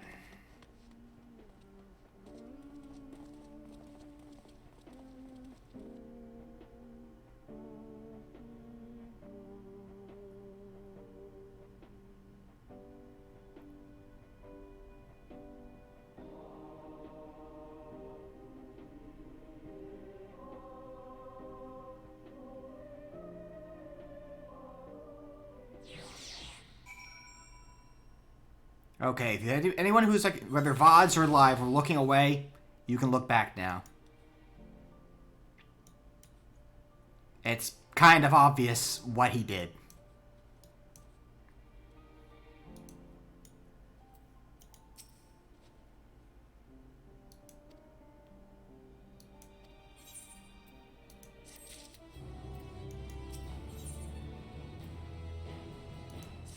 Yeah, another benefit of actually knowing what's coming is you can give those warnings ahead of time.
It's heavy stuff. That's all I can really say.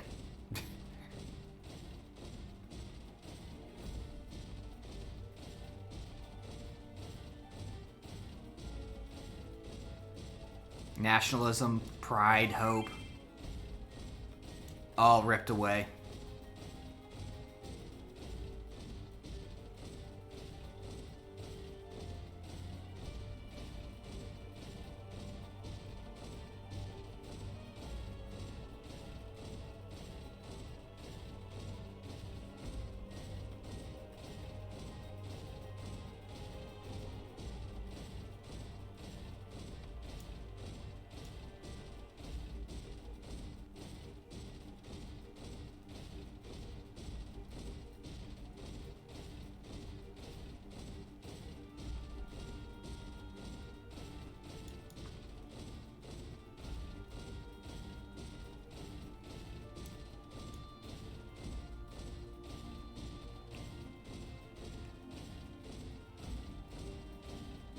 I felt that this mode of travel would be the most fitting for the return trip, given the circumstances.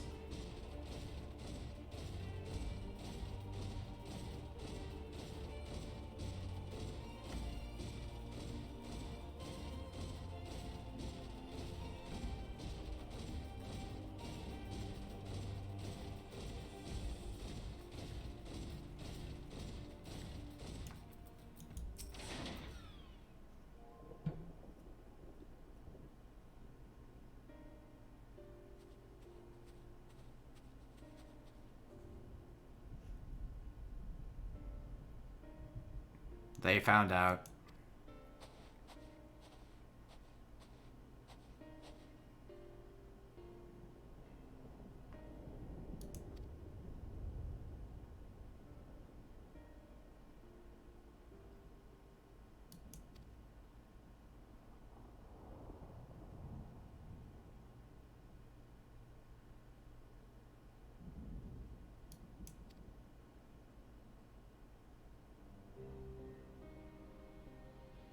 I do appreciate that the music just cuts out completely for that point.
Here, we can give you something at least.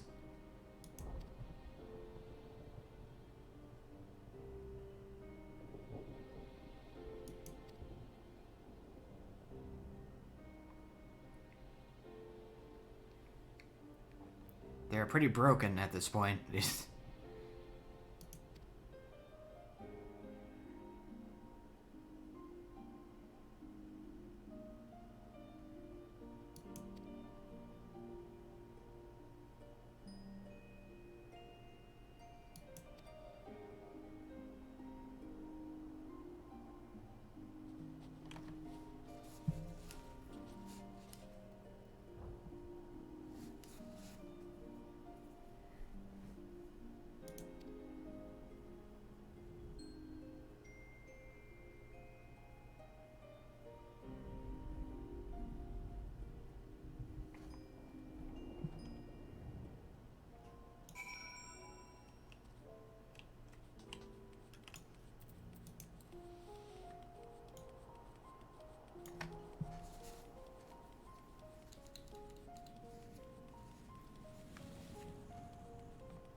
Too tired.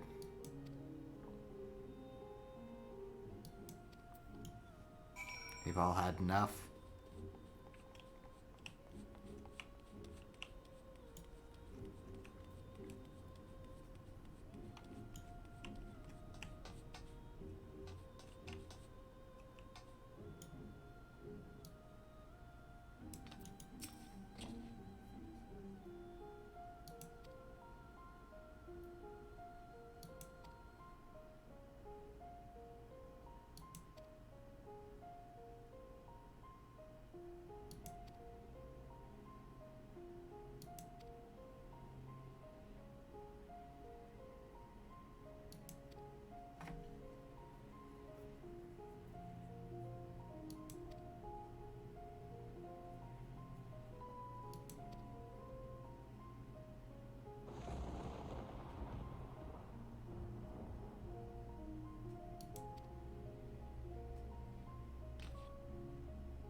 Got lots of, we'll definitely have a lot of side quests to, clear out later.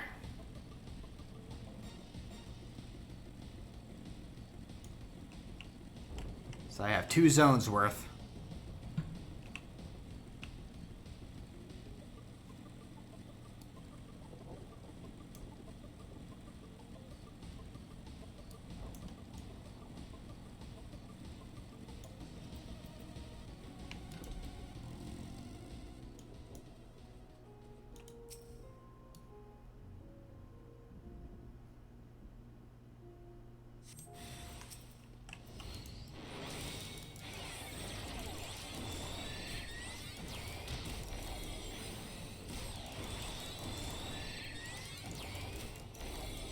Man, this wild deer is very tough.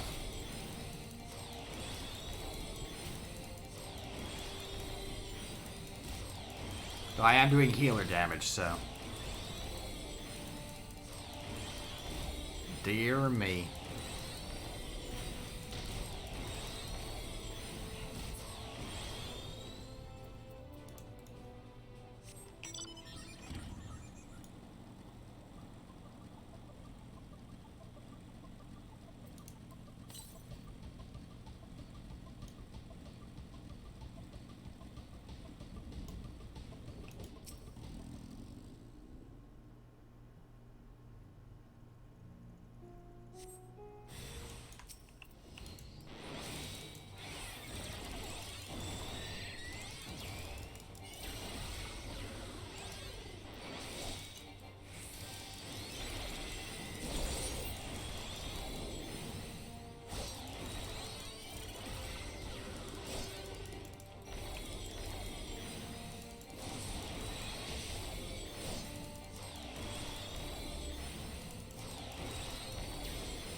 And doing all the side quests here is going to be extra important, or at the very least the ones that give the Aether Currents, as this is not a zone that is split into 2 halves to come back later. It's all here.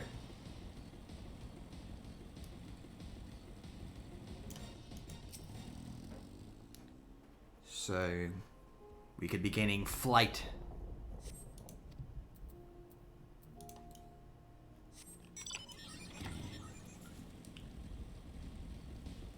relatively easily.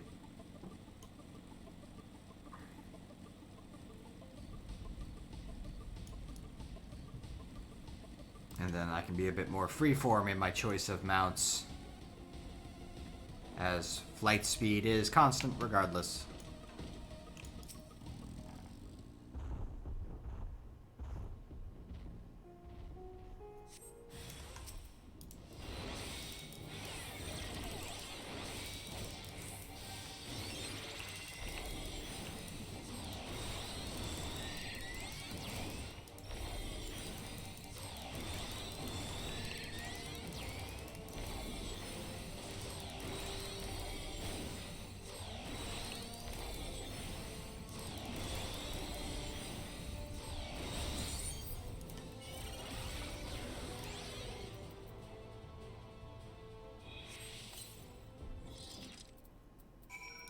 There we go.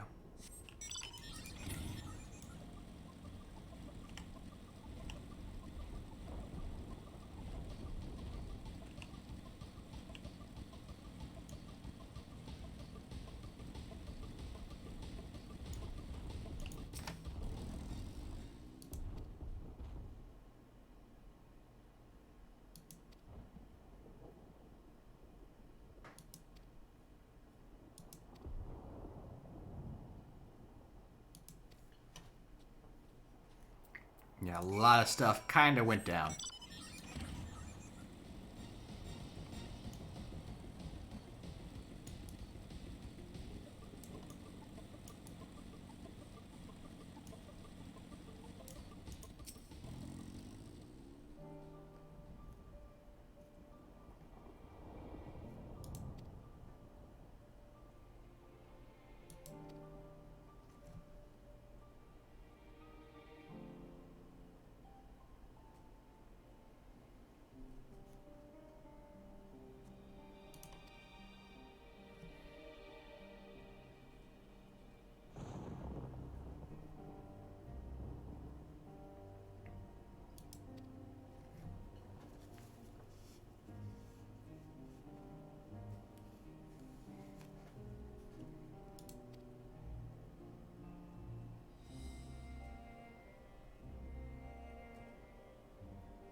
Again, I would still recommend closing these doors. Jeez Manise. I don't care how many heaters you're running. If you have, you know, the equivalent of a barn door open, it's not going to keep the place warm. You're letting all the heat out, Lucia.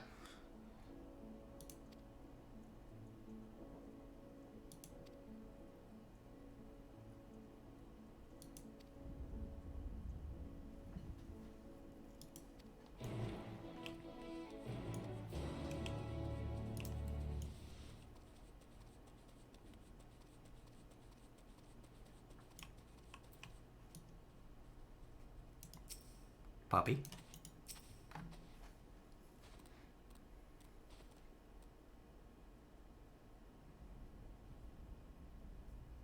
Not wrong.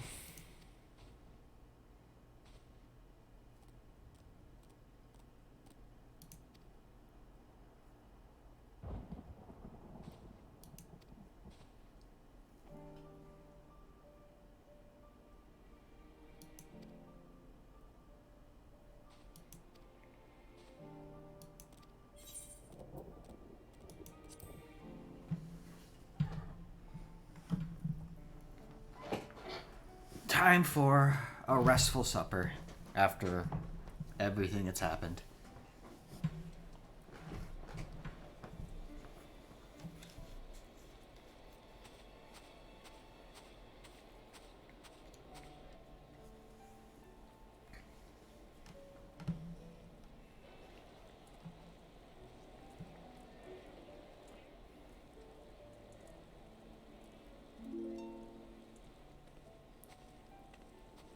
And now to play for you, Freebird.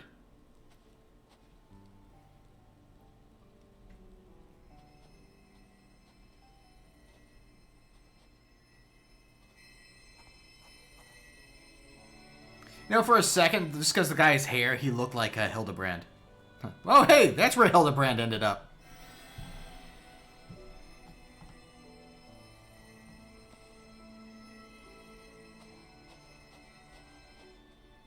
Is that all of them? The last of those who agreed to join us, yes. We left heaters and provisions for those who wish to stay behind. They won't last forever, but hopefully they'll last long enough. For now, I think everyone's earned a rest. We'll see to those in need of medical attention, so take the others with you and get yourselves some hot soup. Hot soup. Delicious hot soup.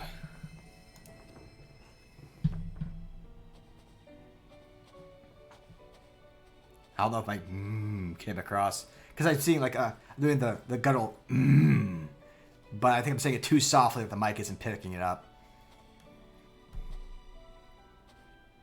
And just sounds way too gruff. Soup, delicious.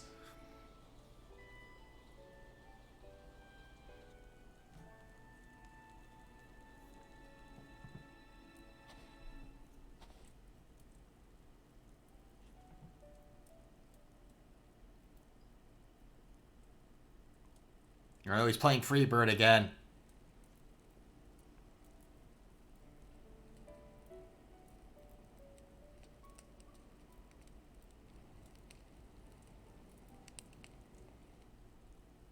Warmth.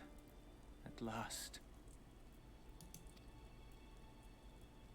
Marvelous, isn't it? All thanks to the resourceful machinists of Ishgard, I might add.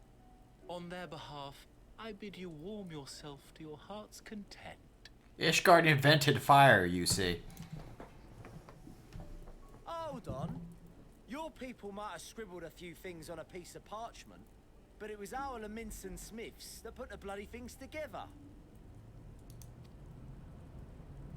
Well, be that as it may, we single-handedly got the interior heating up and running again, didn't we? The hells you did! We were there every step of the way. We? You barely raised a finger to help, you ale-sodden reprobate. Basically, whenever these two are together on scenes moving forward, just imagine the Angry Beavers having a slap fight. You have a general idea of their interactions. I did a damn sight more than you lily-livered bilge rat. Take that back. Make me. Just a lot of...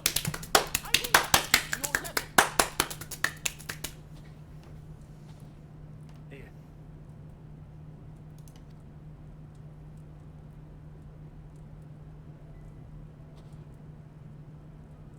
At ease, man. There's nothing funny in it.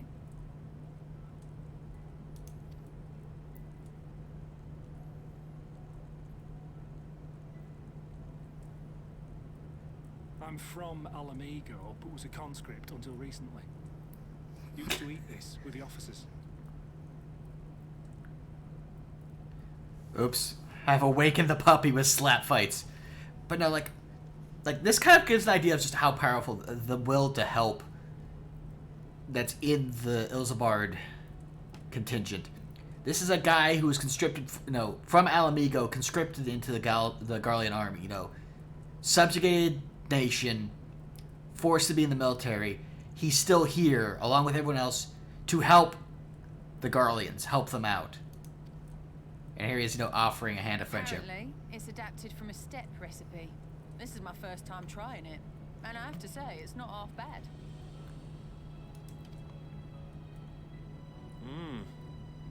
It's a bit too flavorful for my liking. He can't handle the spice! Just that face. Perhaps compared to what you're used to.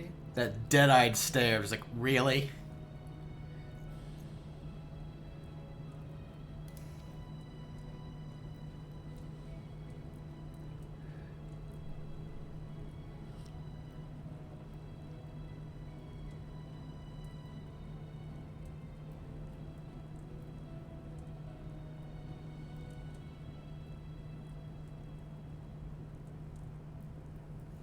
the little things that make life worth living, don't you think?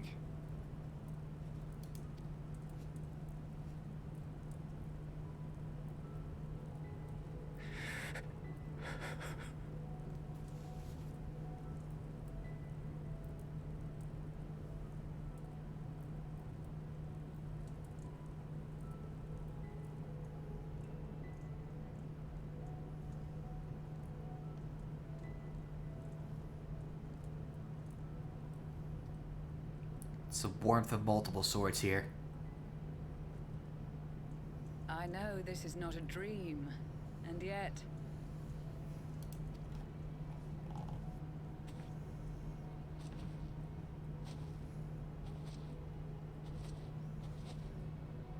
I felt the same way at the Dragon Song War's end.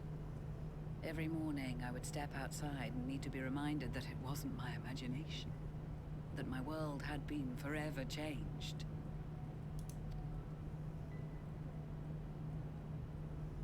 And just as I had grown accustomed to the idea, again you change my world in ways I never thought possible.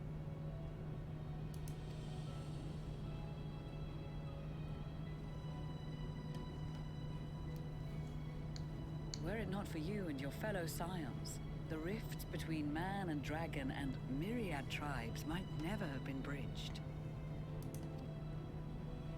The Grand Company of Eorzea, the Ilsabard contingent, we owe it all to you.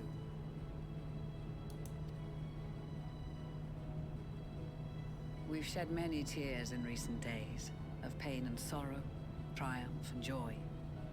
I much prefer the latter.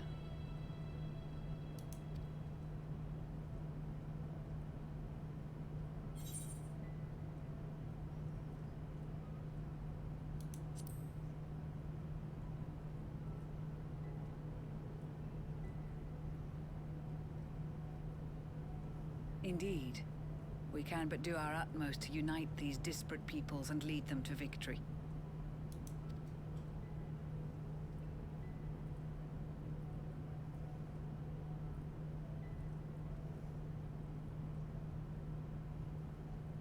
It is a remarkable achievement. Everything that I and the Populares had hoped for, and more. Would that it had come sooner.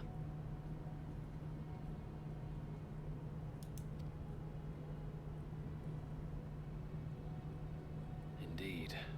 Too many are not here to see it. And yet, there is a warmth in my breast. As if they still share in this moment.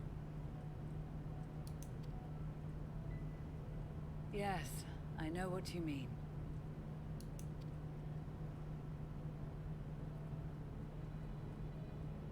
On a night like tonight, the wind and cold seem to pass me by.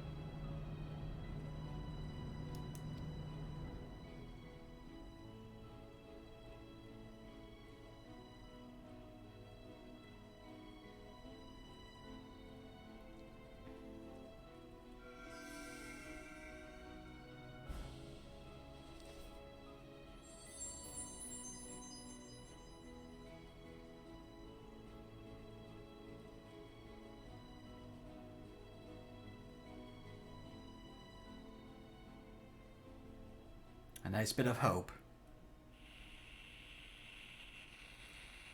For now.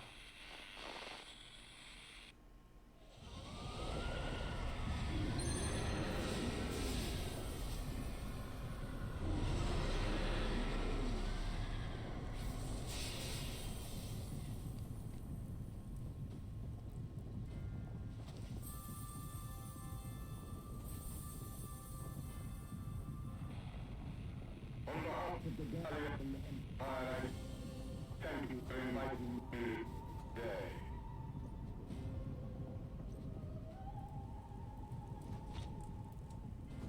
What? Emperor Varys?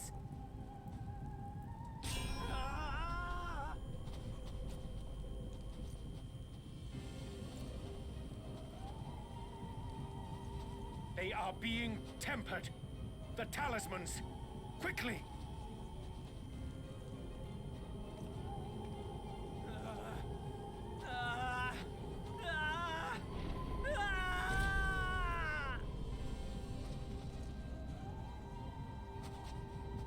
Save me, brave hero! Ahem. My lord has requested your presence, and I would hate to disappoint him. I'm kind of busy right now, Fandaniel. I didn't accept the teleport.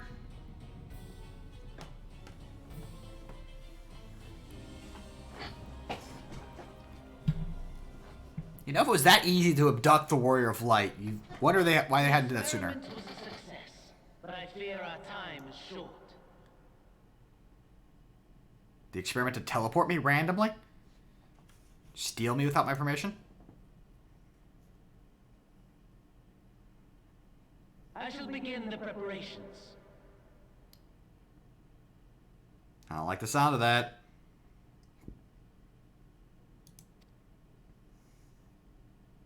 Now, it is time for you to awaken.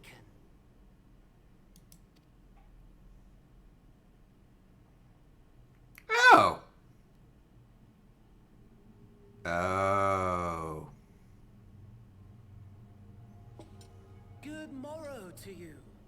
Here, have a taste before it gets cold. Oh, but be sure to remove your helmet.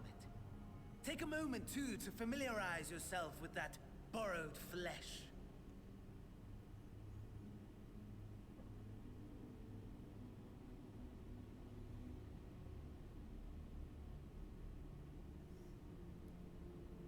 So, how does it feel? I, for one, find those first moments within a new body to be most refreshing. I don't like this one. It's too tall. We had a Magitech engineer by the name of Owlus to thank for this method of soul extraction and implantation. I believe the two of you met briefly in Alamigo. My word! This data! His was a rather sticky end, wasn't it? Thankfully, he was thoughtful enough to leave behind his mind-jack technology. I took the liberty of making some improvements and selecting you as my esteemed test subject. I don't like it.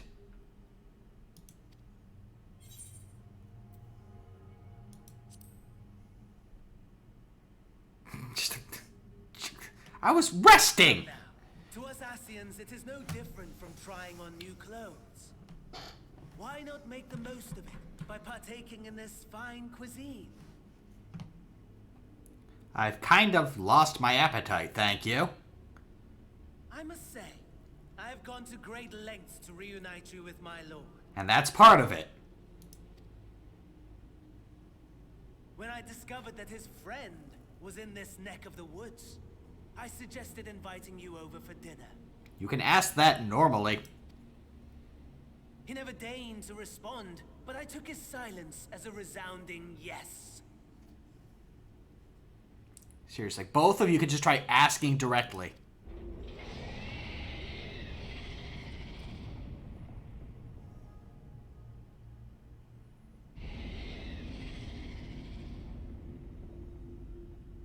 Oh my! Daddy is pleased his grumpy little boy has finally found his playmate.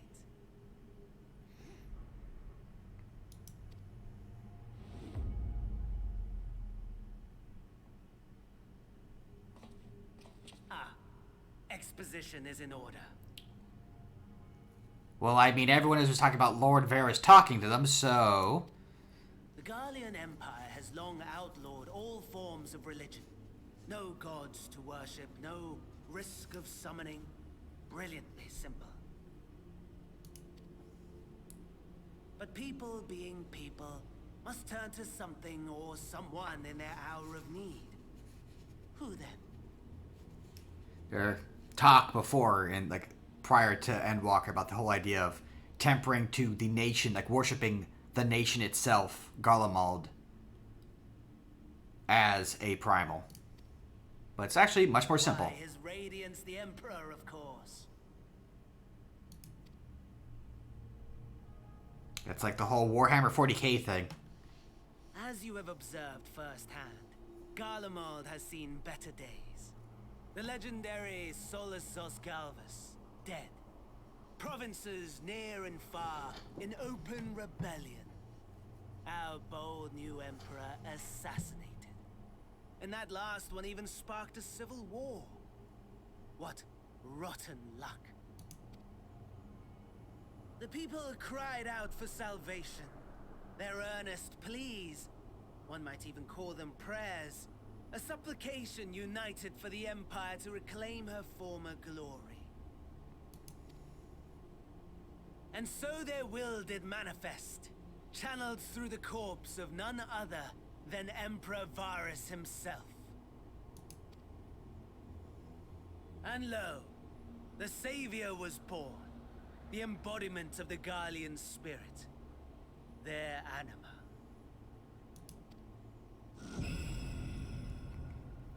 Honestly, a very interesting way to repurpose anima as a summon for in the realm of 14. It calls to its subjects, compelling them to take up arms and fight.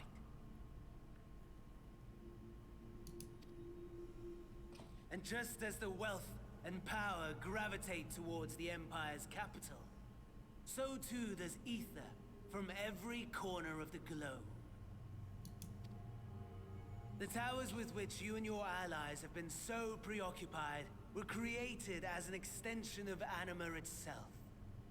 An ingenious design.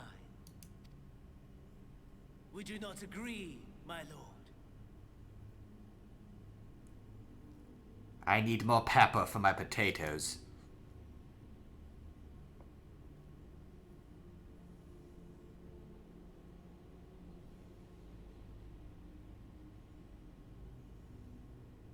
Does the pursuit of prey you have bested before excite you?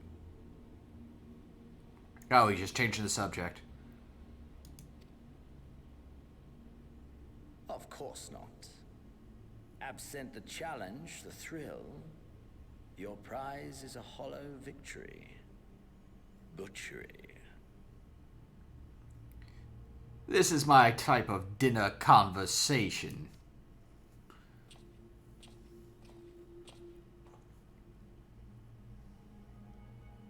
Perhaps you think that to be the extent of my promise. I have no doubt fallen in your estimation since Alamigo. Oh, right. Yeah, it's kind of... So you won't fight me because you beat me already. Is that it? Fair enough. But do not let your disdain deprive us, of an opportunity to craft an even more majestic moment of euphoria. But seriously, I've gotten stronger. I want a rematch. Come on, just one more rematch. I have been honing my craft as I set the stage for our reunion.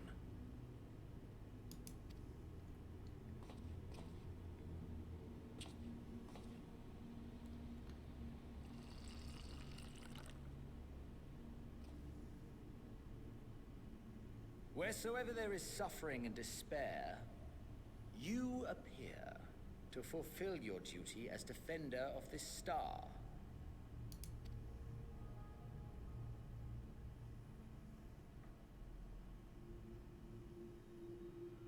The chaos and destruction that my hordes have wrought are my gifts to you alone. I'm using them to draw you here for that rematch. Come on, buddy. I did this all for you. All the violence. Come on, fight me. Fight me!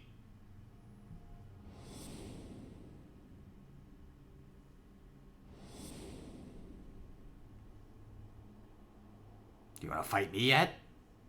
Huh? Huh? At a loss for words? No matter. As you will learn, I have only just begun. Oh, will you not finish your meal? The steak was too dry. Like this conversation. There is only one thing that can sate my hunger, and it would seem my friend has lost his appetite. He still doesn't want to fight me. How rude. I hoped this display of civility might prove an entertaining diversion, but clearly we are above such pretensions. We just need to fight, that's it. Come on already. While my lifeless body was in the possession of the Ascian, I too claimed another's as my own. It was an enlightening experience to fight in an unfamiliar form. Flaws and failings in my technique were plain to see. Whence rises one's true strength? The flesh? The soul? Perhaps you should like to discover the answer for yourself. How about no, Scott?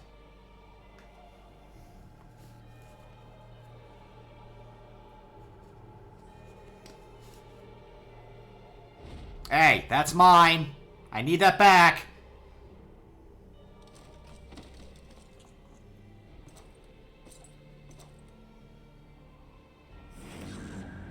Or together.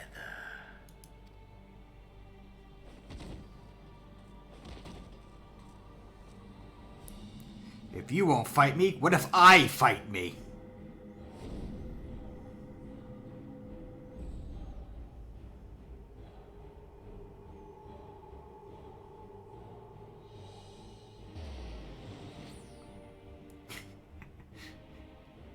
Oh dear! Whatever would happen if my lord were to greet your friends as you? I shudder to imagine what carnage he would wreak. Well, he's not using his body. Can I borrow that then? Someone made that point before. It's like Better hurry if we want to avert the bloodbath. You can thank me later for my generosity. like if we're gonna be in, he's gonna be in our body. Can we be in his?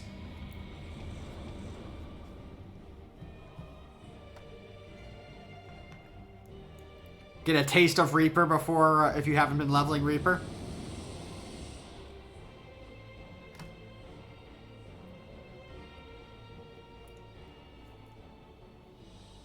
Ah, there it is. Your camp, I believe.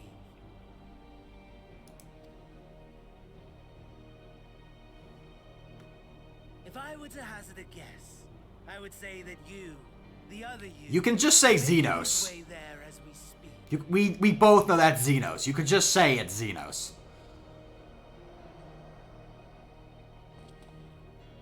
Alas, this you will have to walk from here.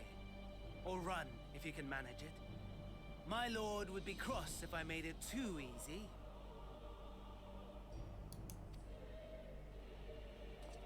What's funny is, yeah, no, this is kind of an uncomfortable situation because, yeah, you're just getting your body stolen from you. After all, you've obstacles enough to overcome. Right on cue. But unfortunately for some people, they also had issues with this part, which added some just general frustration. It's like, yeah, no, I was very, very upset in the first time. It's like, no, that's mine. Give that back. Don't you get out of that. Oh, it's gonna smell like Xenos. That's got Xenos stink on it now. But on this occasion, the odds are not so heavily stacked in your favor. You're gonna mess up my internal feng shui, Xenos, and I don't appreciate it.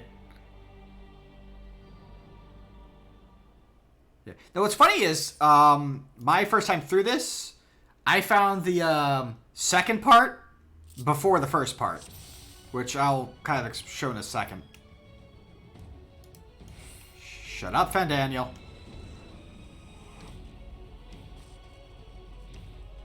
Fortunately, I know this basic skill set. It's just your basic gladiator.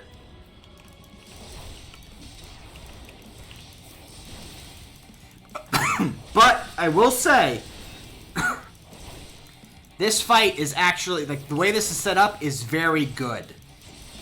Because, here you are using a body that you're not used to. And you might think, you know, oh, I've played with other characters before. You know, I can just mash my way through and win. No. You almost get your crap kicked in by a generic soldier. Yeah. See, you know, so he's saying that, and, he, you know, it kind of makes sense. It's literally implying, hey, this is a very, you know, being verbally and visually shown, you don't want to be fighting right now. You do not want to fight these things.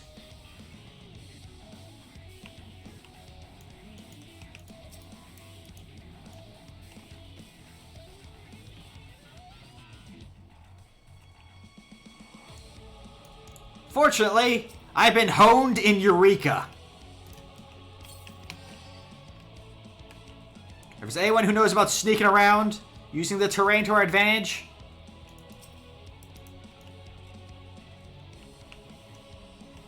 you're looking at him.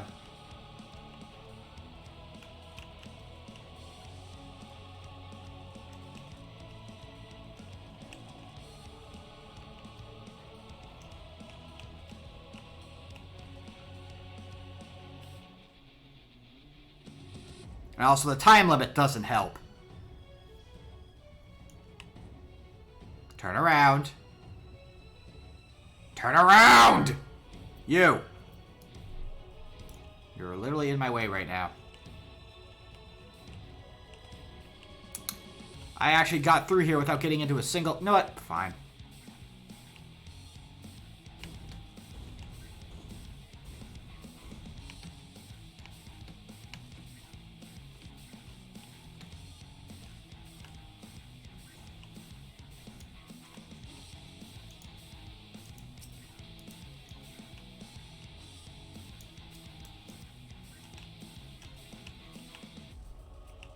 Oh, wow.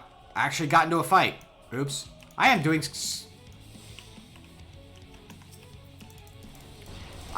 I say, hey, I got through the previous one without getting into a single fight. Here I am getting into a fight.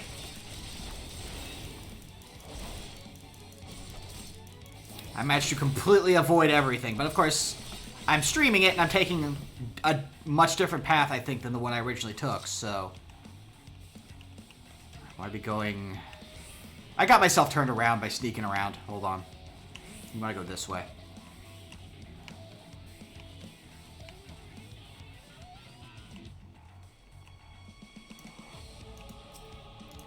Give me that.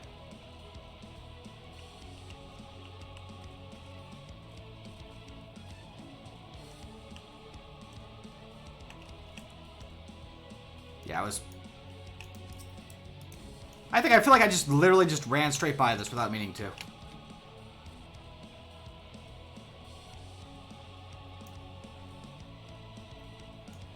I was trying to find... So, I went to the complete... I almost did what I did last time, where I really went to the opposite side and said, you need to come to this.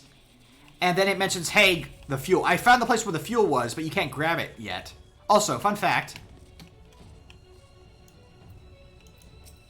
The Imperial is always here.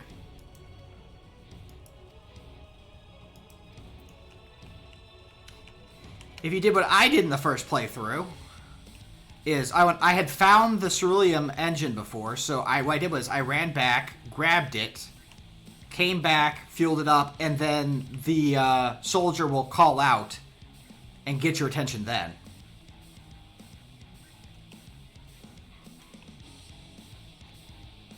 So like you'll get you know your attention drawn to it, even if you don't stumble across it yourself, which is nice.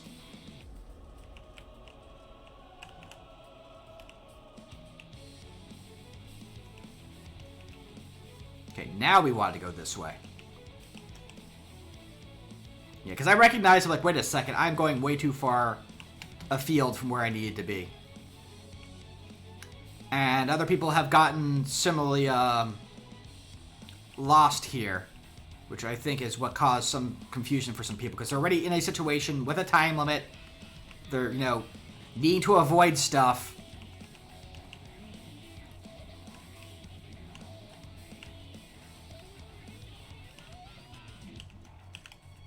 Can I do it? Eureka skills!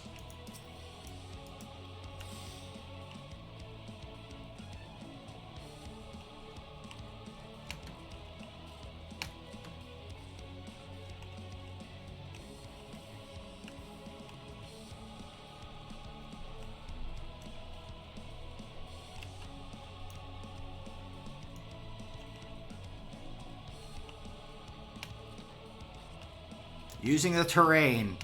Understanding the basic concept of where their aggro radius and what sets them off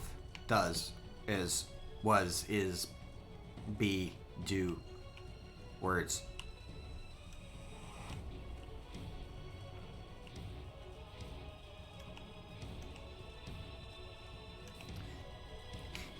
It kind of can feel that way. It's very much a feeling like, I think it's a feeling I've honed from Eureka. So they technically have a cone in front of them of where they're looking. So you can literally run right behind them and not aggro them.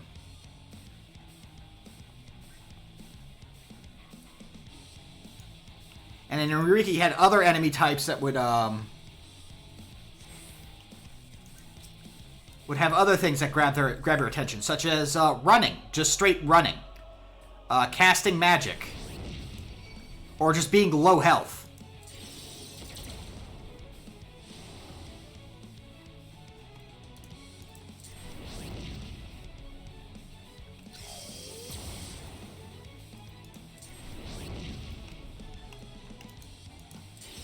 No, knock that off.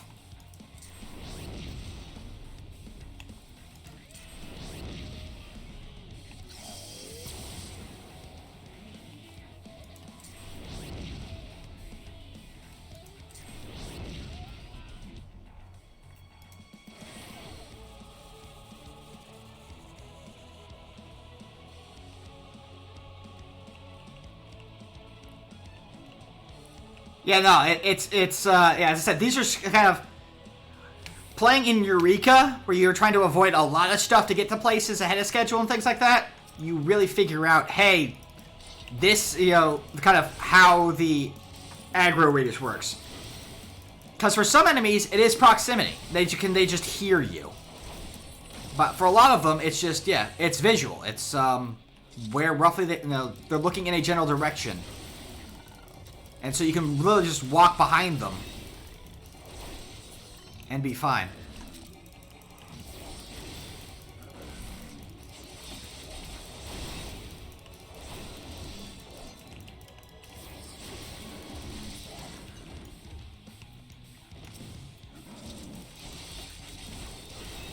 Oh, hold on. Let's get the BAM first. It's lower health. We don't want blowing up on anyone.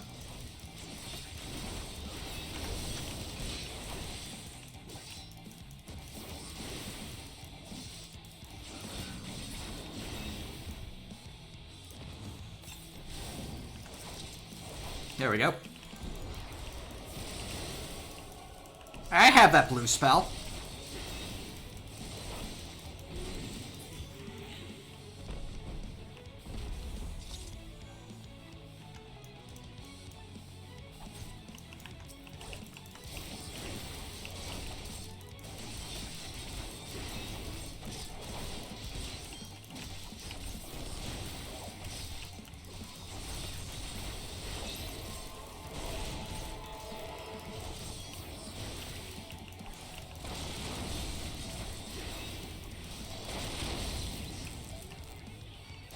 Ow.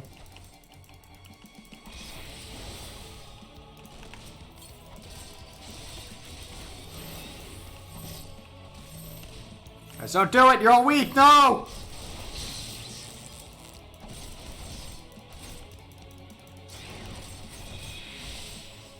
Hold on, we gotta get the cerulean tanks out of the way! Guys! Guys! I know this mechanic!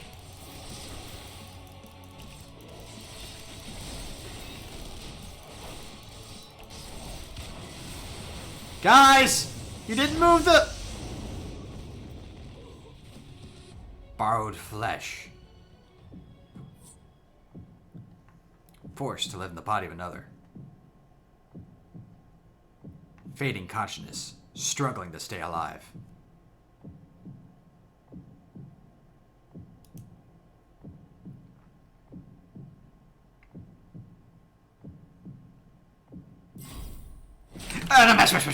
Smash.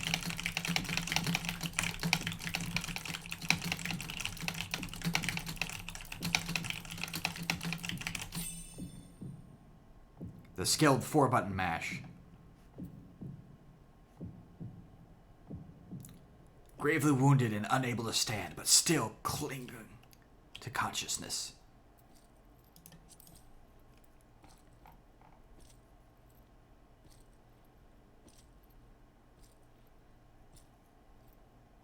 We have to go with Otacon to upload the virus that will stop the Patriots.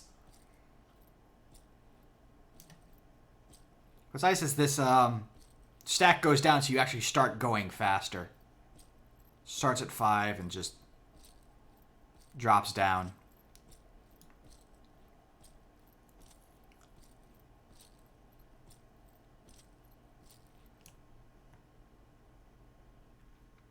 And of course, fortunately, they do not make you crawl the entire way. So that's kind of a nice thing to know, I guess. It kind of takes the bite off of the time limit. Considering... It was a miracle we were able to restrain the Tempered without suffering casualties. A welcome one. Arun, Senna, and the others have their hands full as it is. Thankfully, there are enough scales for everyone. And what of Euless? His symptoms were particularly severe. I mean... They were, but others fared still worse, including some brought back from the Magna Glacius. Guy lost on hope, just trying to grab at whatever he can. As those in most desperate need take priority, it may be a while before he receives treatment. And again, he was also kind of in that kind of path to receiving the warmth, so... But rest assured that he will. In the meantime, we must find our missing friend. May the Fury guide you. By the way, the Grump is missing. Locate the Grump.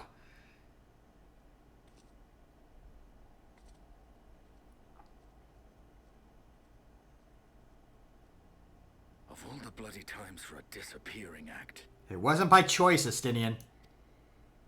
Right when the first wave struck, we'd be fools to think it a coincidence. But where even to begin the search? No one saw him leave in the chaos, and we've no trail to follow. Again. While I know full well he can handle himself, I worry all the same. Like why hadn't any other Ascian tried that with us? Just teleport us into a bad place. Like, he even managed to get us to a situation where he could mind jack us and put one mind into another. I guess it just shows how surprisingly vulnerable the Warrior of Light still is. Speak of the devil. Despite his strength. That something like that can still be so easily done.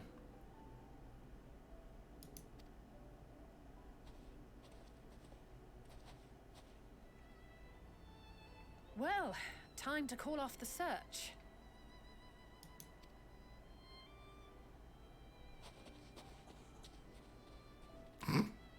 Yeah, that's like, maybe it's just one of those things that, like, Case closed. If none of them really thought of a situation of, what if we just stole the Warrior of Light away?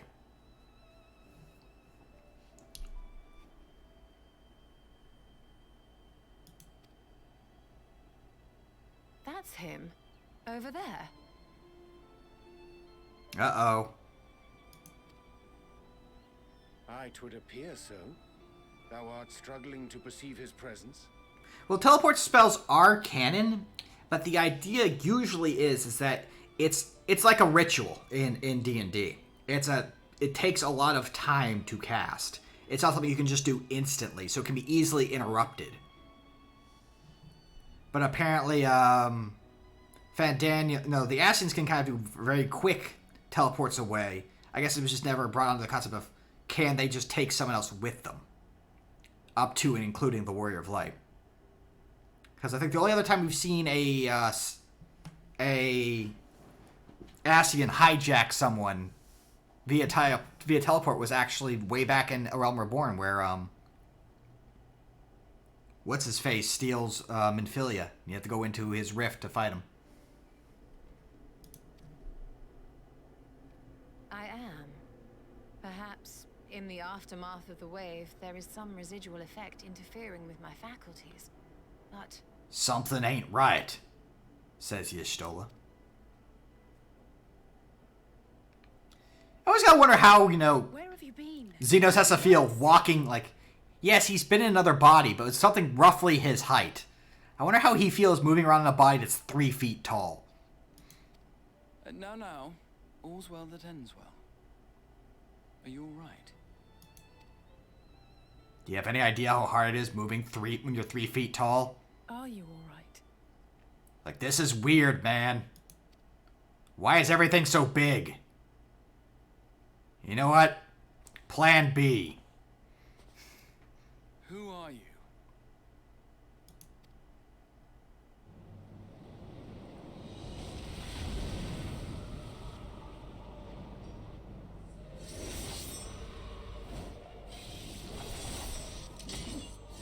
No. Stop it.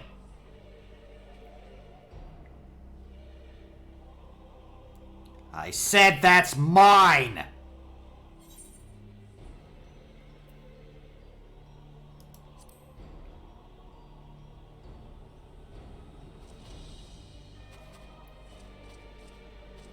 So the penalties of being 3 feet tall.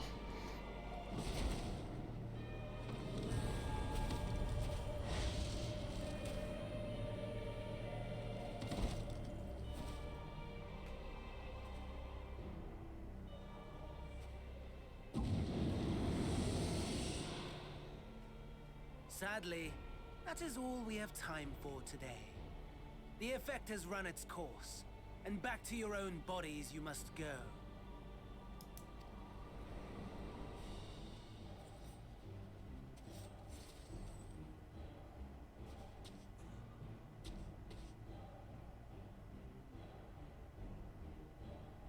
But where are my manners? You've all traveled so very far, and I've yet to pay my respects. Though in my defense, I was ill-prepared to receive so many uninvited guests. As such, preliminary entertainments were in order. A handful of tempered soldiers to hamper your progress. Refugees to command your attention while I siphon the ceruleum from the shadows. Particularly effective, that. You may have won, but I also still won. Charitable souls that you are. You bent over backwards to aid them, heedless of the delay, predictable to a fault. And so my plan approaches completion unhindered. Anima will soon have absorbed the requisite amount of ether, and then shall come the spectacle to end all spectacles. The eldest and most powerful of primals will awaken, and all shall bear witness to the final days.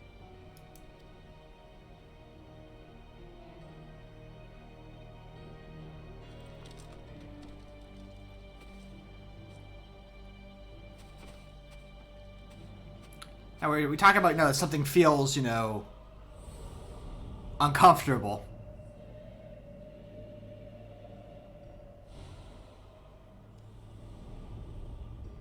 The gods themselves will be my meal. Your dear companions my dessert. Upon this world I'll feast, and death shall follow in my wake. What do you think? Will that make you fight me? Now, imagine how uncomfortable that would be if actually that voice was coming out of your body. All your hate, all your rage, you will render unto me. Which I think is kind of a missed beat, actually having Xenos' voice coming out of your body. Might have added an extra level of this is really creepy. But maybe that's just me. Still pretty effective. But it also feels that, I had a feeling. For upon thy life's reel wind too many threads of fate, power, wheel enmeshed with woe. Oh yeah, no, I understand the meaning for it, but still, like, the idea of... Still is the attrition wrought upon thy companions, as they are swept up in the storm of thine existence. Take heart and protect them well. They will be your strength and your salvation. I understand the reason, like, I just also kind of like the idea of him speaking, using his voice in your body, even if that wouldn't be how it would work. I just think it would have been a very... Thank goodness. He's awake.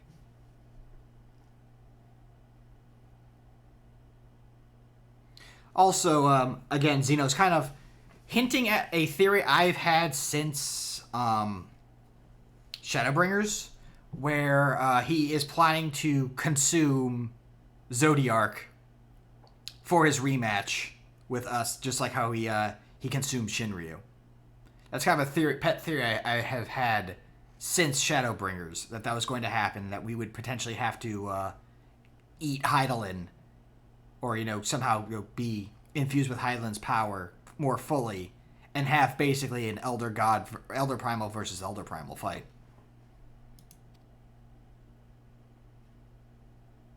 I actually have a post, I think, on Tumblr somewhere of me putting that theory out months and months ago.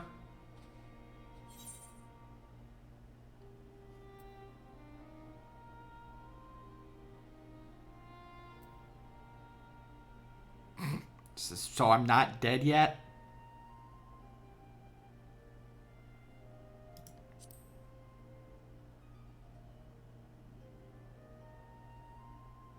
Perfectly fine, yes. I hope the same can be said of you.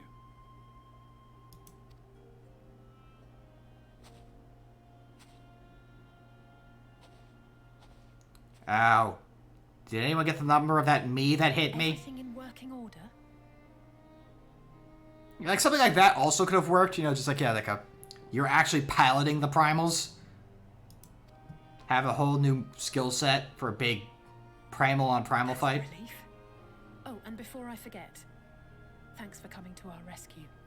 But yeah, that was like a theory I have had for a while, and like that statement there really kind of re-solidified. Oh geez, that's what Xenos is going to do. Weren't feeling a bit poorly. A hearty meal and a long rest would be my recommendation under normal circumstances, but these are anything but.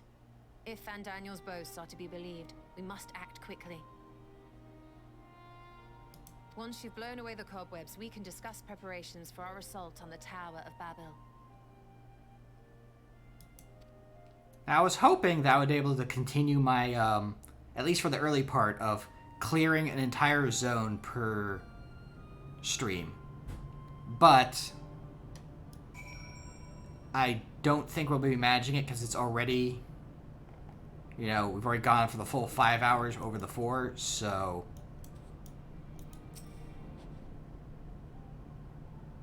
No, my bits are on my back. Or funnels. Whatever term you want to use for them.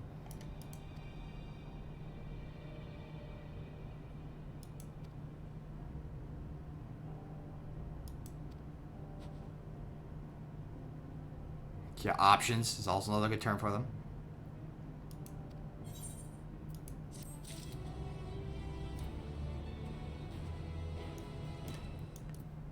So, next time, we'll continue and begin our assault on the Tower of Babel. And all that lays beyond that.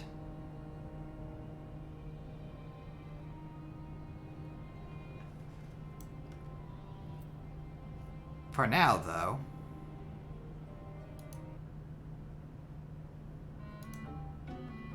I think it's time to find ourselves someone what to raid.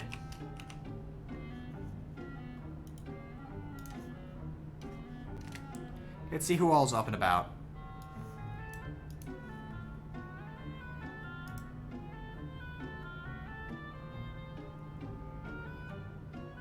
Oh, right, Jason's starting up his pajama party, so I think we're going to go ahead and set that off by throwing it over to him.